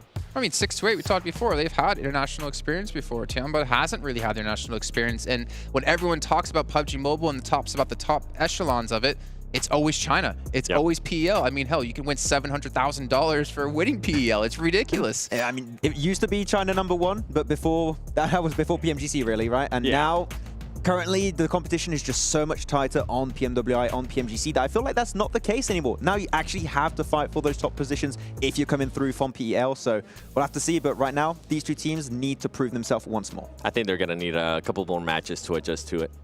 Especially Tiamba. Yeah. Oh, yeah. Well, that's what I mean, right? When you look at these lobbies, like you could have the best team that we look at S2G, like they were the best team in the world, PMGC. Not to keep hammering home at them, but they're the perfect example. They come into the All-Star stage and they kind of, whether or not they played well or bad, that's not the point I'm trying to make. Is like they didn't dominate the lobby like expected. Vampire, they were the ones setting the pace. They obviously knew they could do it before from PMWIs. They've had good results in this year, and they set the pace for everyone else. And no one else was really able to rise up to their ranks because they finished 30 points plus ahead of everyone else. And going into these games, you look at some of these teams, and on paper, they have really good results in the respective regions, but when hitting these national events, they can't seem to set the pace themselves. They're the ones always seem to play catch-up. And right now, like Vampire is one of those teams who's just showing everyone what to catch up to. One of those teams. You mentioned that so perfect, too, that right away I thought of Alpha7, a team that's not being able to set the pace like we're used to being able to see. Yeah, they always set the pace. I mean, even in Americas, we're like, okay, Alpha7 is just going to run through everybody. Right now, that's not the case. I mean, you have even teams like in Europe, right? You're going to have the side of Flux more specifically. There's the one setting the pace, and teams need to adapt to the very aggressive playstyle of Turkey and just the entire region as a whole, except S2G that's having a rough time. But yeah, you have to adapt to the teams that are currently at the top, that are setting the pace. Vampire is one of those teams as of right now. I mean, Reject is another perfect example. They pretty much dominated their region. They had almost like 100 and some odd points ahead of everyone else that could have contended for this position. They come in here, last place. They're used to setting the pace. They're used to controlling, dominating their own region, but you take them international events, and that's where they have to, I think, grow a completely, entirely different skill set to be able to play at this level. It's not necessarily about you can dominate. It's about, like, can you adapt? Can you play from behind? Can you play when these teams are at such a higher level than you're used to? The bigger question mark, and you said that too, is can they adapt? How fast can they actually adapt? Because you don't want to be adapting on day 3, which sometimes we do end up seeing, and we're like, oh man, it would have been great if this happened like early day 2 and not here at on the final match of day 3. I feel like that always tends to happen, and for Reject, I don't think they're actually able to adapt in time. At least based on previous international events. For them, I feel like the South Korean team, the Japanese teams are mostly renowned for their strong macro play. They're really good at understanding the map, what POIs are going to be of interest in every specific scenario. I feel like their gunplay is lacking when it comes to these big events. So I feel like if you're taking a 4-on-4 and you have your Reject or like other Japanese teams, they tend to struggle a bit more. And macro you can modify pretty easily, I would say, on these big events. But gunplay, that's a long-term investment you need to work on, and it might be too long. They run into this caveman teams where they're like, I smash, and they just power through them. I mean, pretty much, that could be it, yeah. It actually kind of worries me if we're talking about just the raw mechanical skill that they can win based off macro play. But as we know, with the change point system, with it not being 15 or even 20 points for chicken dinner, thinking back real far, you have to have everything to be able to be the best team. You have to have the gunplay, you have to have the macro. And you would feel like the gunplay is actually probably one of the easier parts, or at least I would assume, because you can go train that really easily. Macro, you have to experience a lot of matches to figure out what to do right and what to do wrong. And well, we're going to do something right. We're going to head over to our commentators with Hot Jukes and Klaris to take us in to our second Ergo of the day, match 3. That's right. That's right. Here we go into match number 3. Heading it straight into Ergo. Man, this playing path looks familiar. It does, doesn't it? And so all these teams, we're going to see if there's any adjustments, though. That's what my eyes are on here, Hot Jukes. What happens over by Rozhok? I think Dplus KIA, I think that they're smart players. I think they bail from what we saw at the start of the previous one. What do you think? I think so, too. You want to avoid all hot drops possible. I mean, especially if you are Dplus KIA. So trying to go for that vehicle, definitely don't think that's going to be the play. I'd be interested to see if they decide to do the same. It looks like they are looking to stretch a little bit further south. Not surprised in the slightest here. They'll have themselves some room potentially. But meanwhile, players are already down, man. Jeez, Box was down super fast here. Got themselves some vehicles below Yaz and going to be taking them on in. So very, very quick to all of it. But look, a GK might be trying to push on this. Let's see if they're going to.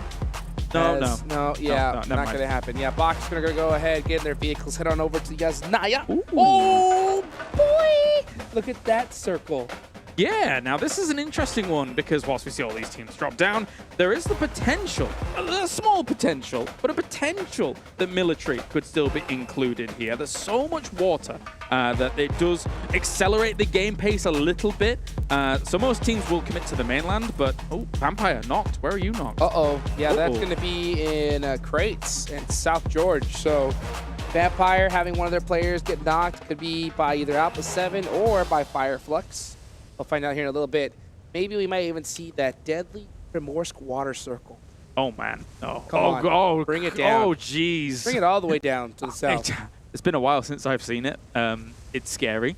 Talk about competitive, baby. That's what we want to see. Hey, you know what? I took a swim in the pool this morning. So, you did? I think I would like to see some players possibly do the same. Schweppes is knocked, but you can see Stoned got that buggy. He's going to go ahead and take it right on over to him. Oh, he was trying to get that. He was trying to get the vehicle for himself. Yeah. So that is why he got knocked in the process. Solus, I think, is out of ammunition.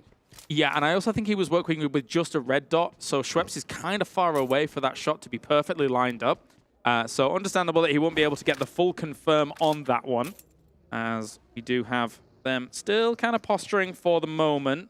I think ultimately, Solus with that M16 was just, okay, right, okay, I'll bail on the shots. I'll look for a better scope. Maybe I can actually get something going, but by that time, it's too late. Yeah, I think he was just very happy with just getting the knock and delaying their loot time. Just disrupting Vampire just a little bit. Plus, what that also does is it makes Vampire so much more paranoid going for that vehicle. So, I mean, just any kind of mining games that you can play at this stage, you're happy with. Fireflux said, you know what, I'm not going to get the confirm. Let me just get back to looting and move on from there. Definitely so. 2023, the PMWI crate is available from July the 15th to August the 15th as well. And also you can check out the Esports Center for much more that is going on currently. So make sure to do that. But, you know, as we take a look at stock of the game here, Stalwart back down where they go. They've got no vote to themselves. There's just a little part of me that I feel like some teams might still stay on military. It's such a low chance that the circle would go there. But, you know, maybe some teams linger. Maybe. It's such a gross play to stay, to be honest. Because if that zone goes back north, you're just stuck with your team and in the most horrific bridge ever. You're just like, do we really got to cross this bridge right now?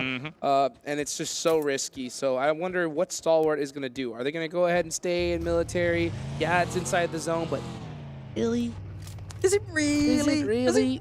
Then again, if that zone does pop over there by some, you know, Christmas miracle, you are so good. Yeah, exactly. I mean, what you're talking about, an extremely low % chance of it happening. So I'm musing it, I'm entertaining the idea, but I do know how low that chance is. But anyway, as we turn our attention over to Rozhok, seems like GK have been very happy to win out the scenario in terms of even just the drop alone. But I mean, let's look at what Dplus KIA has gained from, you know, avoiding that fight. I mean, they're in school, they're in apartments, they're in like that mini Pachinki area north of Pachinki that will garner them enough loot as well. So you circumnavigate the problem of a hot drop, and you find yourself still a central decent spot. 100%. 100%. And that spot is getting taken by the second here as this zone is starting to get a little bit closer and closer. There's 3 minutes on the clock, and we're already starting to see majority of the spots going to be taken here in the next couple of minutes. Team's still kind of taking me a little patient with their looting. They want to go ahead and make sure that they're all set up for the rest of the game. But, you know, Stalwart, Team Falcons, even Alter Ego are going to have a long rotation here. You talked about a concept yesterday, which was like how you drive and how close you stay to your teammates. Correct. I think Dami is probably regretting at present being this far away from his teammates because he had some shots going towards him. You can see him falling back for the moment. He's actually going to get out of his car and shoot straight towards 628. This could be a confirmed. No, it will not be a knockdown there for the moment. He's thankfully had the rest of his team rendezvous with him, but he was very far away. I was scared for him myself. 100%. Yeah, that's what's... It's such a small part of this game, but it could actually be huge. You know, if you have your team closer together, maybe they were able to jump off, both shoot at him, get a knock and an elimination, which could have helped them out in the end game. But, you know, unfortunately, if you're too spread apart, then not able to kind of get that assistance. There's that perfect in between because you don't want to be too close together either, because if you're too close and there is a team waiting for you, your whole squad can get wiped rather than just one player. Spray transitions can be easier from car to car, right, vehicle to vehicle, but at the same time, there is something to be said for, okay, you want your scout out in front, that happens, that's fine. It doesn't have to be miles out in front. You can still get the same information and still have your other 3 guys safe while still kind of being close. So, but I mean, they're all okay. We are just talking hypotheticals here now for the moment. Always good to get kind of these thoughts out there whilst there's a little bit of a lull in all the gunplay, all the action. You know what, speaking of thoughts, I'll tell you what's on all these players' mind right now. It's that prize pool. Oh, yeah. So much money. And, you know, these teams that are currently at the bottom had a slow start. There's still a lot of games left to be played, but not necessarily, because you do not want to wait to the end like we mentioned. So I think this is going to be a very important game for teams like Alpha7 on the bottom of that leaderboard, because it's crazy. I mean, 4th place, $100,000. I'll take that. 3rd, $125,000. Okay, I'd rather take that. And then a $75,000 jump to 2nd with $200,000, and then a $200,000 jump to 1st place with $400,000. That is crazy. I've decided which one I want. Yes. The 1st place. I think that's the one I would take as well. If I had a choice, that's the one I would like. Yeah, okay. So we've got to exert some, you know, energy to get there. Let's see if any of these guys are going to be able to hopscotch their way towards it. We'll see. As the circle is closing rapido. and Stalwart, Falcons, and Gladiators are still the teams here completely in the blue. There are a few other teams with members on in as they're trying to scramble their way forwards. I like that rapido there, dude. I think I'm rubbing off on you. I try. Yeah, I'm trying to, endear myself to you, you That's know? what I'm talking about. Be part of your cult. No, That's right. That is right. I had some eggs and toast for breakfast, so, Some baked beans. Some baked beans. Yum, yum. Yes. Cheerio. No, I'm kidding. Here we go into this next circle. Where is it going to go? Are we going to see that toxic water zone? Oh! Okay. You squealed. I sure did. Because it's still... Hey, so you're saying there's a chance? There is a chance. I'm not liking that chance, but there is a chance. What chance is Vampire kicking themselves right now? Because normally they drop Primorsk. Yeah, right? well. So they're just like, oh, I wish I was there right now so bad. Yeah, it's rough, right? I mean, trying to deal with, of course, at 628 down there as well. This is a replay. Oh, okay. A little rollover. This is an interesting replay. You know what? I appreciate that replay. We'll do that. I like it. I like it. You know what? Sometimes you got to make sure that the roll cage on your buggy is secure. Yes. Roll cage is very, very important. And, well, I wish some of these other vehicles would have roll cages if they were real vehicles, 100%. but they're not. So, we're fine. Definitely wish to have one as well. But you know what? I would also like some reinforced tires because these buggies, 2-3 shots, that tire's out, you're spinning out. They ain't got them. And you're in big trouble. But these are marshmallow tires, but speaking of marshmallow, he's gonna get roasted over here. What a great little angle he's taken. Kai Dao, is he able to go ahead and help out his teammate? He needs one more knock here. Meanwhile, the rest of Tianba looking to put that pressure, but they're not in a position to help their teammates at all. Actually, both of them did get knocked. Here comes the rest of Infinity IQ to take them out. Let's go for the spray. Great shots. Very, very nice indeed here as Jianyu moving up to try and reinforce this position. Oh! But here comes the buggy. He actually evades it and also evaded the nade. Is he going to be able to get this? No, he will not. Bensu coming on in. Tianba out in 16th. And it does give rise to the idea of, they were saying it on the desk, so far, it's only a few games in, but the PEL team's not exactly had the easiest of times. We'll turn our attention to 628 to see if they can do something in a circle like this, because it is good for them. That was so gross. Oh my goodness. I mean, we almost saw one of the members from Infinity IQ get naded by his teammates. Almost. Yeah, he just barely avoided it with that buggy. That would have been honestly nuts. Let's take a look here as 628. Oh, wow. Is going to take out Duello there from Reject Tokyo. Man, they have just been losing players early on all day today. And defending their home, I mean, they've walked into the Dragon's den here when it comes to this. 628, they will defend it quite heavily. And also, they're taking those decent off angles on the hill that overlooks Primorsk, so that you have an opportunity here to be able to provide some strong cover fire, as long as the other members of 628 stay on, this side of Primorsk to get things going. Yeah, 628's definitely going to have an advantage here. I mean, since this is a drop location, they're going to have that little extra edge of just knowing all the extra little cheeky off angles. They know this place like the back of their hand. Yep. They've looted it so many times. So they're looking to find that here. Let's see where this next zone does go. I want to see another hard shift. Come on. This is the main tournament. Let's get it extra toxic all the way down south. Ooh. Okay, it goes all the way to the west side. We haven't seen this zone in a long time. Yep, there's some compounds alongside that that beach on the far west side that actually sometimes, I mean, if we keep getting hard shifts, would actually be quite valuable. At the same time, though, the woods and the farmhouse still in play. I think maybe, if I'm correct, looking at this map, it's hard to tell. Flux might have taken up that position that I'm talking about. Looks like they are just over that ridge. That's quite strong as well, so we'll see if they can convert from there. Lighthouse still in play as well. Alpha7 holding the beach side of things. Meanwhile, look at 628, looking to do something similar, take some of this high ground. A lot of hills in this area, and this is what's so scary for these teams, because when you have the hills this large, sometimes you want to offer those 2-2 splits, 3-4 splits, but at this stage, at this high level, it is super risky to do so. It's about to get wild. There's way too many players alive for this kind of circle here, so all of these teams are going to try and crash on through, maybe play it slowly a little bit on some areas of this edge, but you need to find yourself a dip, a divot, anything you can find, but for a lot of that, we're in the swamp as well. I mean, there's opportunities to find small little areas where you can. Wow, Alter Ego with a very bold rotation do secure a place here. And meanwhile, they do get beat up in the process. You can see Tony K throwing out some smokes, looking to make the push here. Yeah, that's really bold and actually kind of crazy, but I mean, they might make it work with the smoke trail that they're throwing down. Killer going for a spray on Stalwart. They're actually going to take little casualties already. Trying to hold that rooftop position and get those angles. He's going to go down to Icy, and that's going to make things that much more difficult for them. Stalwart doing a great job. Trades back, going back and forth between Stalwart and DRS. Delta looking to hit this nade. He really needs to. It looks good. It does look good. Made in the bank on a silver platter. He misses it. Can he thread it through the door? He thought they were in the shack. If they were in the shack, that hits, but they were behind it slightly. So they were playing with their opponent's expectations as to whether or not it was going to be good. DRS falling for the trap. Oh, he sees him.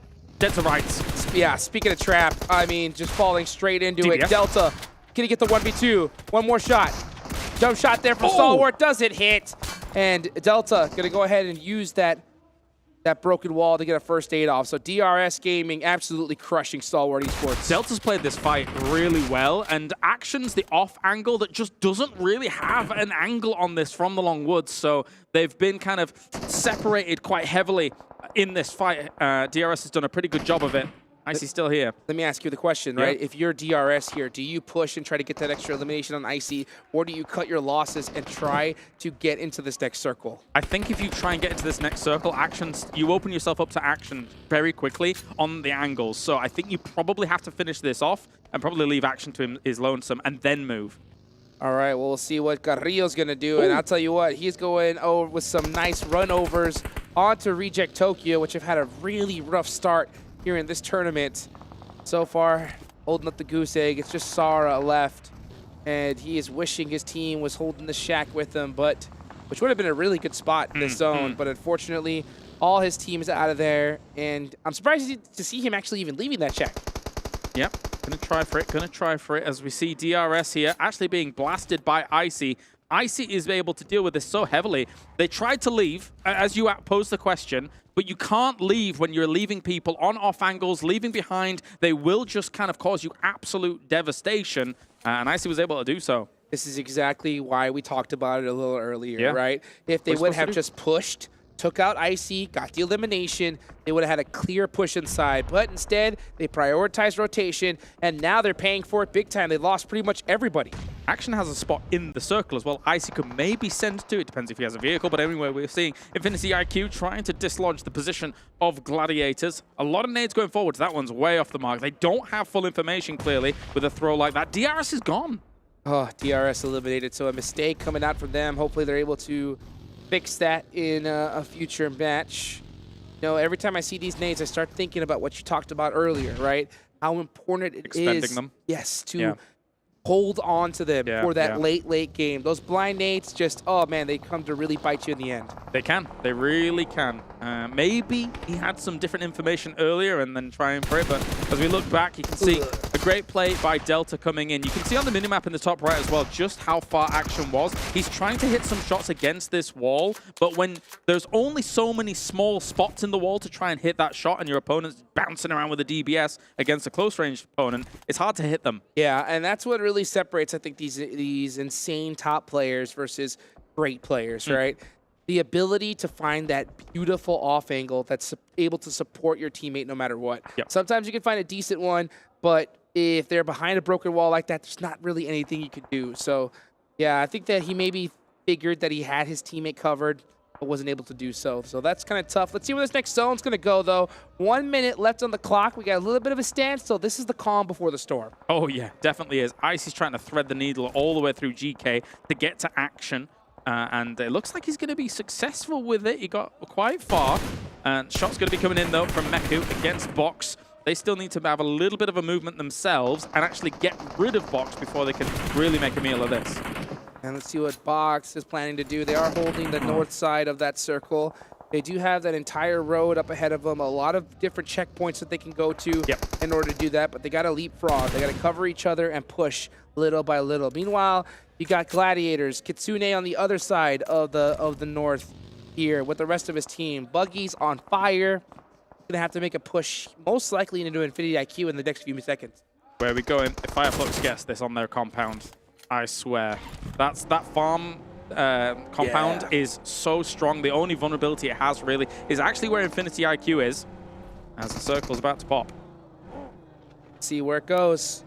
Are we going to see it head on over to... Oh, it's in. It's pretty dead center here, so Fireflux not going to move a muscle for now. Meanwhile, Vampire finding that center position along with Alter Ego. Yeah. So they are looking to just kind of share those compounds and just wait it out. Very, very strong decision from both these teams. Alongside the Swamp, yeah. Those two can see one another, and they've not... Vampire really wanted to push and get rid of them earlier on, but they didn't do so whilst that stalwart fight was going on. You see Twisted Minds here, down south, trying to get rid of 628. They, unfortunately for them, with a circle like this, which I would consider a decent circle for their drop spot, have been kind of slow on the uptake down at the south and haven't been able to really get much going there. No, you could see an off angle from Sunan on 628 on the west side of the map. So you could see them just trying to hunt down a position, but at a certain point, they're going to have to make the push, just like we saw Dplus KIA do, but Satan was just waiting for him. Yeah, very, very scary. 628 might try and just barrel into the position of Twisted Minds, but likewise, I think Alpha7 is also thinking to make a move now. So there's one really important location here that I need to talk about, which is technically, yes, Fireflux's compound's really good, but the most important part about their compound is having people also above it perched, so you don't allow teams to get a high ground overlook on you. That's why we're seeing some of them, like Soul K and Solus, take that spot. But here comes a fight. Here comes a battle here as we're starting to see 628 desperately trying to find a position in the zone. They're going to have to do it the hard way. They're going to have to push up onto Twisted Mind. Here we go, Esteez. I think he accidentally ran into that tree, but was able to get away for the time being. He did get a lot of information for his team. I think they realized that Twisted Mind is hurt, so I'm not surprised if we see them push this. Yep, here they come. Goes for an 8. Both teams charging it up. Good to go. He was already able to hit a little bit on them. And at the same time, trying their best here is Gladiators against Box. It's a very slow fight down towards the bottom. Rejects goes down, though. Yeah, Reject Tokyo eliminated. That's still 12 teams remaining. We transfer on over to this battle. We're going to watch Box Gaming throw some smokes here. Getting prepared for a push that we'll see probably in the next 3 or 4 minutes. I'm really interested to see this fight, though. Here we go. Easy, holding the Shack down with that DBS. The angle's coming in, though, from Zing. He's going to hit these shots eventually, though. Yep, here they go. Molly comes out from Easy. Very well executed from 628. Yeah, forces him out with the burn, and Roll Kiss here in the distance as well. They know where he is. He's also being shot from a Mafioso. There, Alpha7 is rocking up on this fight. They could clear out 628. Alpha7 had their ears all the way up. They heard that third party, and all it took was a nade to finish that off. And Alpha7, with some beautiful timing, clear out the entire south side of the circle. Opportunistic. Love it. This is a great move from them to be able to get themselves well on the board. Meanwhile, still Gladiators and Box holding each other dead to rights up at the top. You can't move that much into those fields, because if you do as both of these teams, you'll find yourself in lines of sight of Fireflux, in lines of sight of potentially some of the Vampire members as well. They're going to try and make the move a little bit forward, keep their cars in the circle as time goes on. But it's a ticking time bomb. I don't know how they solve this without opening themselves up to a lot of the lobby. You have to make a commitment at a certain point. Yeah. I think they have to just go ahead and go over that hill with that US and commit on Gladiators. But at the same time, I think they want to see some teams go out first to possibly secure themselves at least a couple of placement points. Next 2 teams to go out, Kalaris, goose egg in placement points. Rough stuff here. GK looking over towards Falcon as well. Gets the pixels of just ahead bobbing about. Goes for some shots. Doesn't quite hit things, but Falcon has got some fear in him here. Falcons looking to... Big commit. Yes, huge commitment here from GK. They're going to be making that full send on into this next circle. Most likely looking to push the Falcons. Meanwhile, Vampire up onto Box, battling it out as Box tried to make that send. They lose a couple players with that blind rotation. Yeah, it's a bold move, Cotton, and it's not really going to work out for a Box. I mean, they go ahead of Gladiators, hoping that this little lip is going to work out for them, but they were completely shut down. And again, it was Vampires that actually were able to get some of those winning shots on them, as GK once again spraying violently at Falcons. One team has to come in from this angle. Which one's it going to be? Ragnar just doing some blind shots through the smoke, and does connect, and I believe that is Team Falcons out of there. GK, some great shots coming in here, just understanding there's only a few spots that their opponents could be in. Not only ransack that, but here comes Gladiator as well, trying to ransack the position of Fireflux, and they're gone as fast as they enter. It's a strong compound. They're holding it down well with the 2-2, and this could be a winning position if they're able to carry it forwards into fields later on. So yeah, trying to push against this squad, it ain't going to be easy. And meanwhile, we see Alter Ego, who's had a heck of a tournament so far, currently in first place, just happy to share this with Vampire. They say, nah, you guys look on this side, we'll look on this one, and we'll meet each other in the late game. These guys are doing a great job of holding this down. That late game might come soon, man. I mean, with Alter Ego's compound slowly being pushed out here, it might come soon. We've got Soulcate as well, taking some shots, has to fall on back. The one thing that's great about this compound is you can just sit in between the compound and some of that terrain, and look at that. I mean, Alter Ego, I don't know. There's no way to be able to survive this. Yeah, that zone popping off of them. Now the sharing the rent agreement has expired. Yes, so we were evicted. Vampire has served them their eviction notice and is making a pay. Meanwhile, Octa says, nah, I made some payments earlier on. I want a piece of this action. He's gonna throw some smokes, looking to press up here. He's come back to pick up some of his belongings. Yes, he is. That's right. Yes, he has. He says, I left some stuff here. You have to let me back in. Rosemary saying the same thing, saying, nah, we were roommates.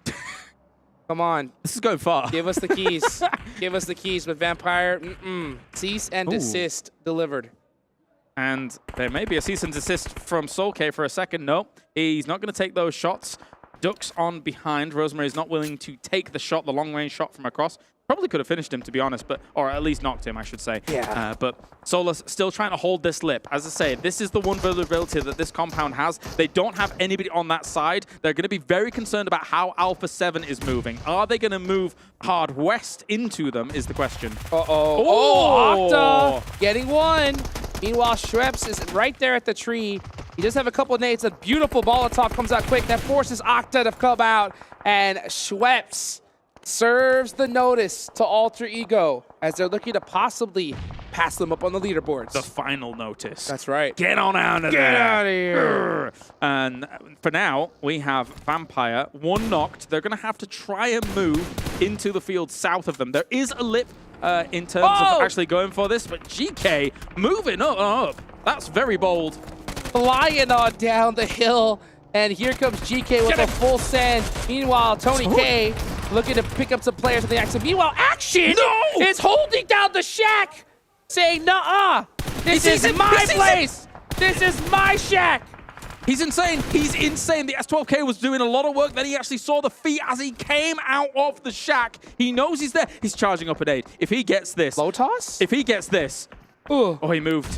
Oh! Pieces him up. Pieces him up. Oh, so close. Satan barely getting the better of him, but all his entire squad gone just like that. Unbelievably close. You've got to be careful of those shotguns when you're going into a shack like that. Meanwhile, Lutz is going to pepper the position of Alpha7, who did not go west. It's going to end up folding down to a Fireflux versus Vampire standoff here. Lutz with a beautiful off angle. I mean, this guy has the spot. Meanwhile, Alpha7 just stuck with their car wall. Oh, Solus looking for some toes.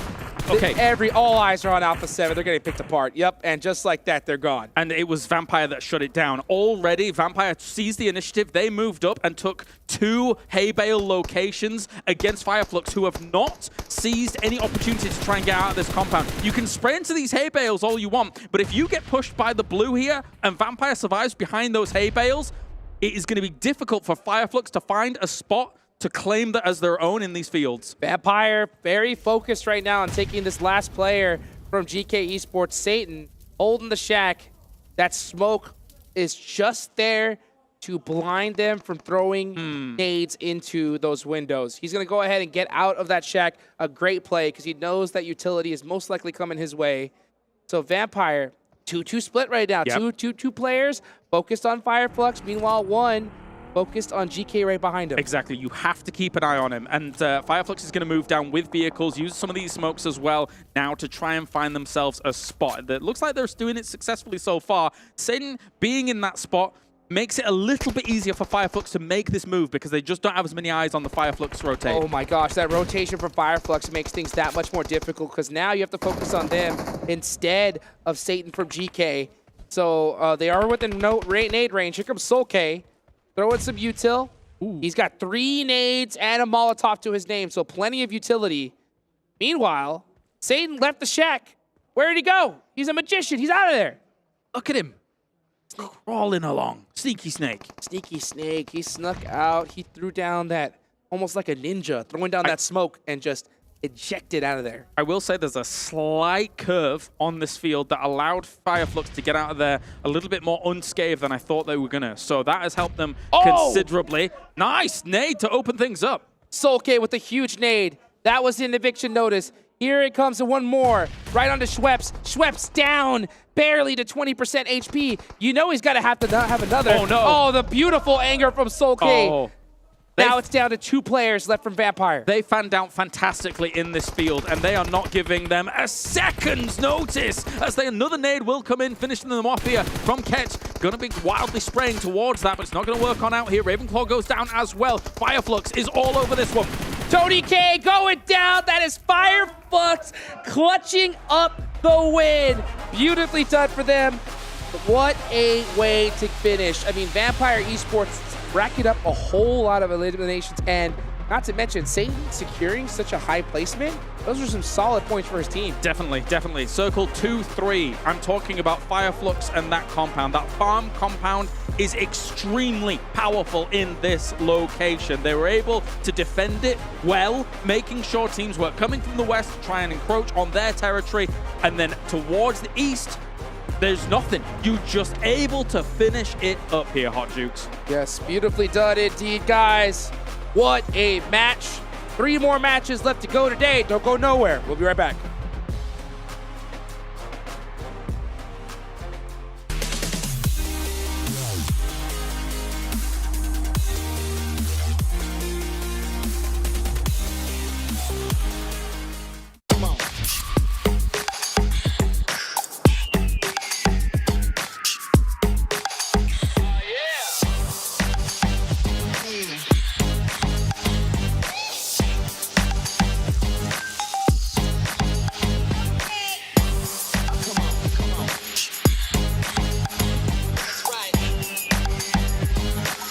All new Honor Magic 5 Pro.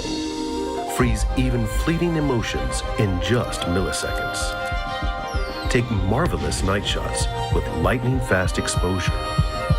The display reveals more details in bright areas with an astonishingly long battery life that just keeps going. The latest flagship chipset brings you exceptional performance. Unleash the power of magic. Honor Magic 5 Pro.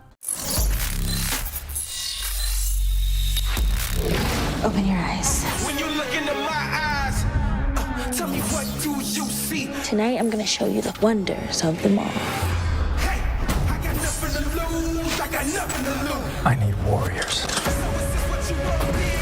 You wanna walk? Show me what's up there. Now we ready to bust in. Take every day, leave 'em with nothing.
change me, rewrite our history. Actions on my side, drawing the front line. You wanna save face, came to the wrong place. You raise a white flag, I give the peace sign.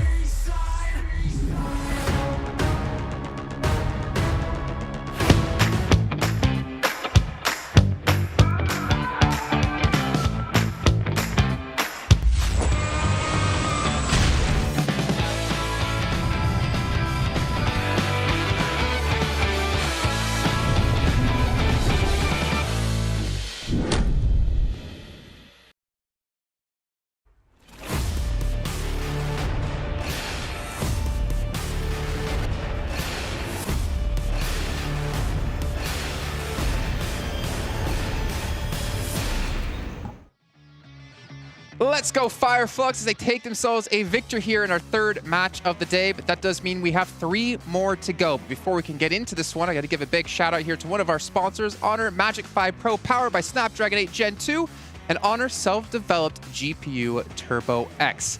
And not to mention, what you can use that for is play the brand new collaboration with Dragon Ball Super and PUBG Mobile. We have items, we have vehicles, we have a special game mode, and so much more.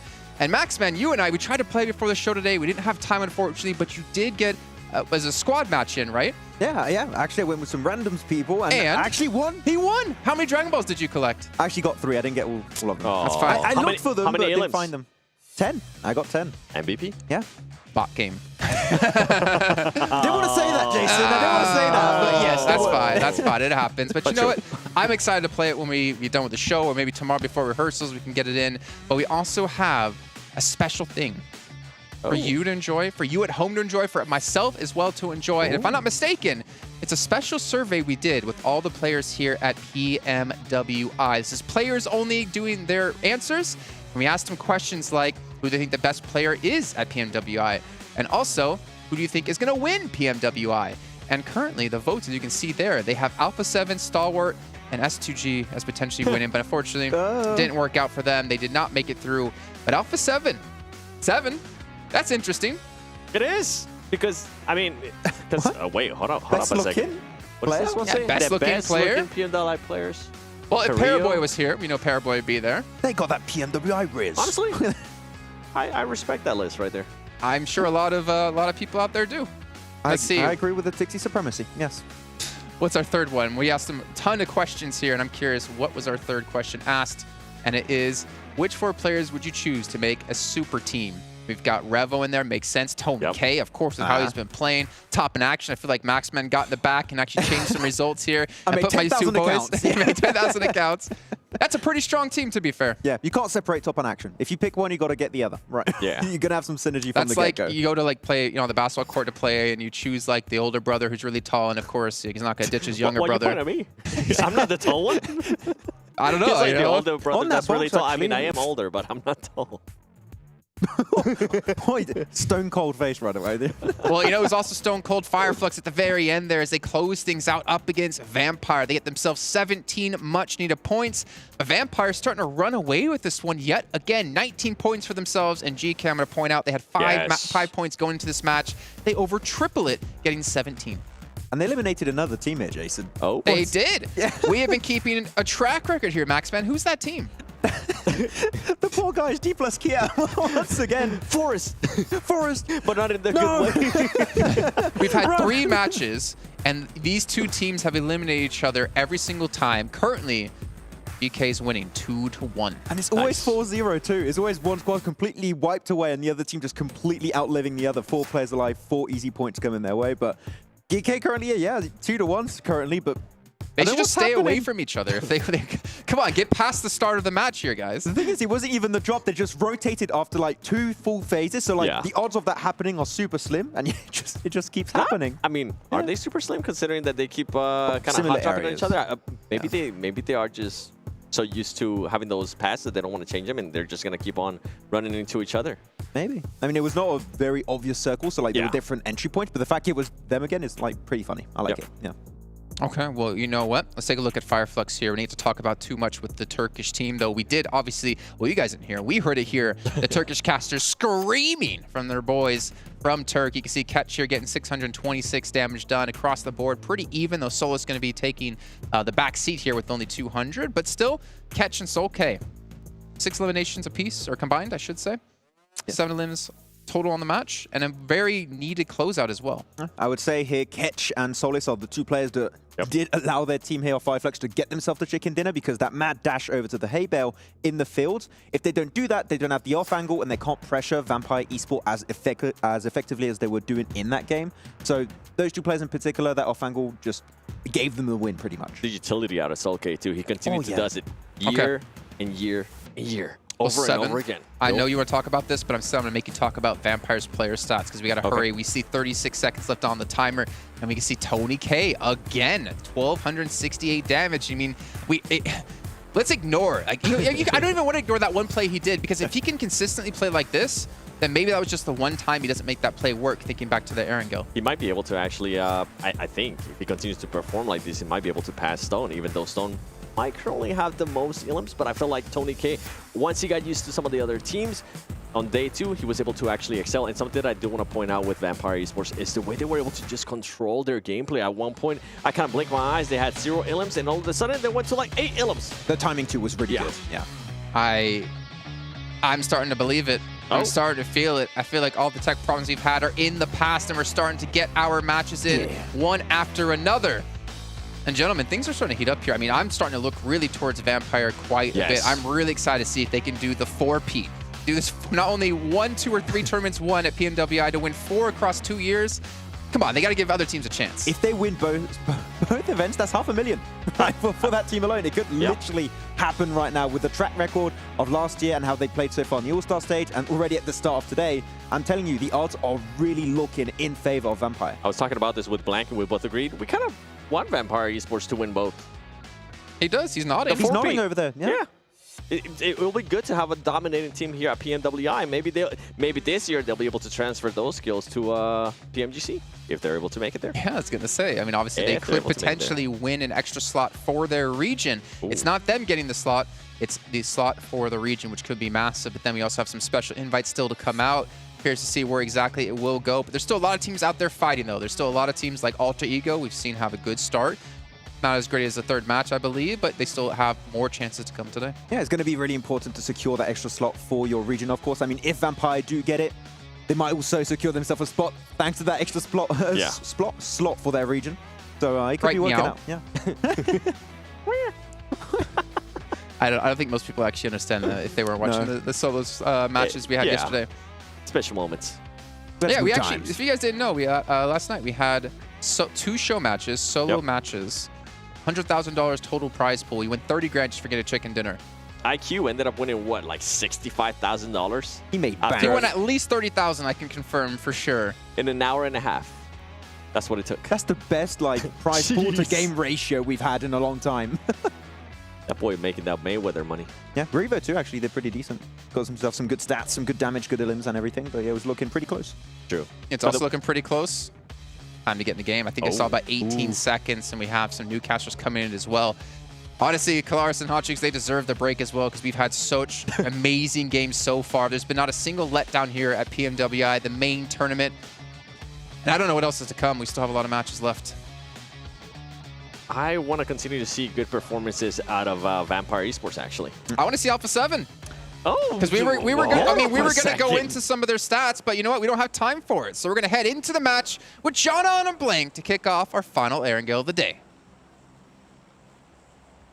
Flux pick up a finish in the fields over on the Erangel we just witnessed. Turkey obviously very happy about that one, but Vampire still very, very close behind on their performance that match and have done so much so far this tournament. Blank, we're heading from North George down to Novo.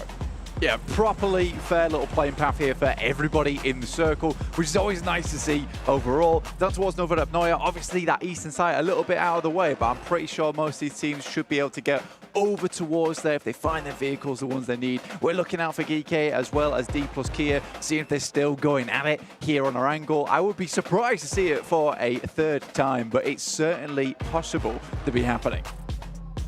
Main path just about halfway through. Alpha7 out early, taken North George from the Gladiators. They had a little bit of argy-bargy there over in the All-Stars. And the relocation came through to Severny, but the Gladiators seemingly going to their backup drop this time here. Blank Ferry Pier will be on the cards for them. Could be close to 6-8 there on that Gatka split, but should be able to get there pretty safely. Yeah, man, this is the backup drop at this point in time. I think Gladiators really have had to figure out a lot of different drop spots at this point, just because of the amount of teams that have been giving them trouble around the map. Now, the strategy has been a little bit lacking towards the end of these games for the Gladiators. I think a lot of times they were well known back in the day as just this extremely strong sweeping team, but that confidence seems to be out the window at this point in time, and I would like to see it return a little bit, John, because honestly, Gladiators, they were one of my favorite teams in the past, but right now just not showing that same kind of power that we've seen in the past from them. So that would need to be changed if we want to see a top 5 finish for them at this point, just with the way these games have been going. Most teams making their way over towards the eastern side now. Tiamba down towards Milta, Falcons over towards Milta Power itself, and we do have 2 teams over towards Farm currently, Infinity IQ as well as Reject Tokyo encircling them. Gladiators playing on the buggy, rotating down through the south areas. This is Matic on the buggy, a little bit further east and closer to the circle as it did shift out to that east side. Bridges could be a little bit fraught for DRS and Stalwart, both of whom are on that Sosnovka military base. They will have to choose which bridge to head on towards. Reiji, pretty close to danger here. Infinity IQ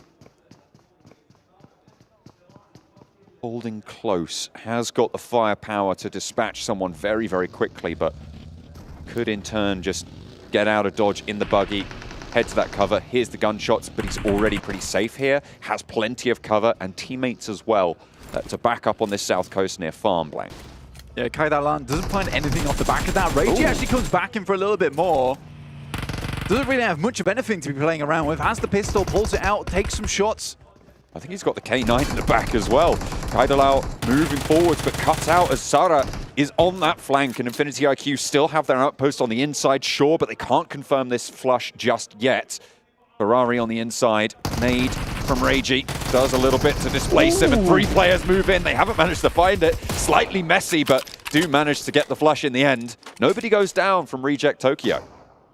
Well, I mean, that was a terrifying fight for mostly Infinity IQ. Reject Tokyo comes around the corner, jumping all over the place and drops the boot down, unlucky with a Goomba. Sara also now falls as Hugo comes around the corner with a nice little headshot. Sara desperately tries to squeeze himself underneath the truck. Unfortunately, cannot go for the belly crawl there. No, unfortunately, you know, when you're on the knees, it's not going to work. You've got a full-on splat to be able to get under that. That's a little bit too low ground clearance, unfortunately. 1 for 1 on the trade between these 2 teams, and you'd imagine that they're looking for a little bit of a disengage here. Infinity IQ obviously already having a player knocked means it will be 2 for 1 overall once this bleed out goes through. But Reject Tokyo losing a player on the south side, an important piece of ground as well to control a lot of those rotations coming in from the west.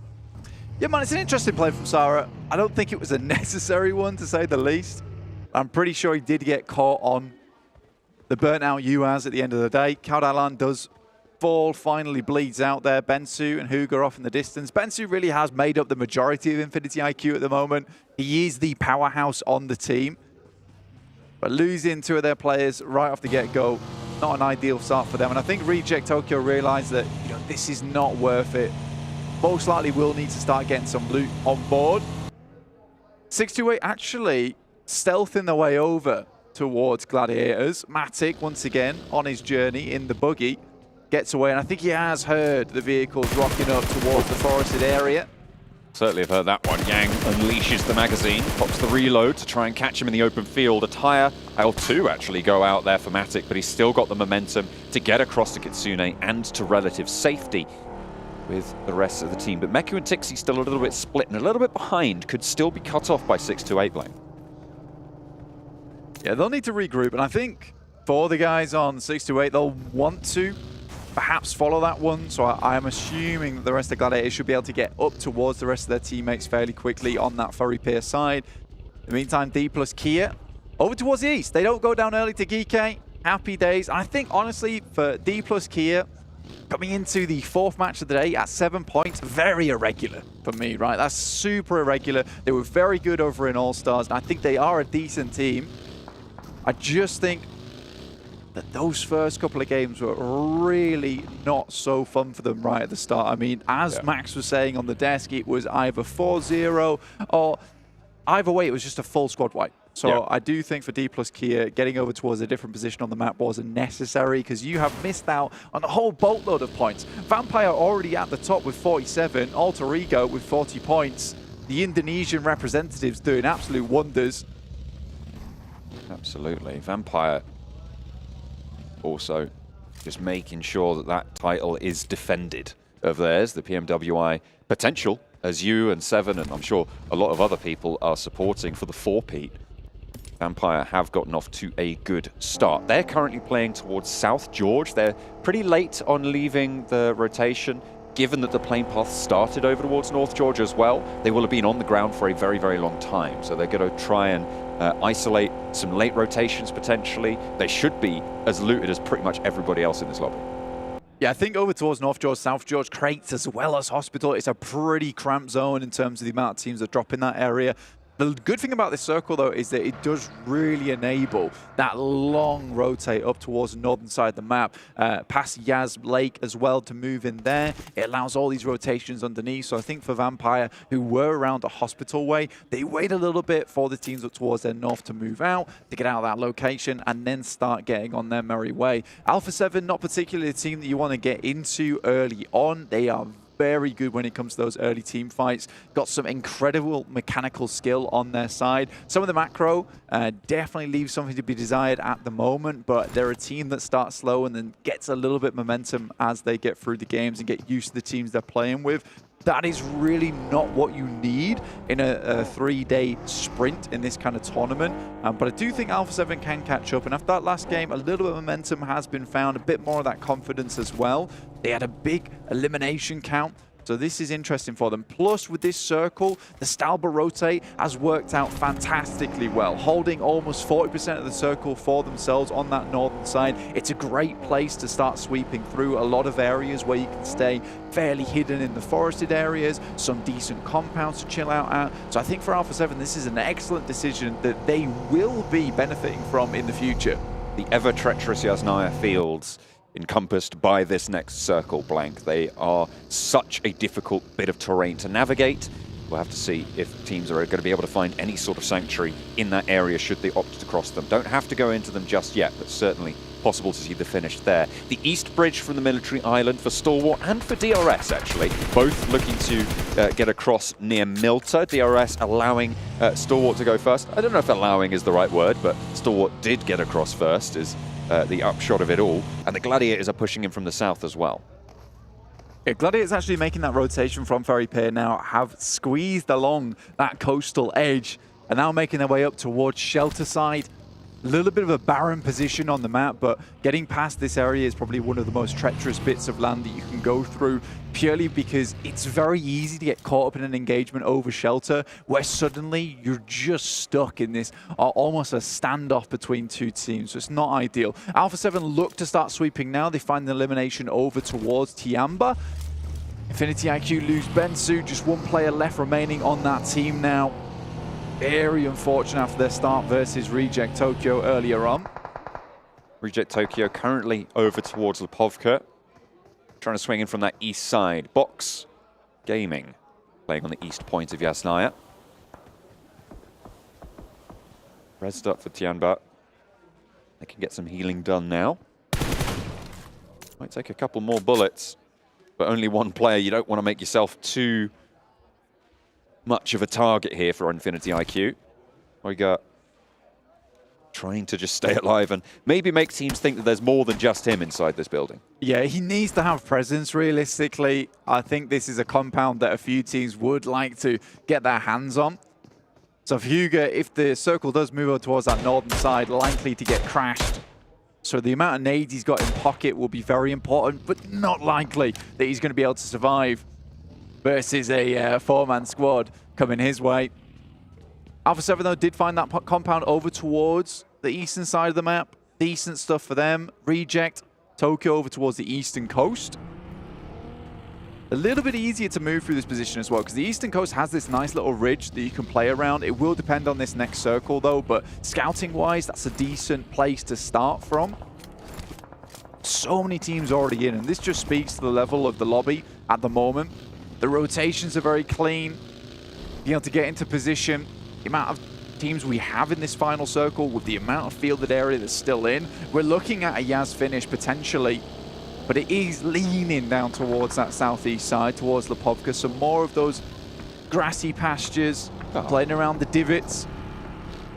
And there's a couple of compounds here too, but I think it's those dips which are going to be really influential in this particular location. You can already find Fireflux making their way over towards one. And you can comfortably sit towards these locations for quite some time. So already setting up the fort with the vehicles. They've got a little bit of cover from behind as well, from those vehicles, as you say. They can use those ridge lines to their advantage. Gladiators parallel to DRS, who, as we were talking about before, had to leave that military island on the east side. Still have managed to get ahead of this rotation, and they are starting to push through. In the meantime, Vampire are taking a beating over on the western edge near the Az field, but Gladiators seemingly getting away with this rotation, and DRS are going to be behind them now. It's a really fast rotation. Kind of reminisce to what Mad Bulls used to pull off back in the day in EU. Gladiators obviously played alongside them, so looking to almost replicate that similar rotation, which just flows directly through the map. Now, they've headed up towards that ridge I talked about earlier that Reject Tokyo were trying to take control of, but they're going to wrap all the way towards that north side. I really like this play. I think they assumed that most teams would be on the south side, so this is going to give them the most amount of time to play around with where they want to head to in this circle, which is something they've not been afforded before. In the meantime, though, Vampire down to 3 players. They did get a huge wipe on a team on Twisted Minds, but instantaneously, the teams that came in for these third parties, including 628. Fireflux are ahead. You can see them just at the top right of the mini-map there. So the route out of this compound will be pretty tricky. We saw the position that Fireflux were holding with those ridge lines to their advantage. Can get pretty close before you're forced to engage them, but once you're that close, you are forced to engage them. But Vampire, though, trying to hold out on the inside. Against 4, an off angle also still in action for 628. Dplus KIA have actually sent Forest all the way out behind this fight, despite 3 of them being much closer over towards Mansion, further east of this engagement. Maybe looking to third party onto it. Fabian also spiking out for Dplus KIA. In the meantime, though, Ching lines up the shot through the hallway there. Schwepp spotted, blinked away. No, not quite going down just yet, but there we go. There's the off angle for Dplus KIA, landing a shot over towards 628. The flush goes through onto Schwepp as they move forward, but a nade from Tony to answer. Another one being cooked up, and they're forcing this engagement. This off angle is huge from Fabian, coming on through as well. I thought he was going to Fireflux, but no. 2 players from Dplus KIA move in and force this engagement to go south for both of these teams. It's an incredible setup coming through from Forest and Fabian. It's 2 players taking on a single team. Incredible movements coming through from them. Circle heads up towards Yaz Fields on the northern side. Still a bit of that urban territory available towards the west. And the Vampires praising Dplus KIA for the save in this situation. It was very much required. Now Tony K looking to finish off Xing. We cannot say that Tony K did not have a big impact in that fight either. Some incredible nades, and he's been throwing them all game long, all tournament long, even in All-Stars. Just like that one, in fact. Vampire felt a little bit Moomin Rider to the DK plus Saitama there. They rock up and say, don't worry, we got this. They control the fight. Fireflux cowering seemingly. I mean, they made a very fast rotation up from the position that we talked about a lot, that dip, that divot that they were playing in, and they moved very, very quickly to the northeast point of Yasnaya on the shift, with Favian's attention drawn elsewhere, allowing that opening to come through. And somehow they've survived. They are all, however, gathered in one shack, and Box Gaming know all about it. Meantime, Huga on that building! Oh. As I talked about earlier, the nades had to be strong, but there's some support coming from outside, from Fireflux as well as Box Gaming, and Huga lives to tell the tale. Fireflux staying in for now. Could be under pressure from more of these teams on the south side. Potentially looking at this position to try and rotate on through. The rotation from Gladiators earlier to the north side gives them a lot of control over that north edge, but the fields in front of them will be dangerous. Yeah, right now the Gladiators have a massive amount of space. And this team loves it when they have a huge amount of space as well. A little bit cloistered sometimes, a bit claustrophobic when they get in the melee. But when they have this opportunity just to chill, relax in the meantime, have a bit more time to set up the rest of the game, that's when they typically do well. But they will have to deal with the Falcons, who have made a wide wrap through the blue towards that north side. Tixi currently outside on his lonesome. Drops a smoke, provides a bit of cover for himself as Six sends some nades that way. He'll probably regroup with the rest of the team, who has been recalled towards his position. And with Falcons being pushed in by the blue, this is an ideal time to get rid of Team Falcons. Stoned down, Ting looks to move through the auto shotgun, good in that close range engagement. Alpha7 now trying to fend off against Falcons. The ridgeline allowing this swing down south for Falcons. They'll try and bide their time just a little bit longer, as Alpha7 are going to have to pull the trigger on their rotate sooner rather than later. Meanwhile, in Yasnaya East, Box Gaming and Xing, the last player. Hang on a minute, we're hopping back over to Alpha7 and Falcons. Frags going both ways, but at the moment, Alpha7 looking a lot better in this engagement. However, the blue zone will not let up. Revo running to the top of the hill. Kate Bush, eat your heart out. Trying to get away from that zone, but the Gladiators are rolling in for a third party on the northeast side to try and control that. Stop Alpha7 dead in their tracks on the back of a raggedy engagement here, and it's looking good to start. Meku lines up for a second, dips back and has cover from the team. Revo falls and Alpha7 swept aside. A perfect third party from Gladiators. Gladiators get a bit of a moment to breathe here, and that just makes all the difference for this team a lot of times. When they have that oversight over them, they saw Team Falcons come up towards that northern side, they dip back down again, they heard the engagement go through, instantly they're on top of that one. And for the first time in a long time, Alpha7's fight is not as clean as they'd like it to be. On an open ridge, hardly any smokes thrown as Team Falcons stumbles their way. A bit unfortunate. Alter Ego, Rosemary here, left alive for them. Second place team. Immediately he finds one onto YDD. Over. We'll look for it, but it's Dplus KIA to actually finish off the engagement. Damage done, but that is Alter Ego eliminated. Luckily for Vampire, I should say, as they were sat pretty close behind, but they stay that gap. Fireflux though, with that gap to close, they managed to make that cross nice and early, and they are now reaping the rewards for doing so. With only Box Gaming really quite close by, Tiamba moving in with the remnants, the dribs and drabs. 3 players are alive, but they're not playing together right now, and they're struggling to get across these hills. It's funny to me that Huga from Infinity IQ has been able to hold on to this building for so long. Really good nades. There's guard dogs around them as well, keeping him nice and safe. So this is beautiful stuff. STE, Stalwart were not able to get on towards that building. Now Kike is sending some scouts up towards that northern side, towards Gladiators. They find over from Tiamba, that's down towards the south. And they're just picking off players one by one. Stage 5, 24 players remaining in 7 teams. This is very, very unusual for our usual Arangles here. Dplus KIA looking to get some more points back on the board. We said they were down towards the bottom of the lobby, but it's not where they belong. And they know that too as they start to unleash a lot of damage over towards these teams. 6 eliminations found for Dplus KIA, 4 of them over to Favian, 2 for Forest there. Just about getting away, the buggy bearing the brunt of the damage from Osal. A regroup from Box into the buildings.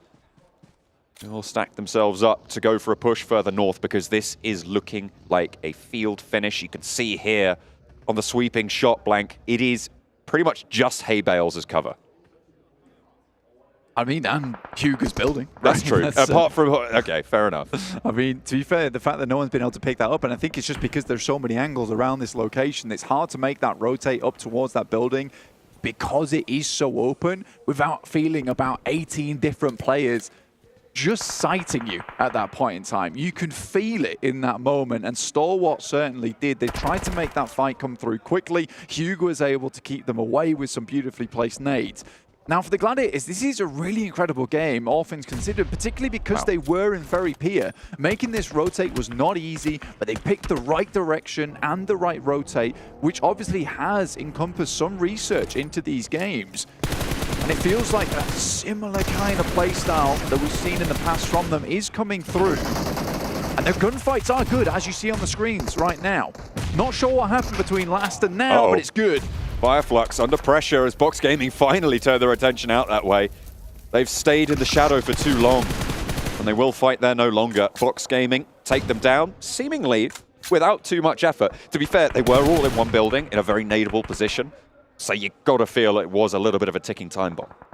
Yeah, I think for the guys on Flux, just really not paying attention to what was going on from Box Gaming. They dropped some smokes, were able to walk all the way up towards that location. Really well done. Nades in through the window. You saw them all just inside this building as well. So nadeable. Now, Dplus KIA rocking up on that building that they caused such hell towards Stalwart on earlier. And Hugo's instantly down, and they might just be able to take advantage of this, but Box and Duck is taking shots up there. Almost guaranteed that Favian goes down. Play on this cover and try and get these reses. If there's a stabilization opportunity for Dplus KIA, they are going to have a strong time, but this roll-up from Box Gaming is super heads up.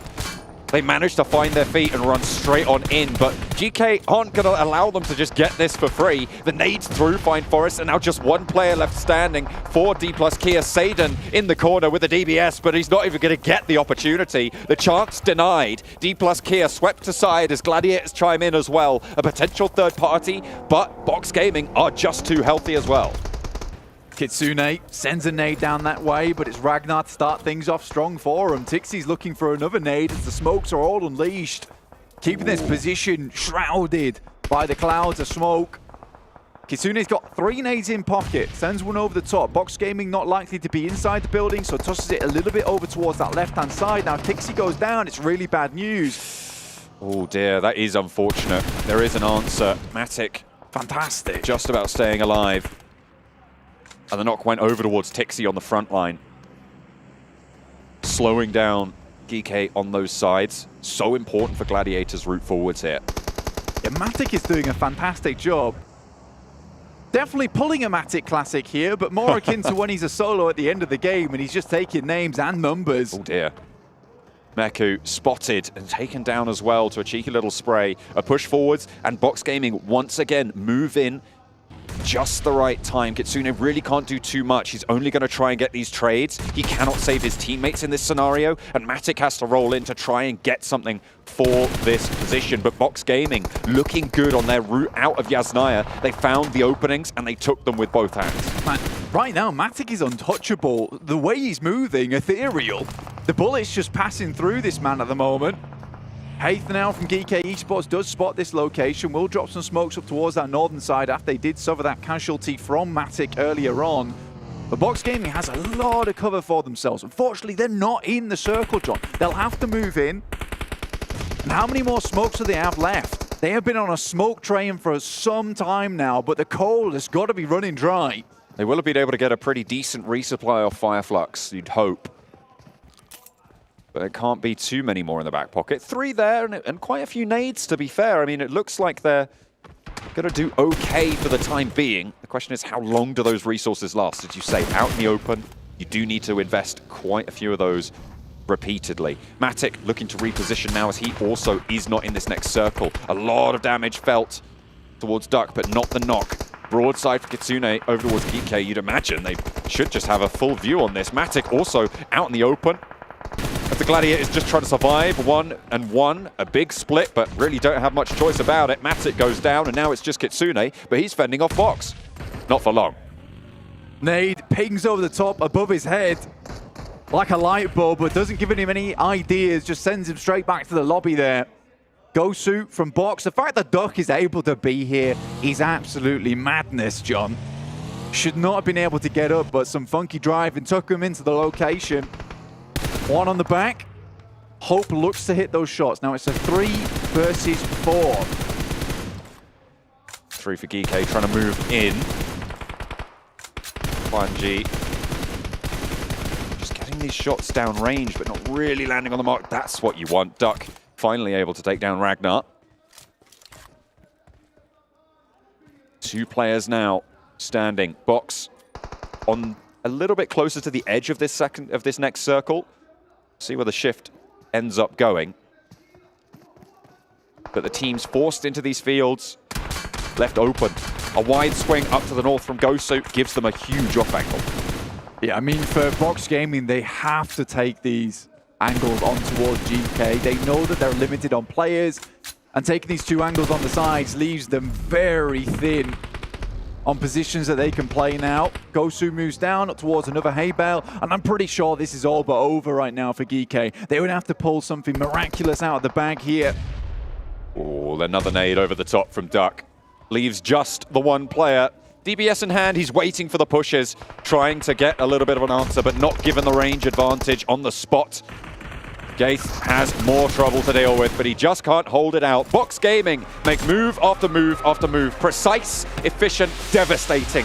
23 points on the game, a 13 elimination match for Box Gaming to enter themselves into the fray. They started on 7 points blank.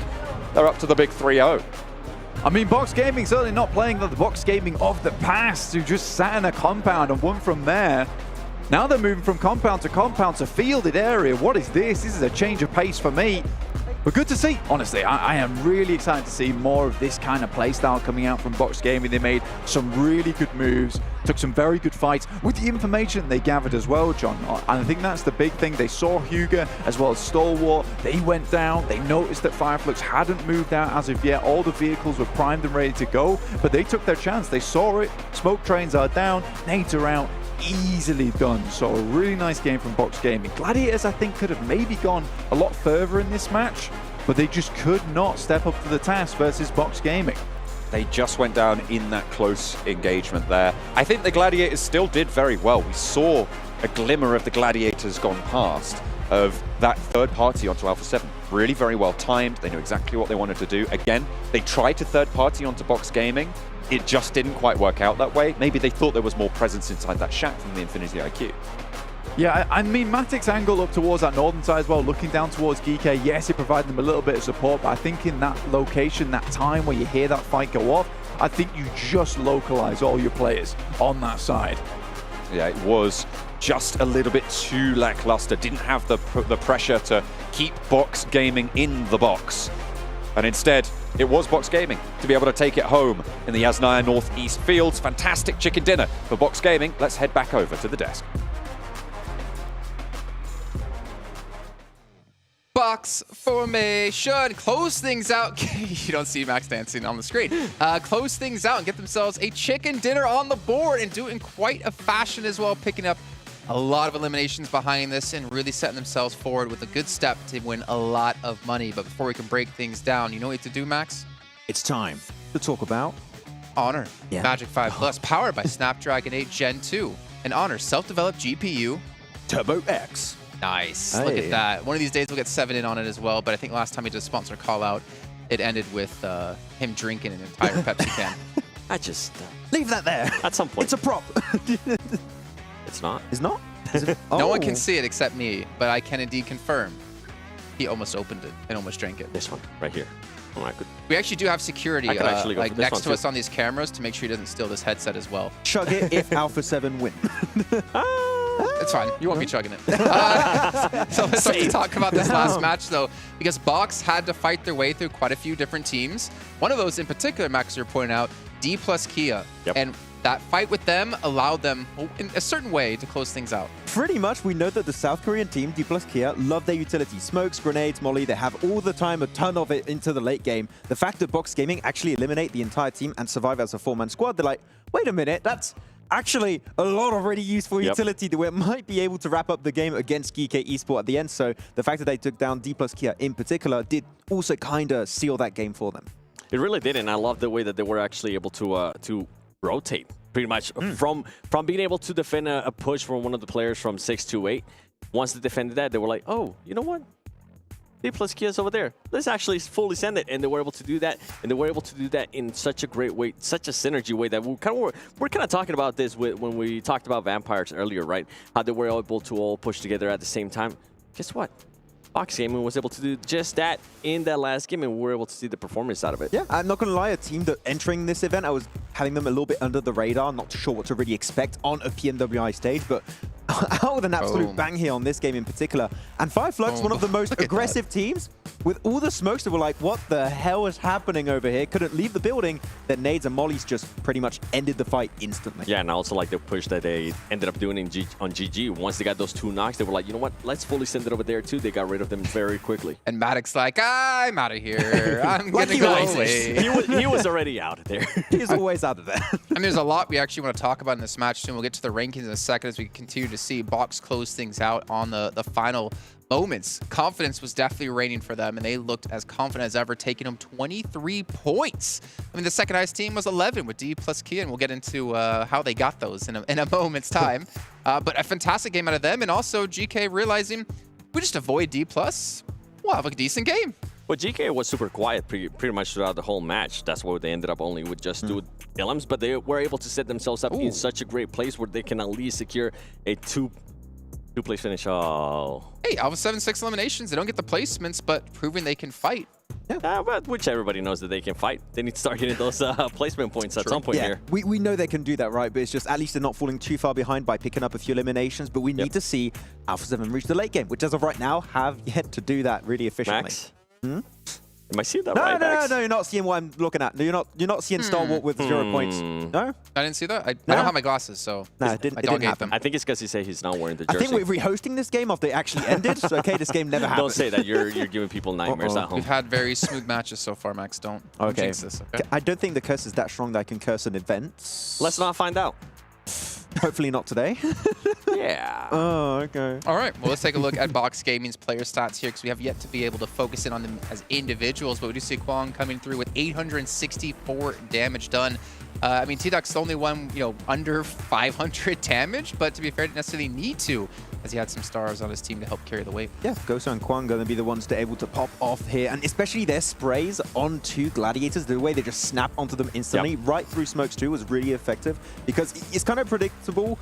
There's a few positions in the field you can really play, and they just knew exactly, so laser it through, and I think using a headshot came through from Gosia at some point in that game, and it was just so hard because the fights were so quick, Seven. The moment they pushed on the Flux, the fight lasted 10, 15 seconds, similar way onto the Dplus KIA fight. The fact that they were so quick and able to survive as a 4-man team allowed them to just instantly approach the next obstacle. In a final circle like that, and knowing that those smokes are going to be going away soon too, and knowing that they're not going to have that much cover, you want to finish out those fights as soon as possible, and they were able to do just that. Though I am surprised we didn't see GK Esports take more control on the West while Gladiators were fighting Box Gaming. I was like, okay, they can get 2, 3 off angles. You did ask, like, why aren't GK doing anything right now? Exactly, and the fact that they just stayed onto the western side of the circle, not doing too much with it, allowed Box to just, well, take full control the moment Gladiators fell. And I think for GK, it kind of goes back to what I was saying. They were just being super passive that game. They were just trying to secure those placement points. Well, I mean, you look at, Satan on the team, and I feel like he's very similar to Matic as well, because he's kind of off. Like every so often I look at the map feed and I'm just like,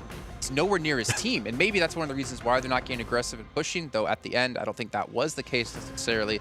But I did find it a little bit weird that it's, or a little bit of interesting, I guess, not weird, that it's very similar to G Gladiators in some sort of way. Yeah, the Satan Classic, we'll have to find something that works with him. I'm not sure just yet, but... Yeah, and, I mean, with GK, they just weren't really forced to fight, and Satan was being that scout. He was very far away from his team, but he was able to find such a great locations there towards the west, considering that nobody was there. And I mean, at that point, GG was just worrying with what Box Gaming was about to do to them. Yeah, I mean, GK were just playing the outskirts of Yasnaya Polyana, right? So they were just waiting with that extra information, playing from the rooftops, and then they just got involved the moment the circle left the city finish position. The Hope and Satan able to give themselves one nice pick each. That's nice. I mean, I think I was telling to you before, Max, when we were watching this game, I was like, I've known Satan since 2019, since PMG Season 0. I remember him there playing. I can't remember the team off the top of my head.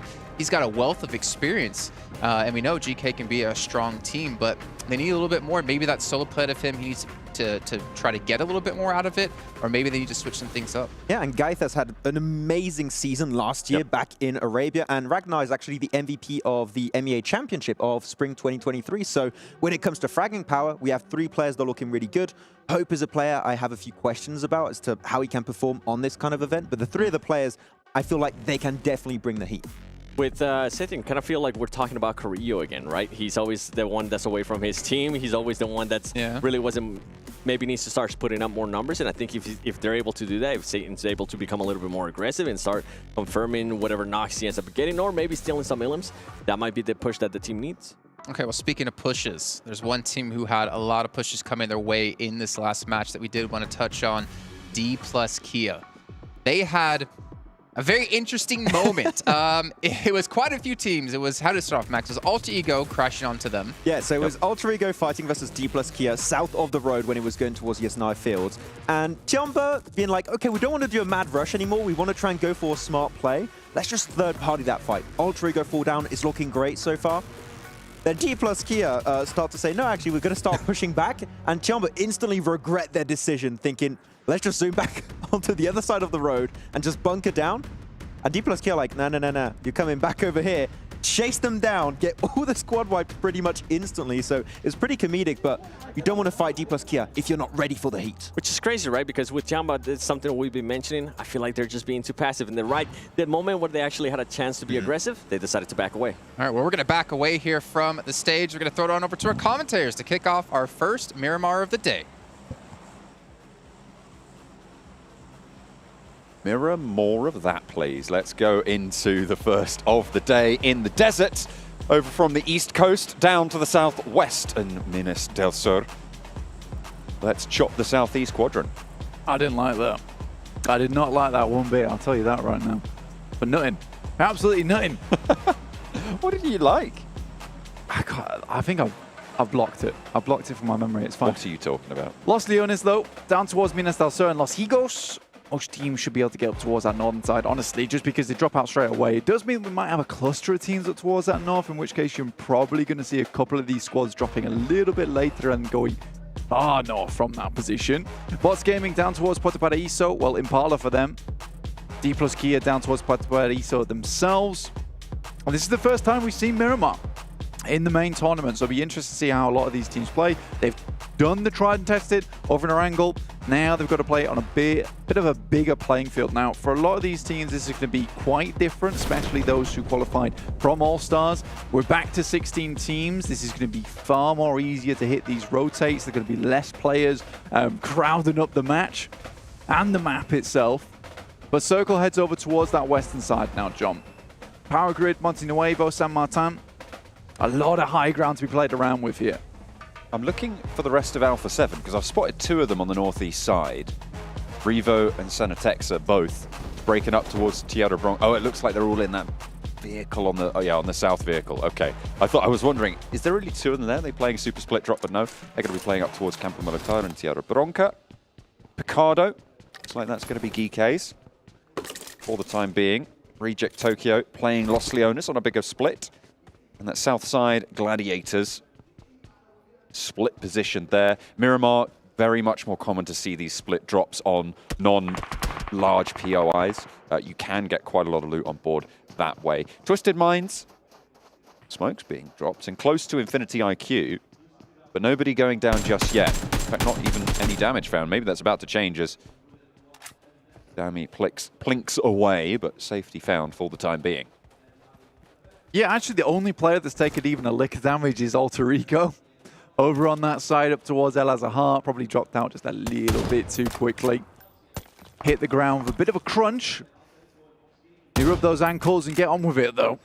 You've got to get moving on this map because it is a big one, making sure you can get over towards the side of the map that you need to be in, especially with a playing path that heads down towards all the way on the east, and we get a shift on the circle over towards that west. I think a lot of teams will have to consider the fact that there is going to be a big roadblock of these teams. Getting over towards Monte Nuevo, El Pozo early on will be a big boon. So hitting into those vehicles early on, moving towards those positions and getting some massive wealth of loot on your back is going to be very important.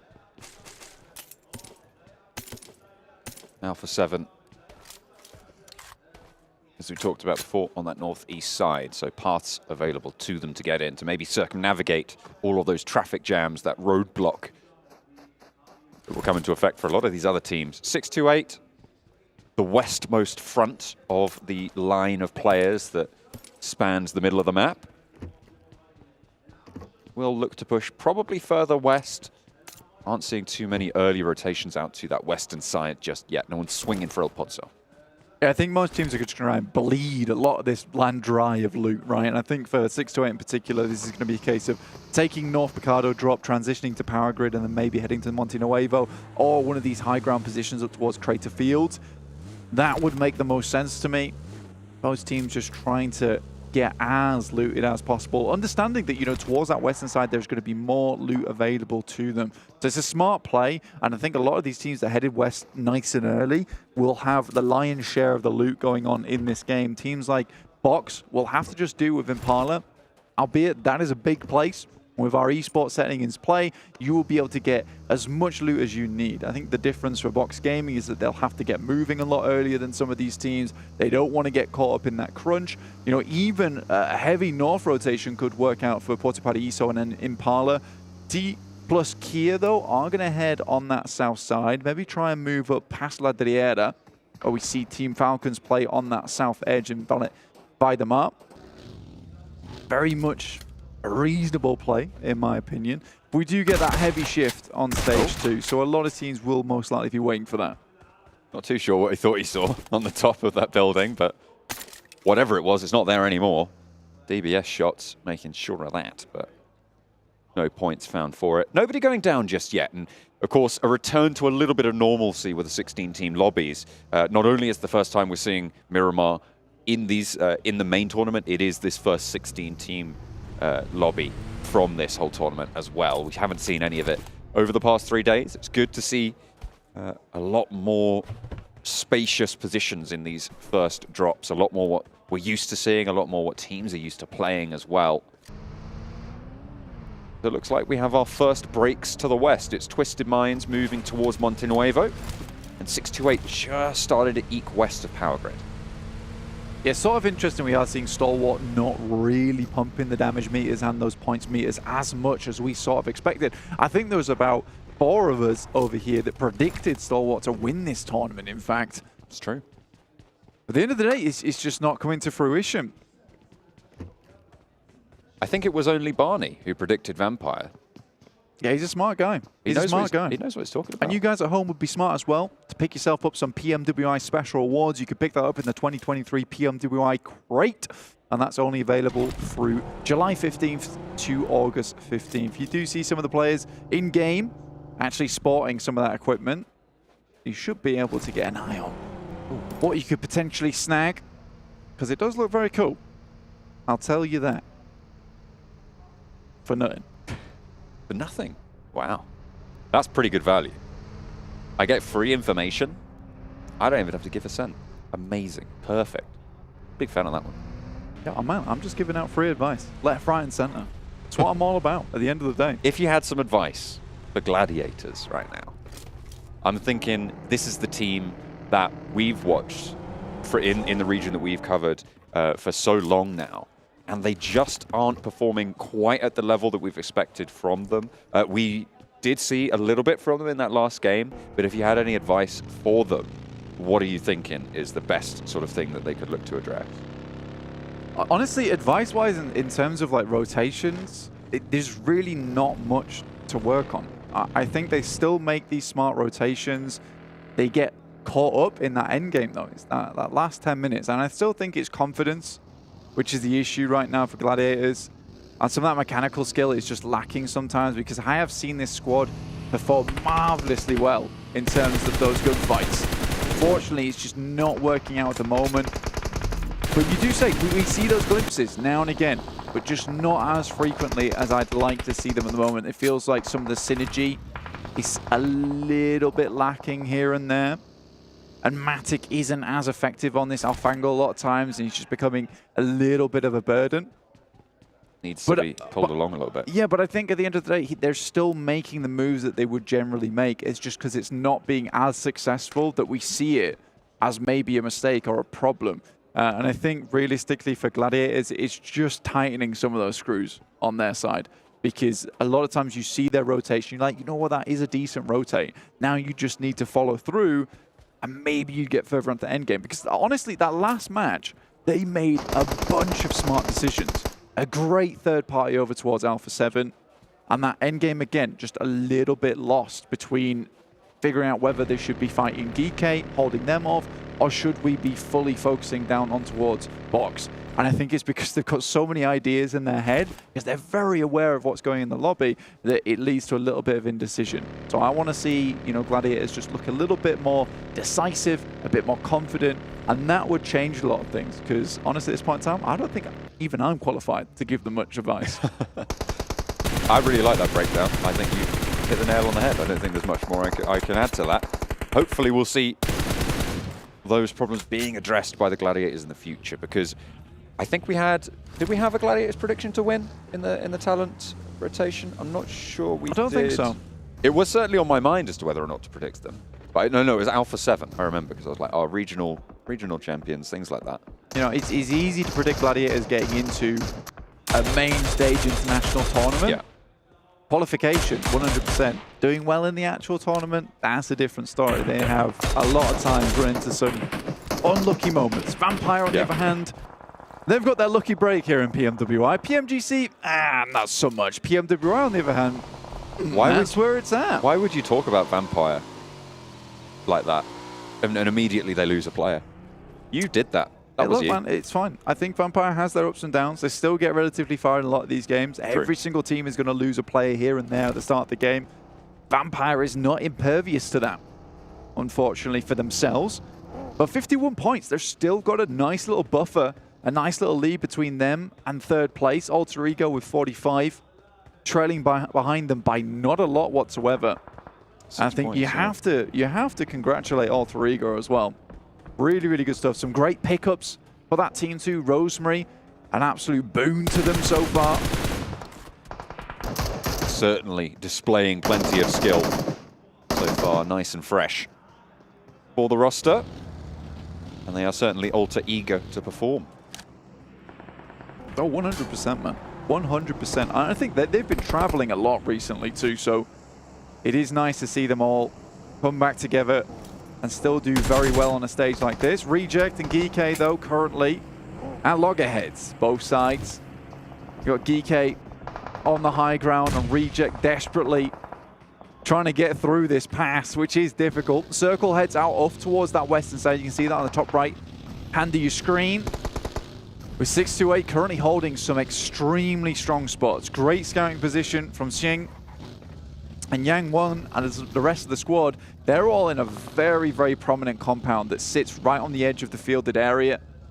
So they'll have great sight lines up towards Alpha7 and Dplus KIA, who has made one hell of a wide rotate. That's a thick boy up towards El Pozzo. DRS are also playing on the shadow of the mountain currently held by Xing, and might slow Alpha7's push down, because that's probably one of the few routes they're thinking about to try and get through from this next circle. Reject Tokyo currently trying to find their home quite near the Gladiators on the south side, but turned away at the door, and they'll have to redirect their rotational thoughts across the way. A lot of field on that western side that is difficult to navigate, and the gaps between these positions getting a little bit too long for the liking. Yeah, there's a lot of space in the circle, which is really unplayable, honestly, until you hit that end game. For instance, that northwest field, horrible position to be in until you maybe the last 4 squads, you can send it to one of those little hay bale shacks. Down towards that south side on the north edge of Monte Nuevo, pretty barren ground as well. The moment Box and Vampire are struggling to make it through over this ridge, that passes on the west side of San Martin, because Stalwart is holding a really strong position for themselves. Best thing that Vampire could possibly do is try and take out some of the squad members of Box, but back at that last game, they're feeling confident, already taking down Schweppes. Oh, Tiamba, 2 knocks sent their way. Reject Tokyo trying to eliminate them from this shack. More preoccupied with getting the flushes, in fact, actually, for Reiji. Doesn't maybe know exactly where the opponents are standing, but he breaks out and tries to make something happen against Reject Tokyo, but it's not going to go through. 2 players from Reject Tokyo knocked in the meantime, but they managed to take control of the shack and have a little bit of respite now. The Gladiators closest to go for this push should they want to, but they're just a little bit too split to make it happen fast enough. Yeah, Matic's already up. If you could open this up with a big nade and absolutely explode onto this engagement, maybe the chance that they can take care of this north side push. And I think getting rid of Reject just after Tiamba's fallen, that'll be a very nice position for Gladiators to start pushing towards that northern side. Alpha7 move in, but easy. Already finding 1. 1 for 1 on the trade as the rest of Alpha7 move through. Twisted Minds far too split to be able to hold that one out on the western side. Rokus, the only player close enough really to have an impact on the fight, and doesn't get there in time or wasn't in the right position. Either way, they back off with 1 player down. Alpha7 have swept down that western side. And the shift again goes hard northwest. This fielded area that it encircles, Blank, is so open. It can house about 2 teams in the hayfield, in the hay barns. 2 or 3 maybe if they're lucky, but then they are sitting ducks for everybody to shoot at.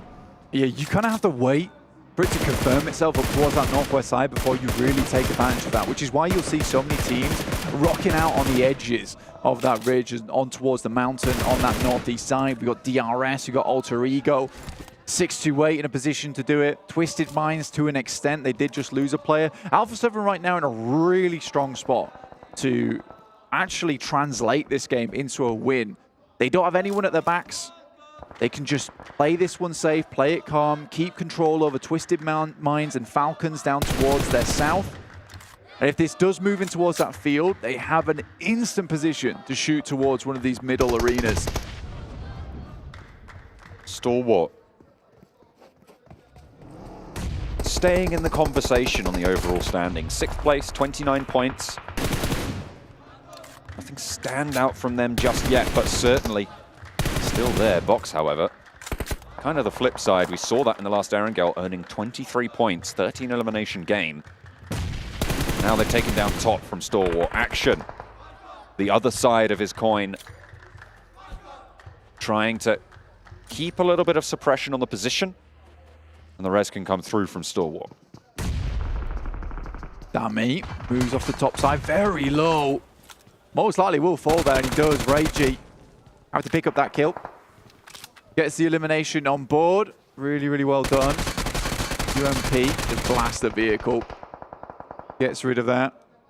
Gladiator is still down towards that south side. Infinity IQ passing through on the north edge, just over the top of Gike.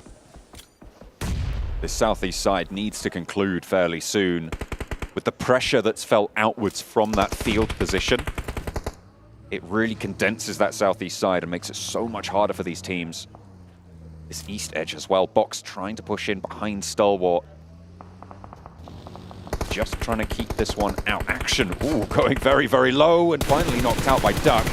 A force to be reckoned with on that previous Erangel, but Tony K sits his teammate down from Vampire to suppress the ridgeline. Fireflux, however, are chiming in, and both teams have third parties to worry about, seemingly.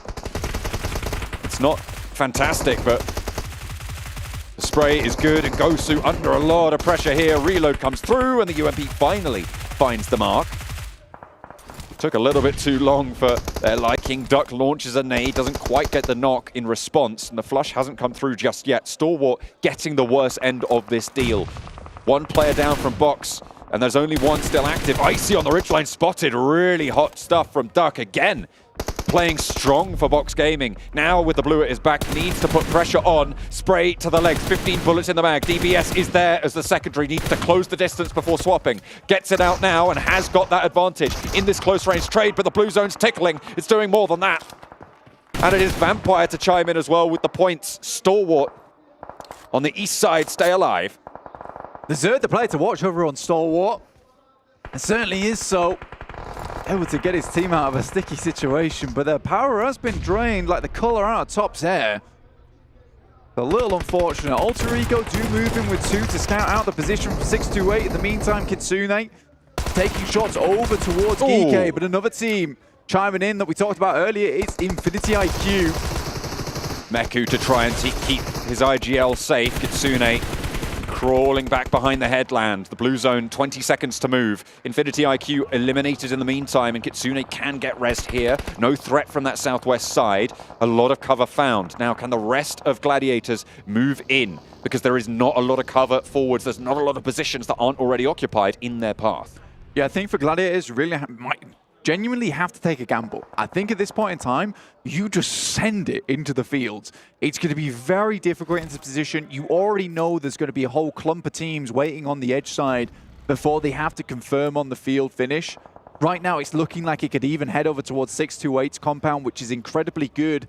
It has a building in there where you can lie flat on the rooftop, have some great angles, and people just can't see you up on that position if they're not playing the high ground, which is why you haven't seen 628 employ that position yet, because still some of this high ground on the ridge is available. But as we push into that third ring game, that's when it's going to become very influential.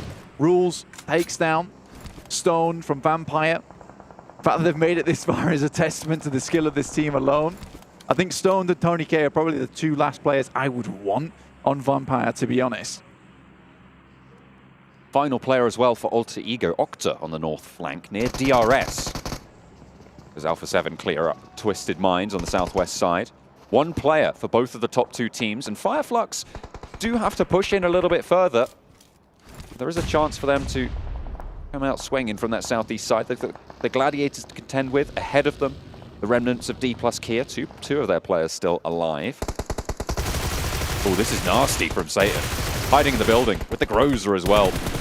Swaps out to the M4. Just gets both of them. Handles business. Yeah, it was a really nice play. In the meantime, Flux have to send out, and they go straight down towards Dplus KIA's position. A real nice pickup. 1 player is down already, and I think Gladiators are looking to capitalize off the back of this one. They've just been waiting for their moment. The third parties have been strong with this team for the last game and this game as well. They'll carry that pressure forwards. Gladiators now looking for the back line. You can see the nades just rolling out, desperately trying to keep Ketch and Lutz safe. Nades still, though, sending in a Tixi even closer. Matic launching forwards. Tixi given that platform to springboard through. 3 players from Flux are down, and Tony K chiming into the fight. They'll hear those Mini 14 ring across the hills and get to cover where they can. Tixi goes in for the backup as well, and Flux with 1 player still alive.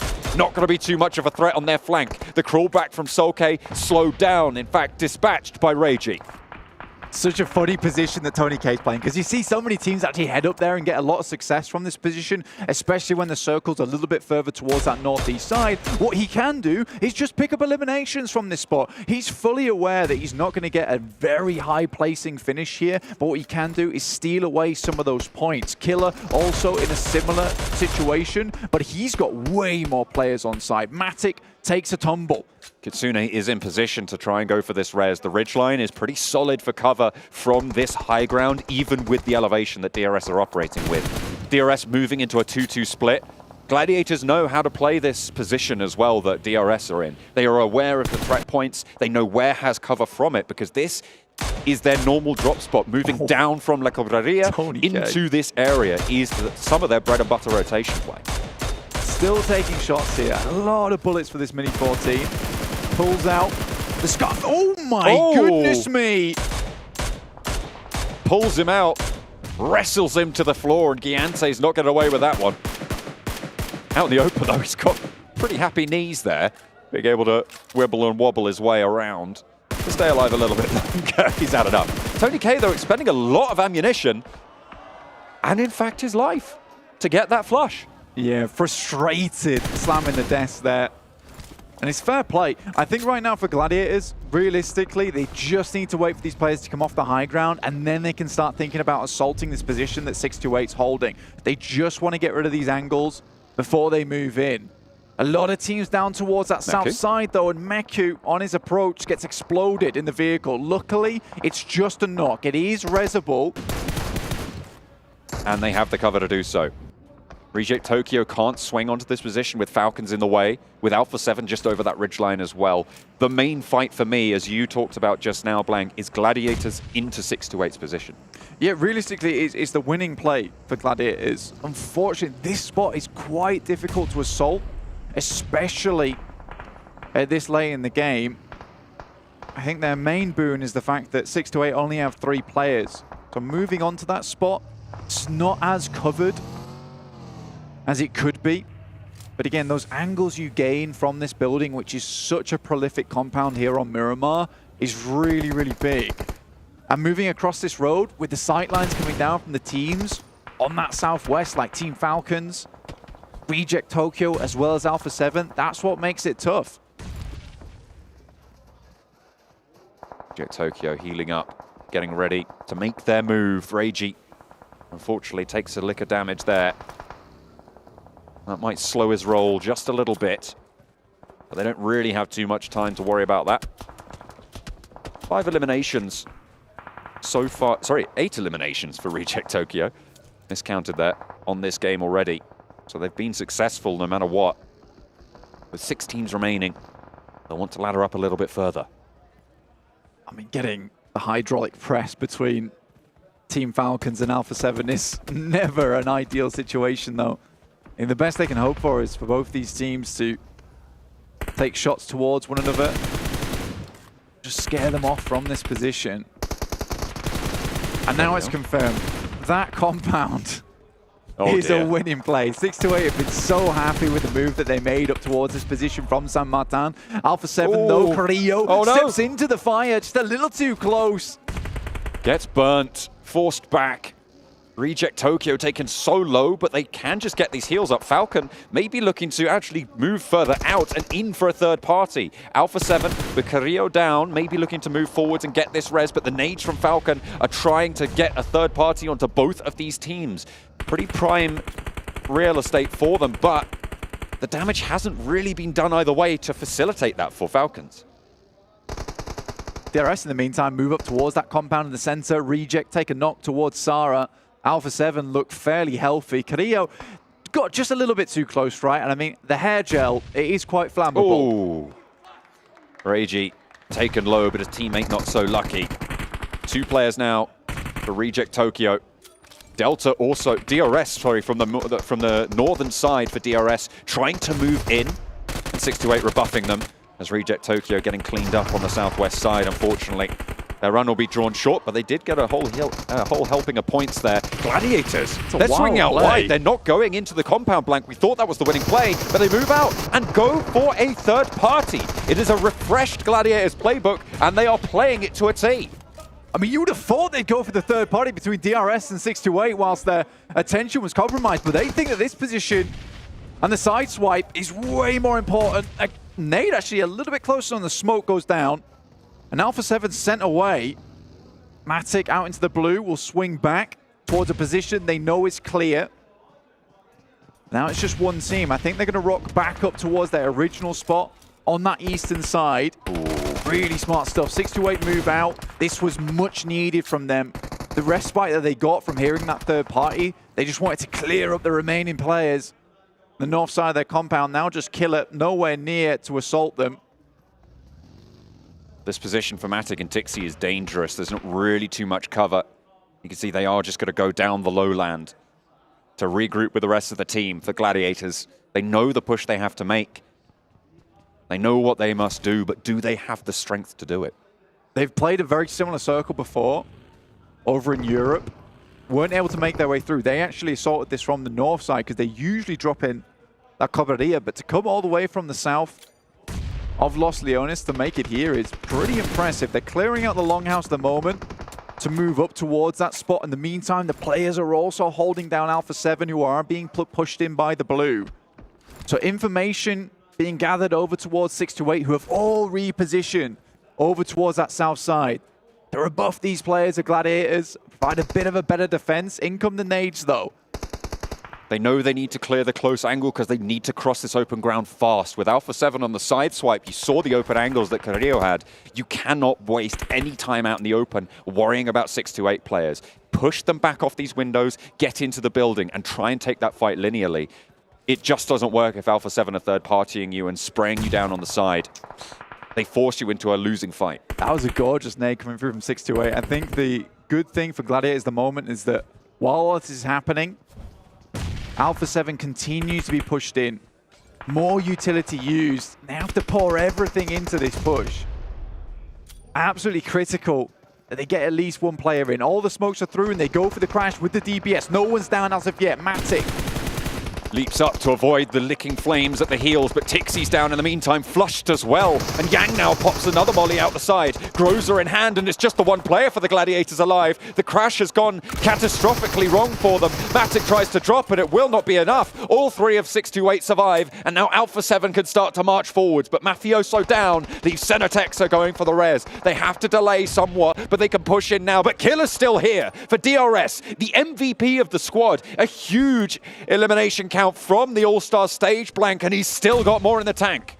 This guy is mega at the end of the day. Still taking shots, still sending nades over the top. And that first one was very, very long. Luckily, they should just have enough time to pick up Revo before the circle starts to enclose. But you got to give props to Yang1. The fact that he was fighting versus Alpha7 and the rest of the team from Gladiators were moving in, that is an incredible move from him. They'll get a full resupply from the Gladiators side. Killer getting shot out from underneath the vehicle itself. Sunan taking those shots.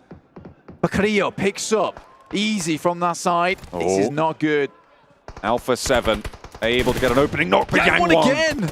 On such a huge side swipe, slows Revo down. Now turning attention to the backline, but there's a teammate already pushing forward. Cenetexa drawn short out in the open, has to just go completely raw into this fight. Gets the cross! Oh, Yang1 perfect on the timing. And two players fall to the scope. Carrillo now under pressure, and Yang1 on a mission to try and take down Alpha7 single-handed. No finally falls, but the health bars are blinking. And now can 6-8 pull it back together? They got the res. Sunan playing around this door frame. They reposition and they have got the center. Breaks out wide and Sunan's forwards. DBS in hand, but it's cut down. And Revo turns the tables again. Now on the back lines, they're looking for one more, but it's denied yet again. 3 eliminations found. And they want the res. They slow down the fight. Carrillo has the off angle. Groza to try and stop it. He knows he's there. Burns him out of position. Lights his feet on fire, and he has to tear to the back of the warehouse. Vehicles as cover, and Carrillo desperately trying to keep his team alive, allow them to get the res. They have been able to get it on board. Mafioso and Revo now very healthy. One player stands for them, and Revo swings in through the door, out into the blue, and Alpha7 march their way to victory. That is a disgustingly difficult win coming through from Alpha7. Assisted by Gladiators, who came in just when they needed them to clean up with Team Falcons. But Alpha7, that push over the ground is really, really hard, John. What a final march from Alpha7. Yang1, what a valiant effort as well. This is why we talk about these teams from the region, from the PEL. They just have got that X factor sometimes, but unfortunately it was not enough to stand up to the Brazilian might of Alpha7. Not at all, dude. It is tough to go against Alpha7, but Yang1 made it look pretty easy in that situation. The fact they played with 3 for so long, it is a marvelous effort from 6-8. They lost that high ground a little bit earlier on. I think the player had to drop down and just got knocked to the full damage. And playing that compound perfectly. I mean, what more can you really ask for from this team? Unfortunate that the Gladiators were held out by that Alpha7 off angle for their bid for the top of the tables, but not really a lot you can do about that as well. They know the ground better than pretty much probably most other teams in this lobby, right? They play this area a lot, very, very frequently.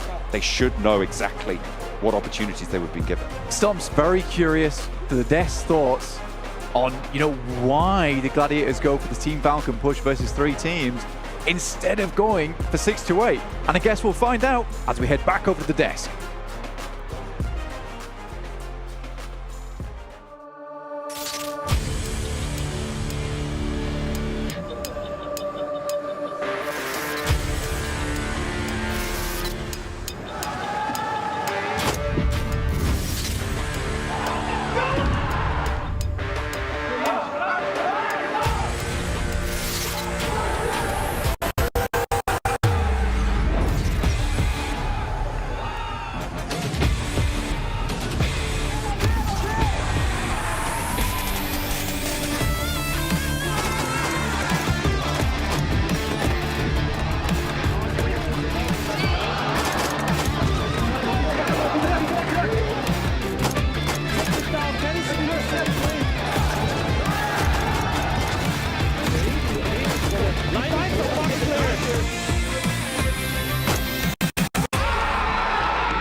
Alpha7, well, we gave them 2 matches. Maybe we need to rethink some things here, 7, as we do see them take home a chicken dinner, and a much-needed chicken dinner, to finally show some adaptation in their play and to bring one home for Brazil. I'm just Captain, still joined by Maxman7, World's Gaming here on the desk. And 7, you were saying it, they switched up their style a little bit, played a little bit more passive, and they got aggressive when they needed to. They did. They were waiting to pretty much get all 4 people alive until the end. And something that a big switch actually between this game and previous games is who they were sending out to scout or who they were leaving behind to be an anchor.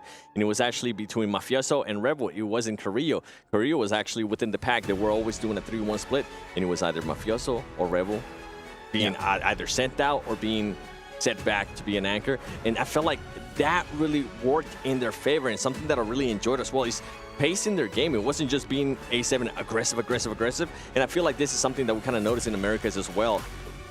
They decided to just slow it down, don't be aggressive, wait for other people to take care of each other, and find those openings that you can actually third party, and it worked out great for them. Don't be aggressive. Actually, them playing passive is really important here, because at some point there was a 3-way fight on the Western Edge. It was Reject, there was Falcons, and there was Alpha7, and actually because of how the circle was going, consistently shifting over to the east, Reject were forced towards Falcons, and Alpha7 kind of understood that. Like, we don't have to get involved in this fight. It's going to happen regardless. We can just move north of it and wait for the fight to break out. And the moment it does, we get involved, clear the entirety of the West, which actually didn't end up happening because Gladiators just ruined everything and just cleared the teams themselves. But that was the game plan, and I feel like if it did go that way, the execution would have been really easy because that third party was pretty much a given. So let's go back in time, actually. Let's start from the end of the game and go backwards, right? I want to ask you a question. I want an honest answer. 6-8, I think they threw the match.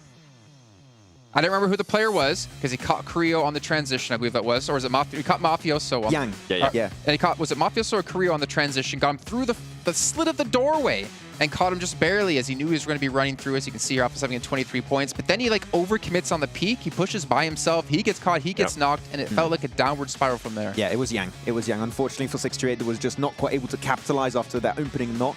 And they were just able to crawl out of sight. And because of that, as we know, we saw Alpha7 here playing passive again, stalling things out to be able to get those reses. And the reses at the end here, 7, is what enabled them to secure the win. And in a way there, at the end, they were kind of being forced to play passive because you could see that they wanted to go third party to fight between, between 6-8 and Gladiators. But somebody from 6-8, I can't remember the name, I think it was Isuna, and was able to hold off a great angle. He knocked him, and it made Alpha7 fully back off, and it allowed, and I think this is why you're thinking that it was 6-8 to win, because that allowed 6-8 to kind of set themselves up, but at the end, it didn't end up working out. Well, even got to credit to Carrillo, too, just to stall stall it out, right? We were actually watching, we're like, that's a great play by Carrillo as he ran into the warehouse. He kind of ran between the vehicles as well, buying time for those reses to come through. But yeah, even before that, you had Gladiators crash, like you mentioned before, but that same angle Gladiators came from was there was too many teams there. We had Dplus KIA. They got overwhelmed by Fireflux. Fireflux got overwhelmed by Gladiators, and then the Gladiators eventually made their move through. Well, the whole time this was happening, 6-8 just like, this is fun. Just gonna chill in my compound for like 10 minutes, it felt like, and it got them a lot of points at least. They were just holding off DRS, and DRS currently not being aggressive. They're just going for those placement points, collecting the information. They were like, okay, we can coexist for a little bit. I'm sure DRS wanted to play aggressive, but from the field location against like the warehouse compound of 6-8, you're not going to make it happen. A lot of people said 6-8 are a 3-man team here. The compound was the 4th-man player. Yeah, I mean, to be fair, I think DRS was kind of lucky to even get into that compound because Altrigo tried it minutes before, and didn't make it all the way through. I think that Alter Ego maybe overcommitted because that breach is not easy, especially when you have 3 teams like Falcon, Reject, and Alpha7 to the western side. You can't just crash the wall and wait there. If you go for the crash, you need to fully commit, get inside the buildings, which they couldn't quite do, and that's what did cause their demise. But DRS just stayed onto the hay bales in the fields, which they could just play the long game, hope for a podium finish, which did end up happening. Highlight of that game for me, though, it actually isn't what happened in-game. I think it was Tony K shooting down at DRS from the mountain, and then he gets hit, he gets eliminated, and he just slams the desk. It's so frustrating. It's great to see. It's a strong phone. It did not break. Strong desk as well. Let's take a look, though, at Alpha7's player stats in this last match. Again, we have to focus on them because we kind of almost started to count them out, and we can see Mafioso. Usually it's Revo we talk about. 1,085 damage. I mean, you said he was a really good anchor point here, and he was doing even more than just being an anchor point. He was also securing that off angle for his team. And for him to be able to secure 5 Willems, and this is one player, remember, we're talking about when Korea was able to step it up, Mafioso was the one that was kind of slacking a little bit in regards to Willems. It's good to see him being able to actually stop performing in regards to the Willems, and maybe now they have found pretty much a position where he can excel at. If it is going to be anchor, or if it is maybe a little bit of scout, or just a combination of both. Do you feel now, Seven, that this is the one game that's going to put them on that momentum, that streaky playstyle we expect to see from them? Because I feel like this is a change of pace from the first, then 4 matches of the day. I felt like the second Erangel, actually the third Erangel was a momentum one, because they were able to perform pretty well, and they were able to carry here for Miramar. Okay. Well, we haven't checked in with these in quite a while, but I think it is time to take a look here at our overall stand to get an idea of where our teams currently stand going into the final match here of day 1 of the main tournament. And we can see 57 points for Vampire, but Alpha7, you know, we've been kind of counting them out here, 48 points. They have secured themselves 2nd place at the moment, as well as Alter Ego in 3rd, Fireflux in 4th, GK in 5th, and you can read the rest. But Stalwart, they're not out just yet, Max.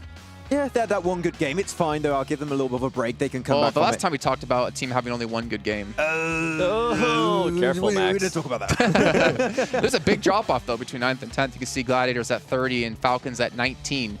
Remember, it's $400,000 for 1st place. Also, an extra slot for your region for PMGC. A lot to play for here.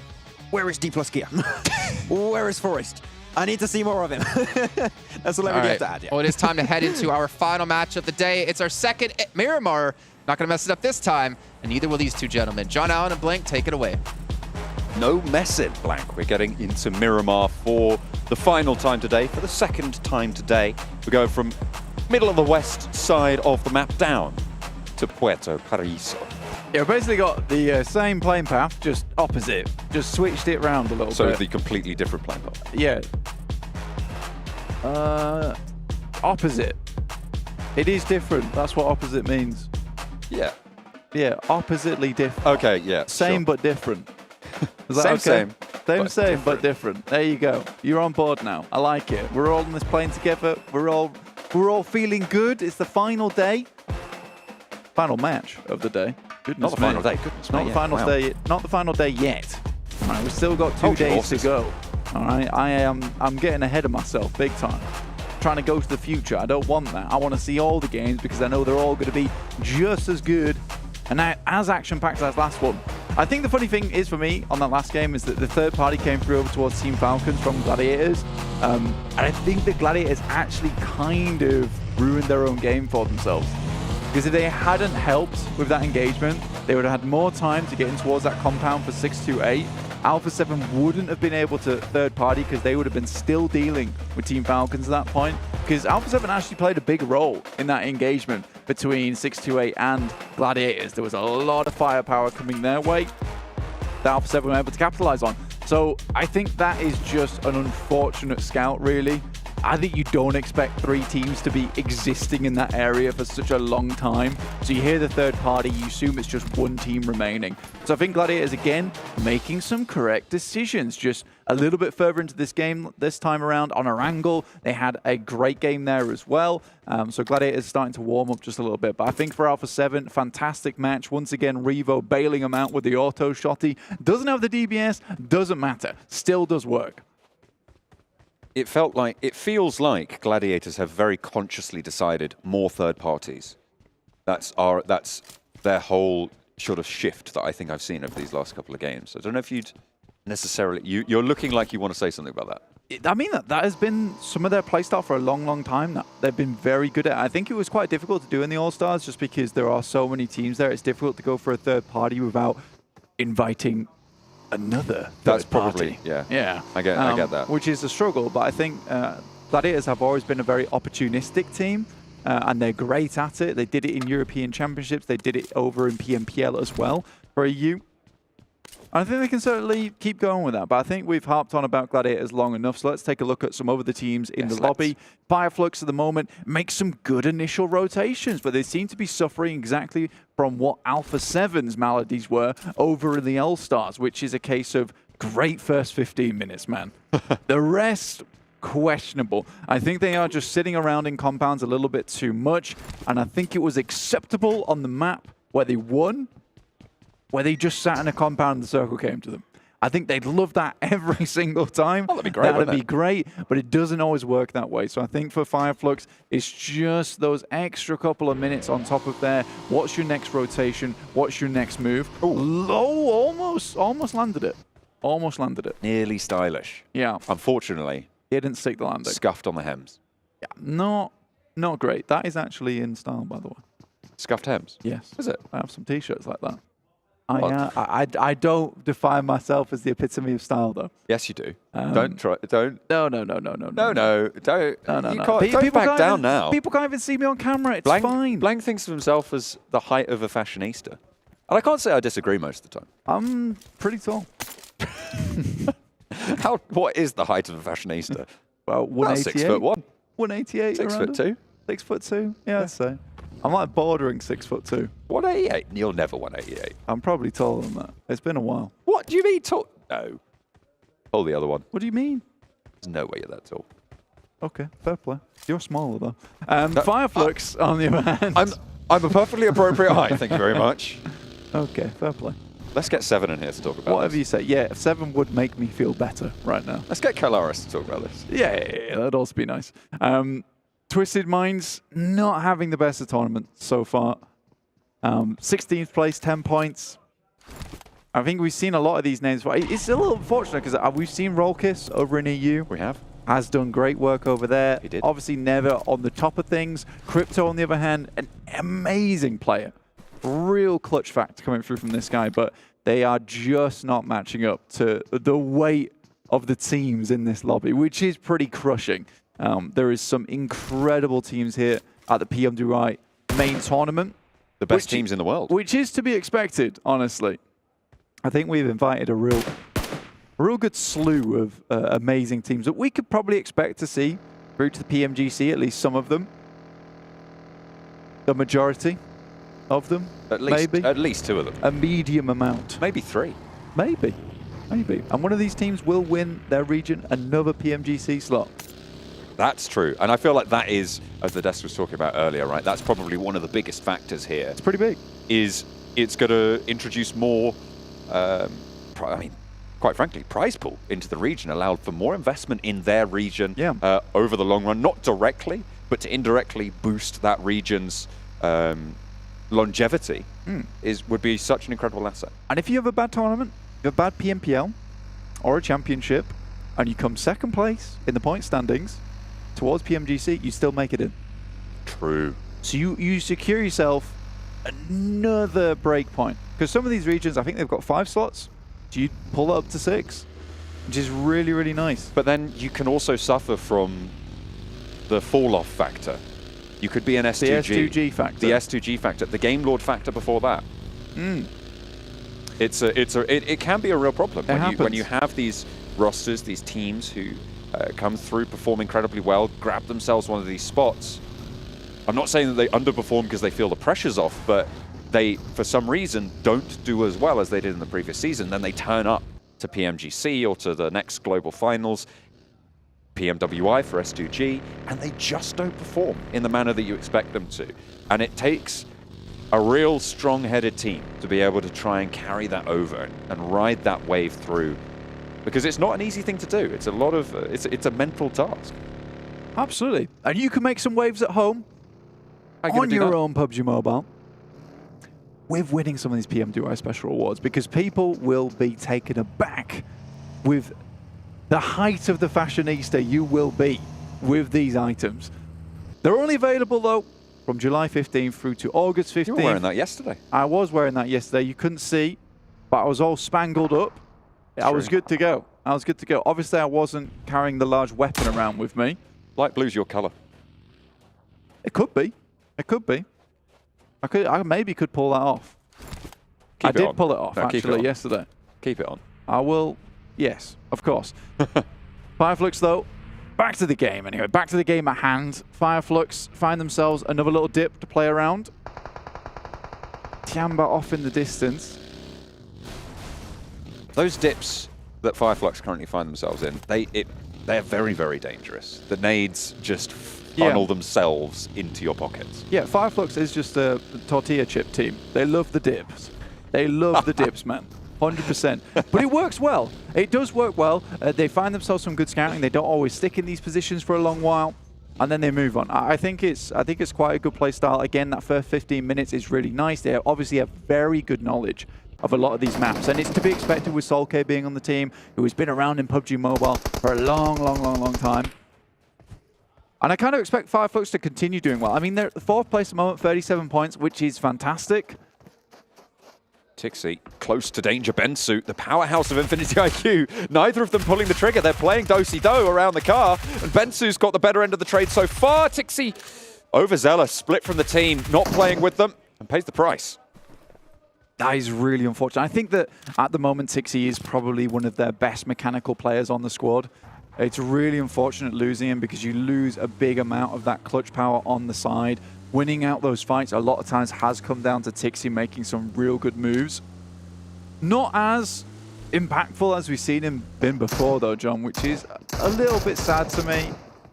I mean, Tixi supremacy is just not here at the moment. Tixi mediocrity currently. I need to stop coming back to Gladiators. What? Don't put them back on the screen.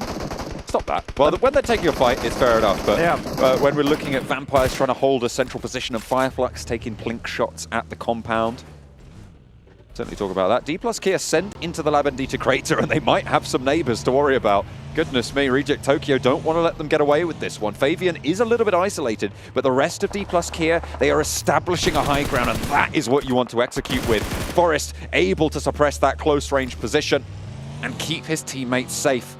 They send one down in, they lay the trap, and it looks like Reject Tokyo might have just bit.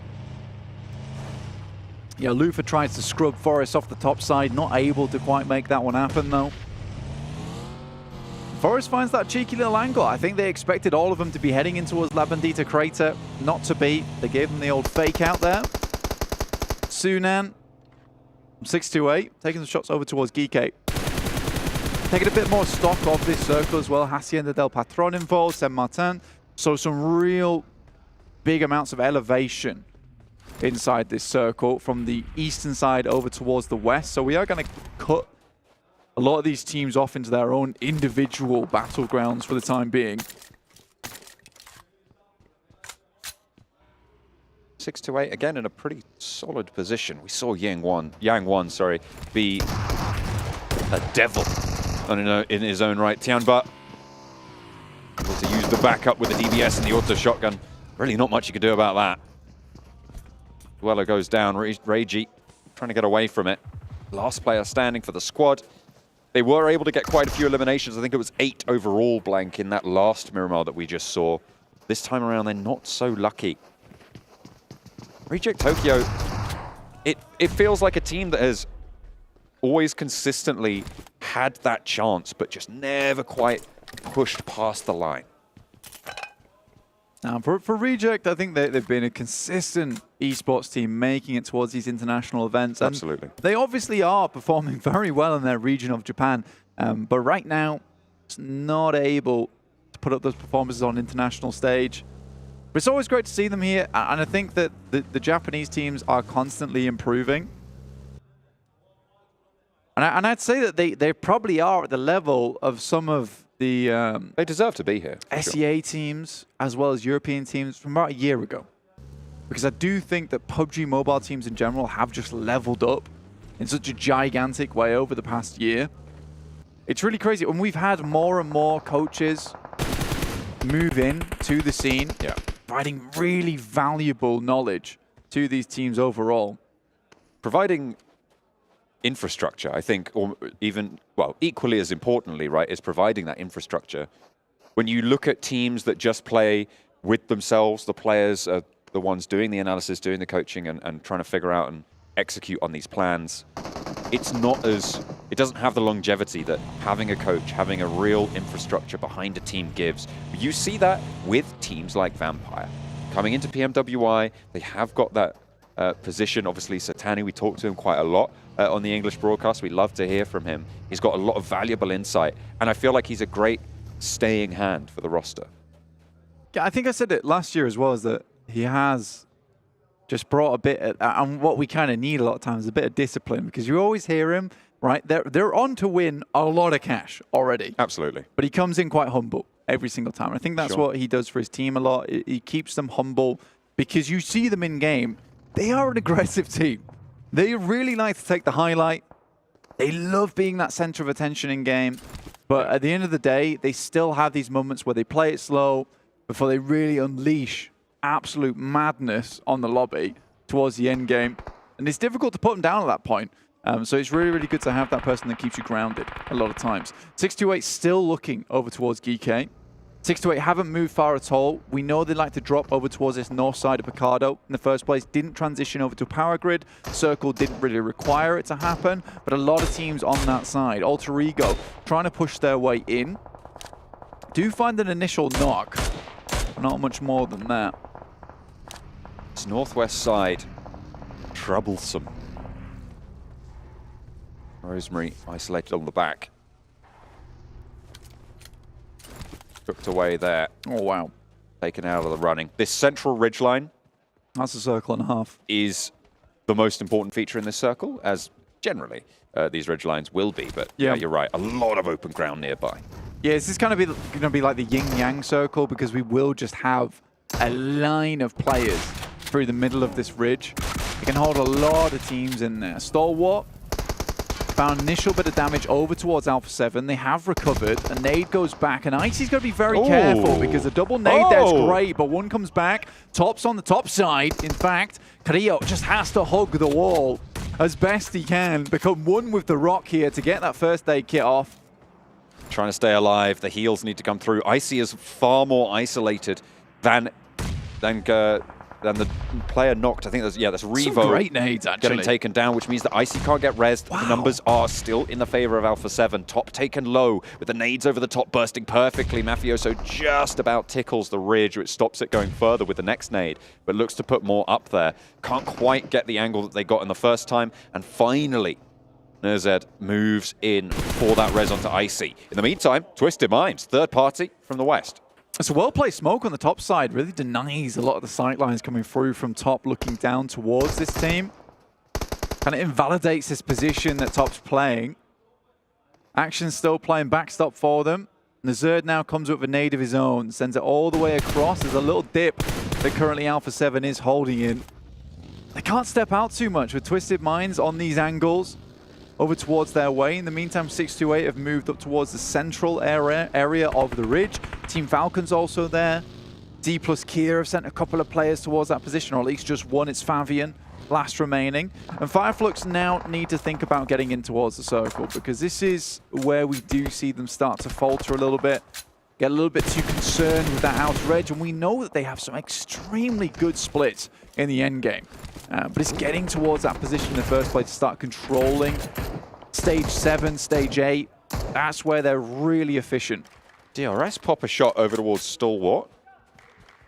Find a little bit of an angle, that northeast side. Have that set up firing line. As we hop on over to the south edge of the circle. 628 on the high ground with Sunan. Gladiators trying to move in underneath them. And the Shadows are treacherous in their own right, with GK holding out underneath Sunan. The rest of 628 a little bit further forwards, closer to the circle. Falcons, very central. Box Gaming already pick up one of those knocks over towards Fireflux. It's taken them a while to move away from this position. They tried to set up some form of defense. Lutz goes down, leaving them at 3, and Box Gaming continue to sweep inwards. Fireflux have had a bit of a lackluster defense here. The tepid one. Solus off the distance, will have his vehicle pretty much taken out of the way. The Infinity 2 also looking this way. They're just underneath the compound. A lot of teams would like to head towards if this does go down towards the south. And King, though, goodness me, SLR in hand. How'd you hit that? Solke was on the broadside, but behind the scope, I believe. Didn't really have the angle and has managed to find some cover. The smoke blooms, there's a rock, there's a ridge. He can stay safe for the time being, but is going to have to move and likely won't be able to get out of there in its current state. Does get a heal on, and Ketch actually rolls through for the save. Solke and Ketch, though, now main meal on the menu. for Falcons as they try and ride strong, but a really solid set of shots from Kitsune to find one and the flush very, very quickly for the Gladiators on the south side. A little bit of an opening maybe on the south. Yeah, pretty instantaneous here. And again, a lot of teams would like to move their way through on that south side. Schweppes will pick up Solkate. They find a bit of shelter. This is a position that can hold these two players for quite some time. Quite difficult to get across that terrain. The fact they were able to make that run under the purview of a lot of teams, not easy. They're swiftly getting towards position, punch the Nitro. But Box is following. PK trying to skirt. Sunan still sits atop the mount, launching Thunderbolt after Thunderbolt downwards and transmitting that information back over to the rest of his team as well. We were looking at this central ridgeline and talking about how treacherous it's going to be. Let's take a look at just how dangerous Fabian can make it for Box Gaming as they try and move on through, but it is so dangerous. But that goes both ways. The sword has two edges, and backwards it cuts. Infinity IQ take down the last player from Dplus KIA. Gladiators also coming a cropper. Yeah, get them caught up on this south side of the ridge. A lot of sightlines looking their way. 2 players down. I would say it's very unlikely that Matic's able to get both of them up, but you can certainly try, give it a go.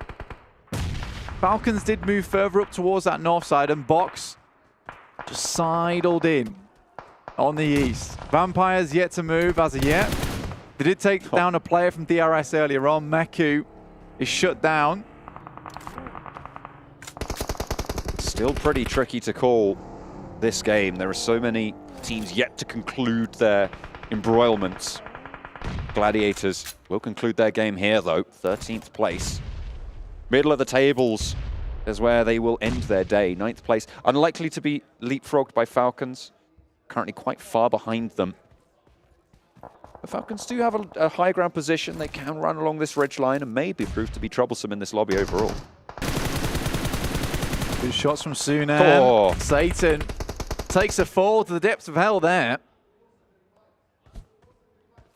The first circle only though, and will be pulled back by GK to the land of the living. Next though from Falcons might have other ideas. Close enough and in nade distance, look at that! Xing unleashes. Bombards the position, re-knocks it. That's a lot of time now had to invest, and with that time, they have earned the forward position. Sunan and Xing move on in, looking for the execute.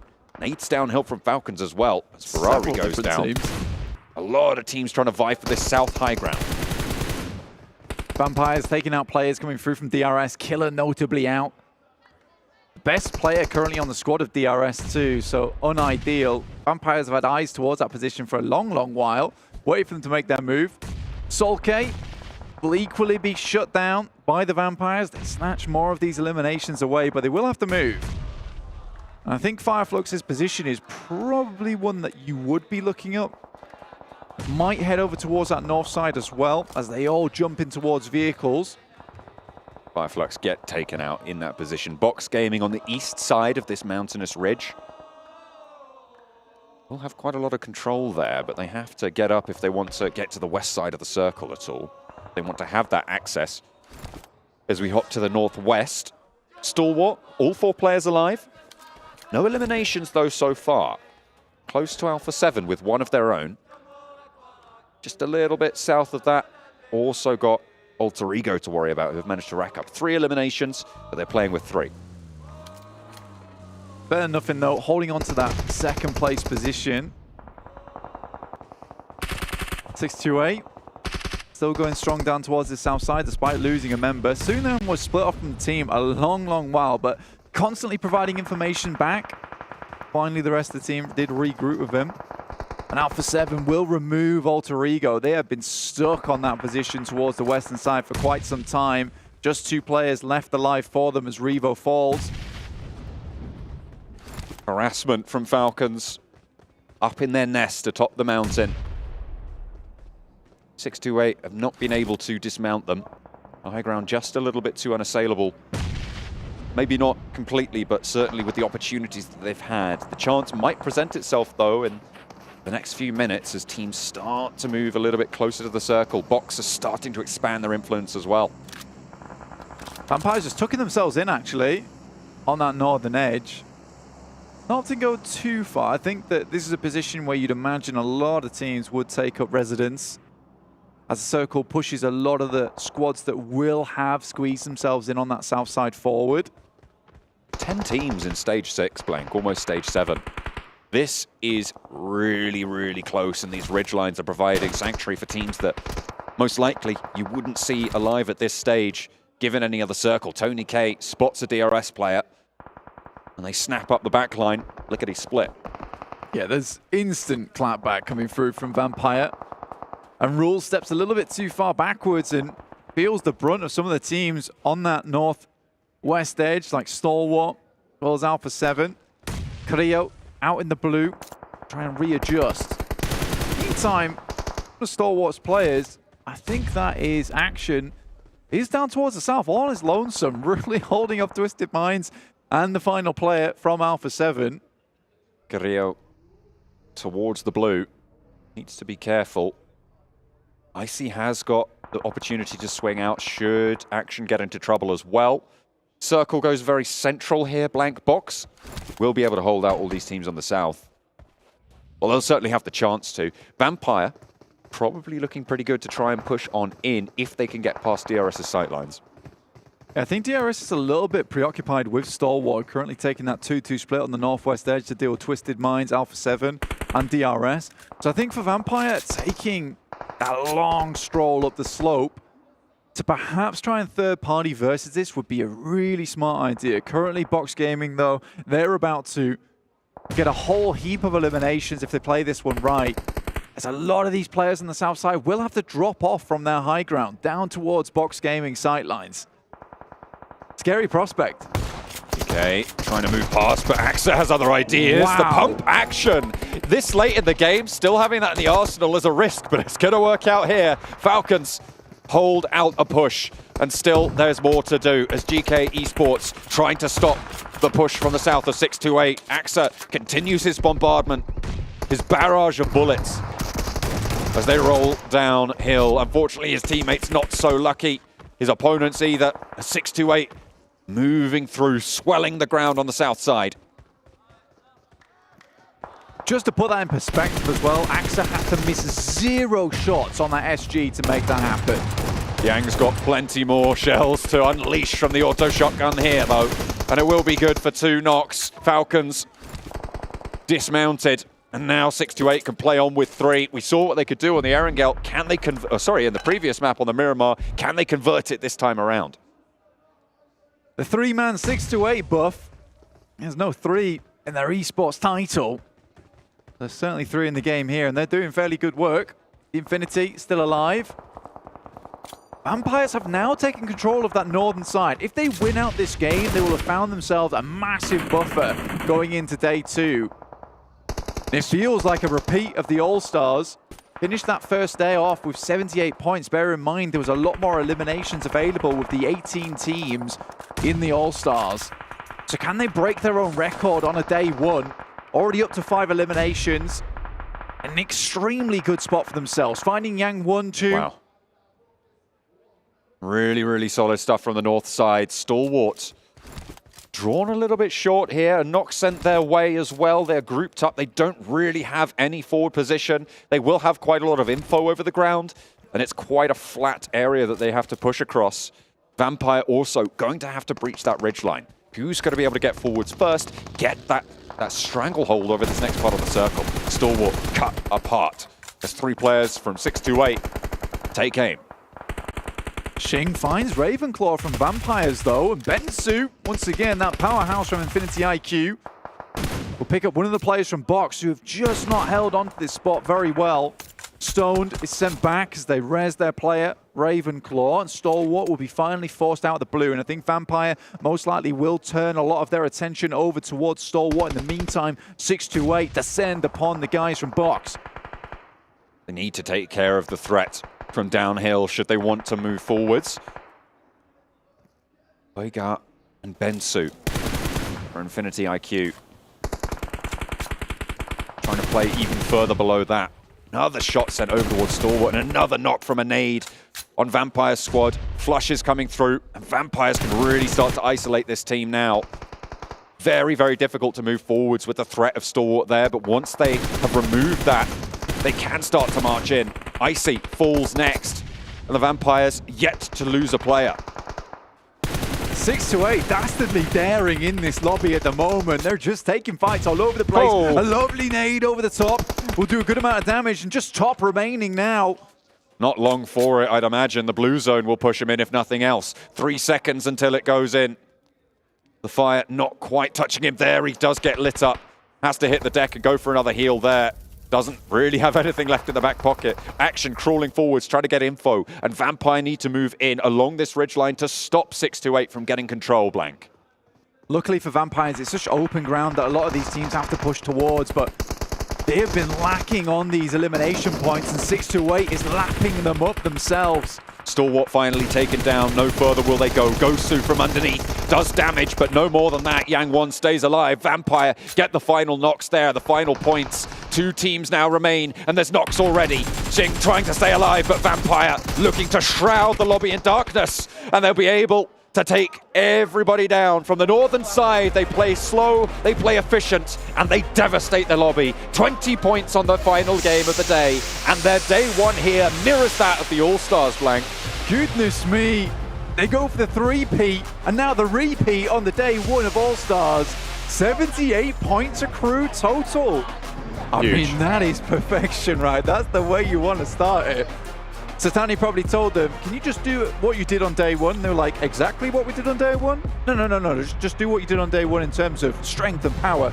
Okay, we'll get the exact same point. It's absolutely fine. That is ridiculous coming out from Vampires. What a way to end it.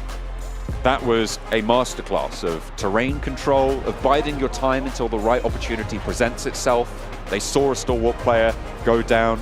They just kept that pressure up, and then they moved when they needed to.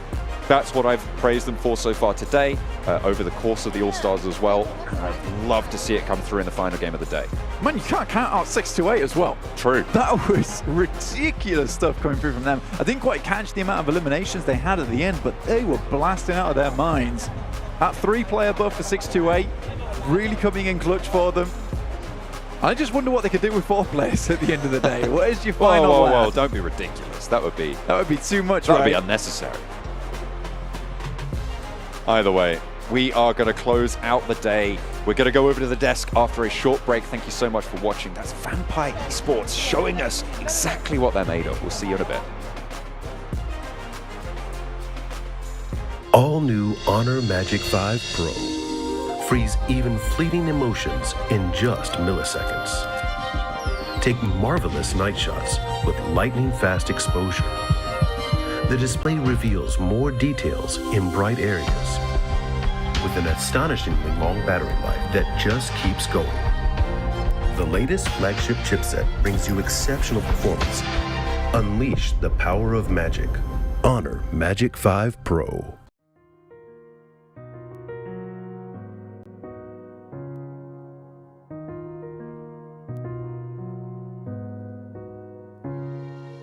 الحياة لحن، ولأننا جزء من مقطوعة عظيمة تحركنا، تلمسنا، تصنع من لحظاتنا ذكريات بديعة. لأن الوجبة، التجربة، المغامرة حياتك بعد جديد في هيلتون الرياض.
just think, Vampire Esports were just one more win away from breaking their own record from last season here at PMWI. They get themselves 2 on the day, and almost certainly able to keep themselves in first place as well. They're on track to take home the trophy yet again, and of course, $400,000 in their pocket.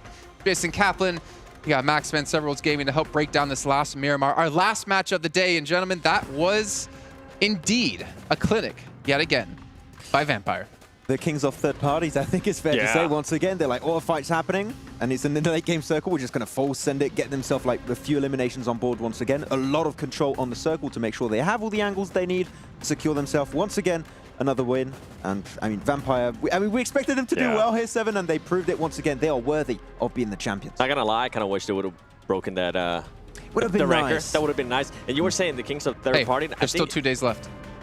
It could happen. Oh, okay. First day though, imagine the message Joe said. What I do want to talk about before you sidetrack me even more is you were saying about how they're the kings of third party, the kings of pacing, because they are able to decide when they want to take on those fights. And I think we saw that perfect too, the way they were able to clear out the north. I mean, after they took on DRS, they were the only team in the north, and now at that point they were able to just kind of scout. Okay, do we want a third party that fight? Do we want to wait? And I think that's what it kind of comes down to, right? And I wouldn't be surprised if somebody from Vampire Esports actually ends up breaking another record that Action might have. Yeah, you have a few contenders actually. You have one in particular I think you're thinking of, but there's like 3 players that could make it happen this main event. Yeah. Well, here's our match rankings. Another 20 points added to the tally of Vampire Esports. We really have to give credit to 628. We've been giving, honestly, them and Tianba a lot of flack, I would say, is the nicest way I could say it today so far. But 628 in the last couple of matches have definitely stepped up here, and honestly proud to say that. But also Infinity IQ, 8 points. You see Box Gaming at 9. As you look further on down the list here, speaking of Tianba, 5 eliminations. So a good start, but not going to be enough on the day. They were finally shown as the aggressiveness that we wanted, right? Even if they didn't get the placement points, they finally got those eliminations. I mean, something that we were kind of being a little bit critical of them back in Erangel. Yeah, actually, one team I want to bring up that we didn't mention just yet is Falcons, that I think did scout and go for a really strong compound in the center. I think it was phase 4, phase 5 around that moment, and then send it to the lower edge of where 628 actually are, which, as you said, are being aggressive, so it's not an easy position to hold. I thought they would just wait it out in the compound, and if they did, maybe actually made it on the podium finish, but Falcons, I think, were trying to read too much into the game and just kind of became their own worst enemy at that point. Okay. I agree with you. Well, I'm actually curious if we can maybe see some stats before we get down to a stage interview, which I'm hearing is coming up shortly. If we can maybe take a look at Vampire's stats from this last match, because again, things are getting very interesting for them, even maybe on the day as well. Maybe we can see both back-to-back, because this team... What's going to stop them at this rate? I really don't know. Like, they dominated when it came to our All-Star stage, and they're dominating yet again here in our main event. Tony K is just doing it time after time after time, up to 1,000 damage here, where the rest of his team is around 500. He gets 6 eliminations as well.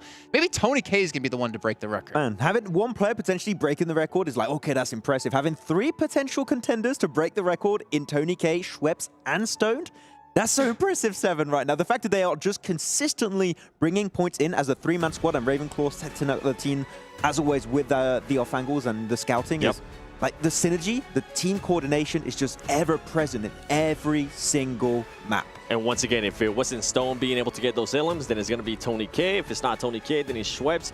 And then, as you were mentioning, Ravenclaw being able to get those off angles, and I feel like that's what's impressive, and that's something that we've been talking about for the longest time. It's not just one player, it's not just 2 players, it's the whole team being able to frag out. And then it's going to become a race, right?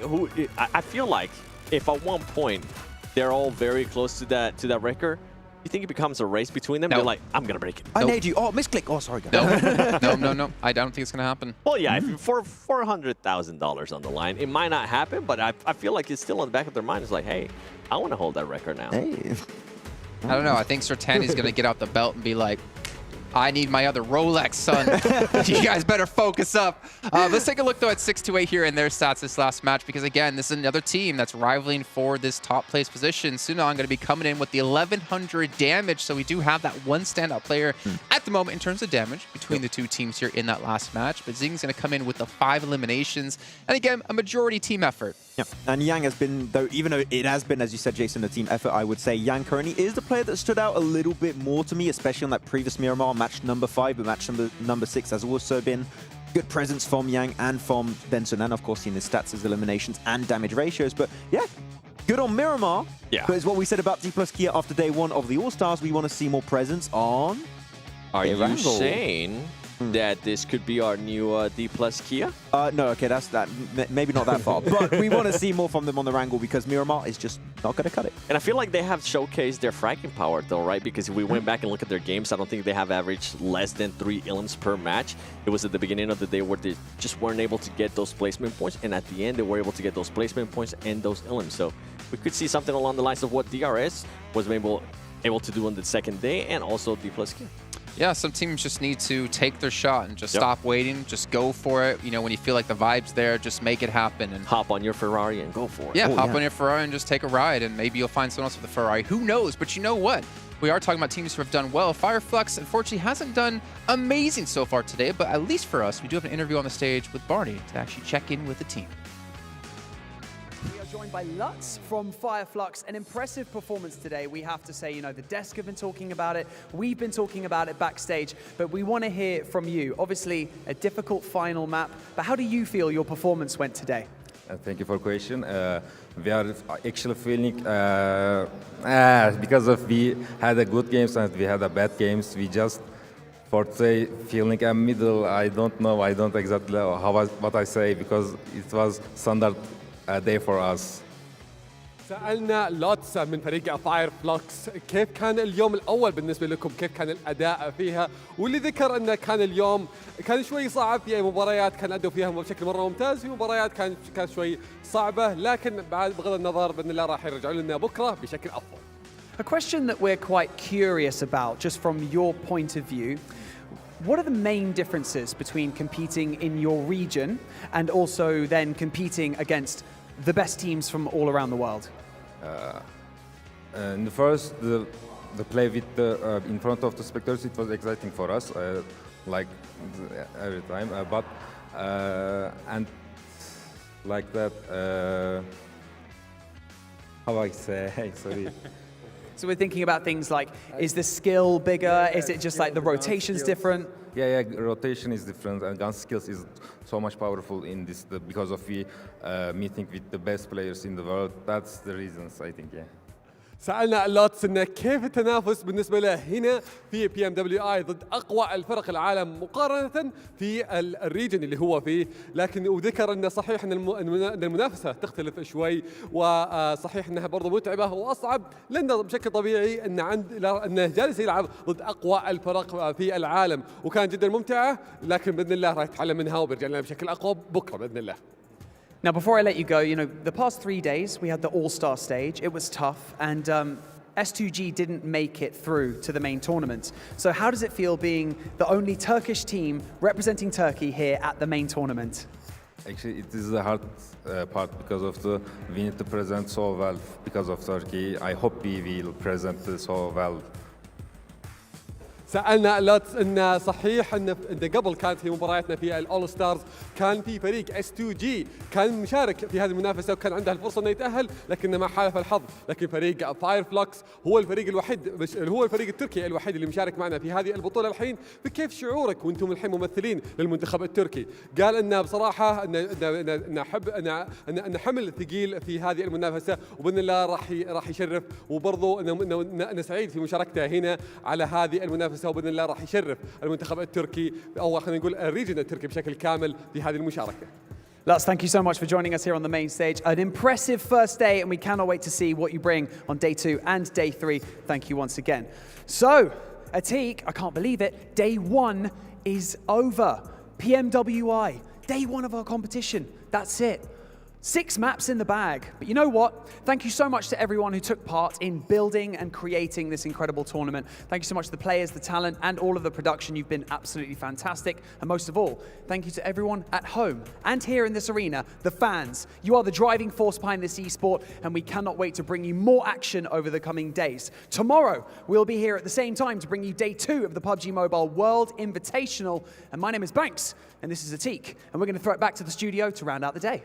والحين أعزائنا المشاهدين أعزائنا الحضور، هذا كان ختامنا لليوم الأول من البطولة الرئيسية. عدت 6 مابات اللي شفناها قديش كانت والنتائج حقتها، لكن هذا كل شيء ممكن يتغير. الفرق راح تتطور معنا بكرة، وبعدها راح نعرف منهم أبطال PMWI معنا في هذه المنافسة. خلوكم قريبين، يعطيكم ألف عافية على المشاهدة وعلى المشاركة وتواجدكم حتى برضو معنا هنا على المسرح. شكرا لكم جميعا. لكن الحين راح ننتقل لكم على طول على الاستديو. كان معكم مقدمكم عتيق باللغة العربية ومعنا مقدمنا باللغة الإنجليزية بانكس، واحنا نترككم مع الاستديو. You know what? Thank you, Banks and Atik, for being there on the stage, for looking so beautiful and doing such a great job, as we got to hear from Lutz as well there from Flux.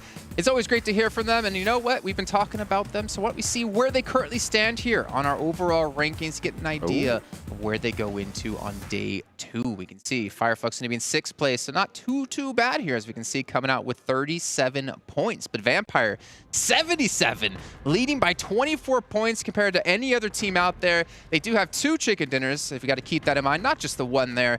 Looking down towards the bottom, Twisted Minds. Max, one of your favorites. What? Where do you get that from? Where do you get that information from? Twisted Dports looking, unfortunately, not great right now. But yeah, at the bottom of the rankings, Reject, Tokyo, Jamba, teams that we need to see significant improvements from. But the fact that Vampire have still been able to hit close to the average they had during the All-Star stage shows that, once again, their playstyle is consistent, is relevant in All-Star stage and even in the main tournament with even more gifted, talented teams. So I expect it to continue. Tomorrow might be a little bit of a tougher day, as we do maybe expect some adaptations from squads that struggled in today. But I think they're just going to keep cruising. Really quickly, correct myself. It actually is 1 win for Vampire. For some reason, I thought they had 2. I think they had 2 second-place finishes before. My bad. Oh, you know what it was? They were first in regards to points. That might have been it. 16 elims, 13 elims. Yeah. Okay, sorry, but 7. No, you're good. You're good. I know I'm good. But I was going to be saying is with G Gladiators, we really haven't seen them much. I mean, we saw same thing that I was expecting from Alpha7, right? I was expecting them to come out at the end of the day, at least be in the top 3, have a good day. G Gladiators haven't showed us really much. We need to see them play together. That's the main issue that we keep repeating once again, and it seems like they're just not. It's not even that they don't know how to fix it, it's that they're not willing to fix it. It seems it's just a playstyle they're used to, and they're just going to stick to their guns and just see if it works out, which as of right now it hasn't. It's a short event, so 2 days. I don't think they can make a comeback with these results unless they change the core of their strategy. It's funny that you say watch them play together, because we see them play together when they are forced to by the zone or by teams, and they do so well. And I'm like, oh, please. I know when we were both watching matches, we're like, please, just screw Pot up a little bit more. You guys do so well. Go back to the team. Well, you know what, Max? You've been talking about fixing things. You know who doesn't need to fix something? KFC, because it's delicious. And we have our Colonel's Choice by KFC here for you. I'm not going to make you guys predict this time, because you know what? That's just mean. There's so many great plays today that it's hard to really choose. Let's take a look at what our Colonel's Choice will be today. And it's going to be Flux. Okay. I thought that's up against Vampire, right? Yeah, when Solis and Ketch actually went for the off angle to secure the win, because Vampire could not make it out and away of the Boozer in here 7. And game-winning play, very clearly. What an angle. I mean, look at those shots. Kidding me? It wasn't. No, it wasn't. I know. I know. That's what I'm saying. I'm glad.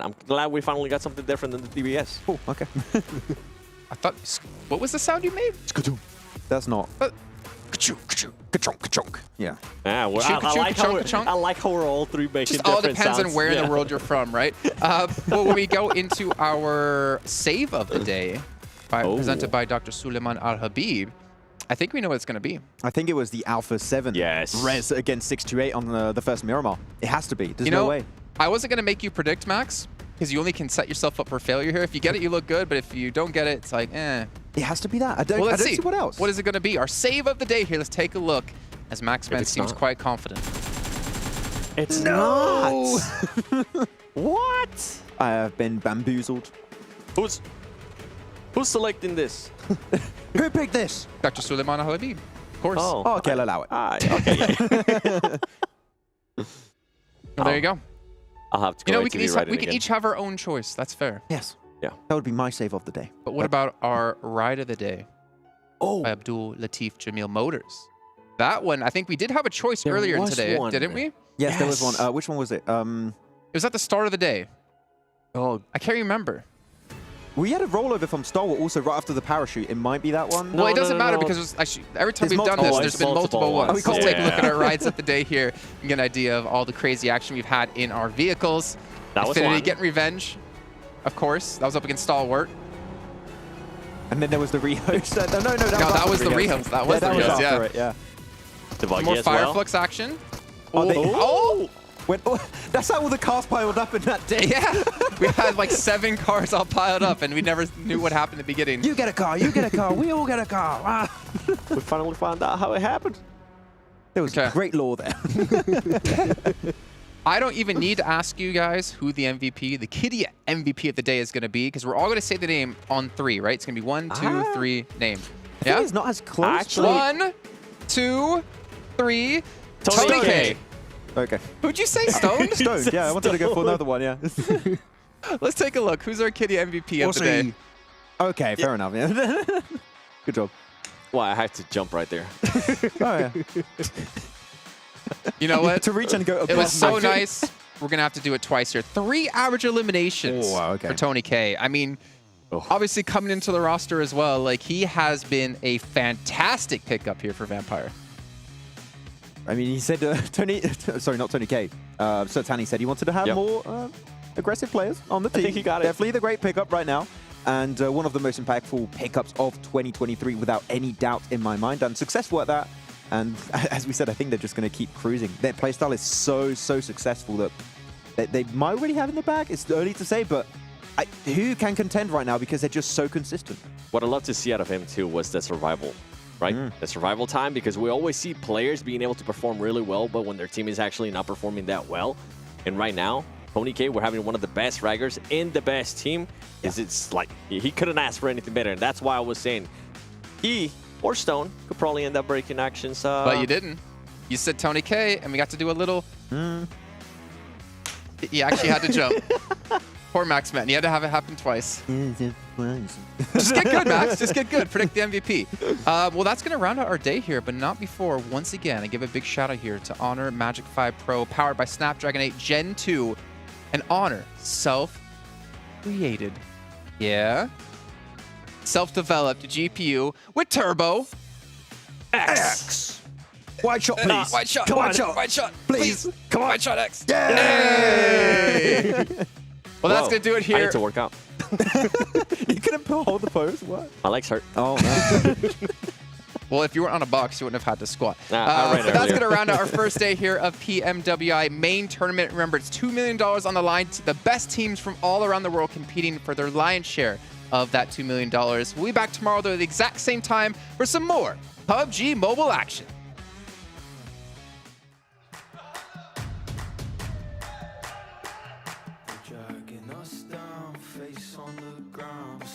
So proud, just look at the crowd, making some noise, making some sound. We got a choice, they're hearing us now.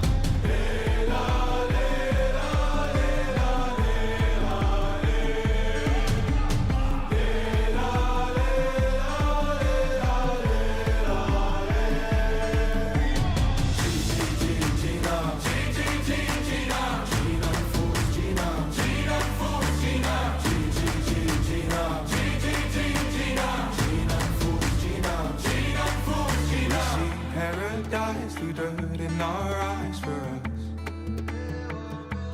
Oh, actually, I'll try, actually, I'll fight for us.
follow the leader.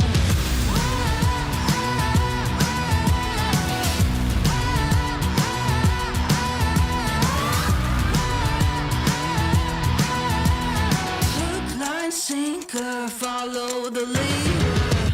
Bring you right there to the edge, make you sweat like you can never take the heat, but it's never too hot for me. I walk the walk, talk the talk, you know I'll never stop, 'cause I'm an animal. I'll just laugh it off. I can see it in your eyes, I can feel you watching. Got your hooks, got you right where I know I want you. Play the switch, I'm a mystery, but you love it. Hook, line, sinker, follow the leader.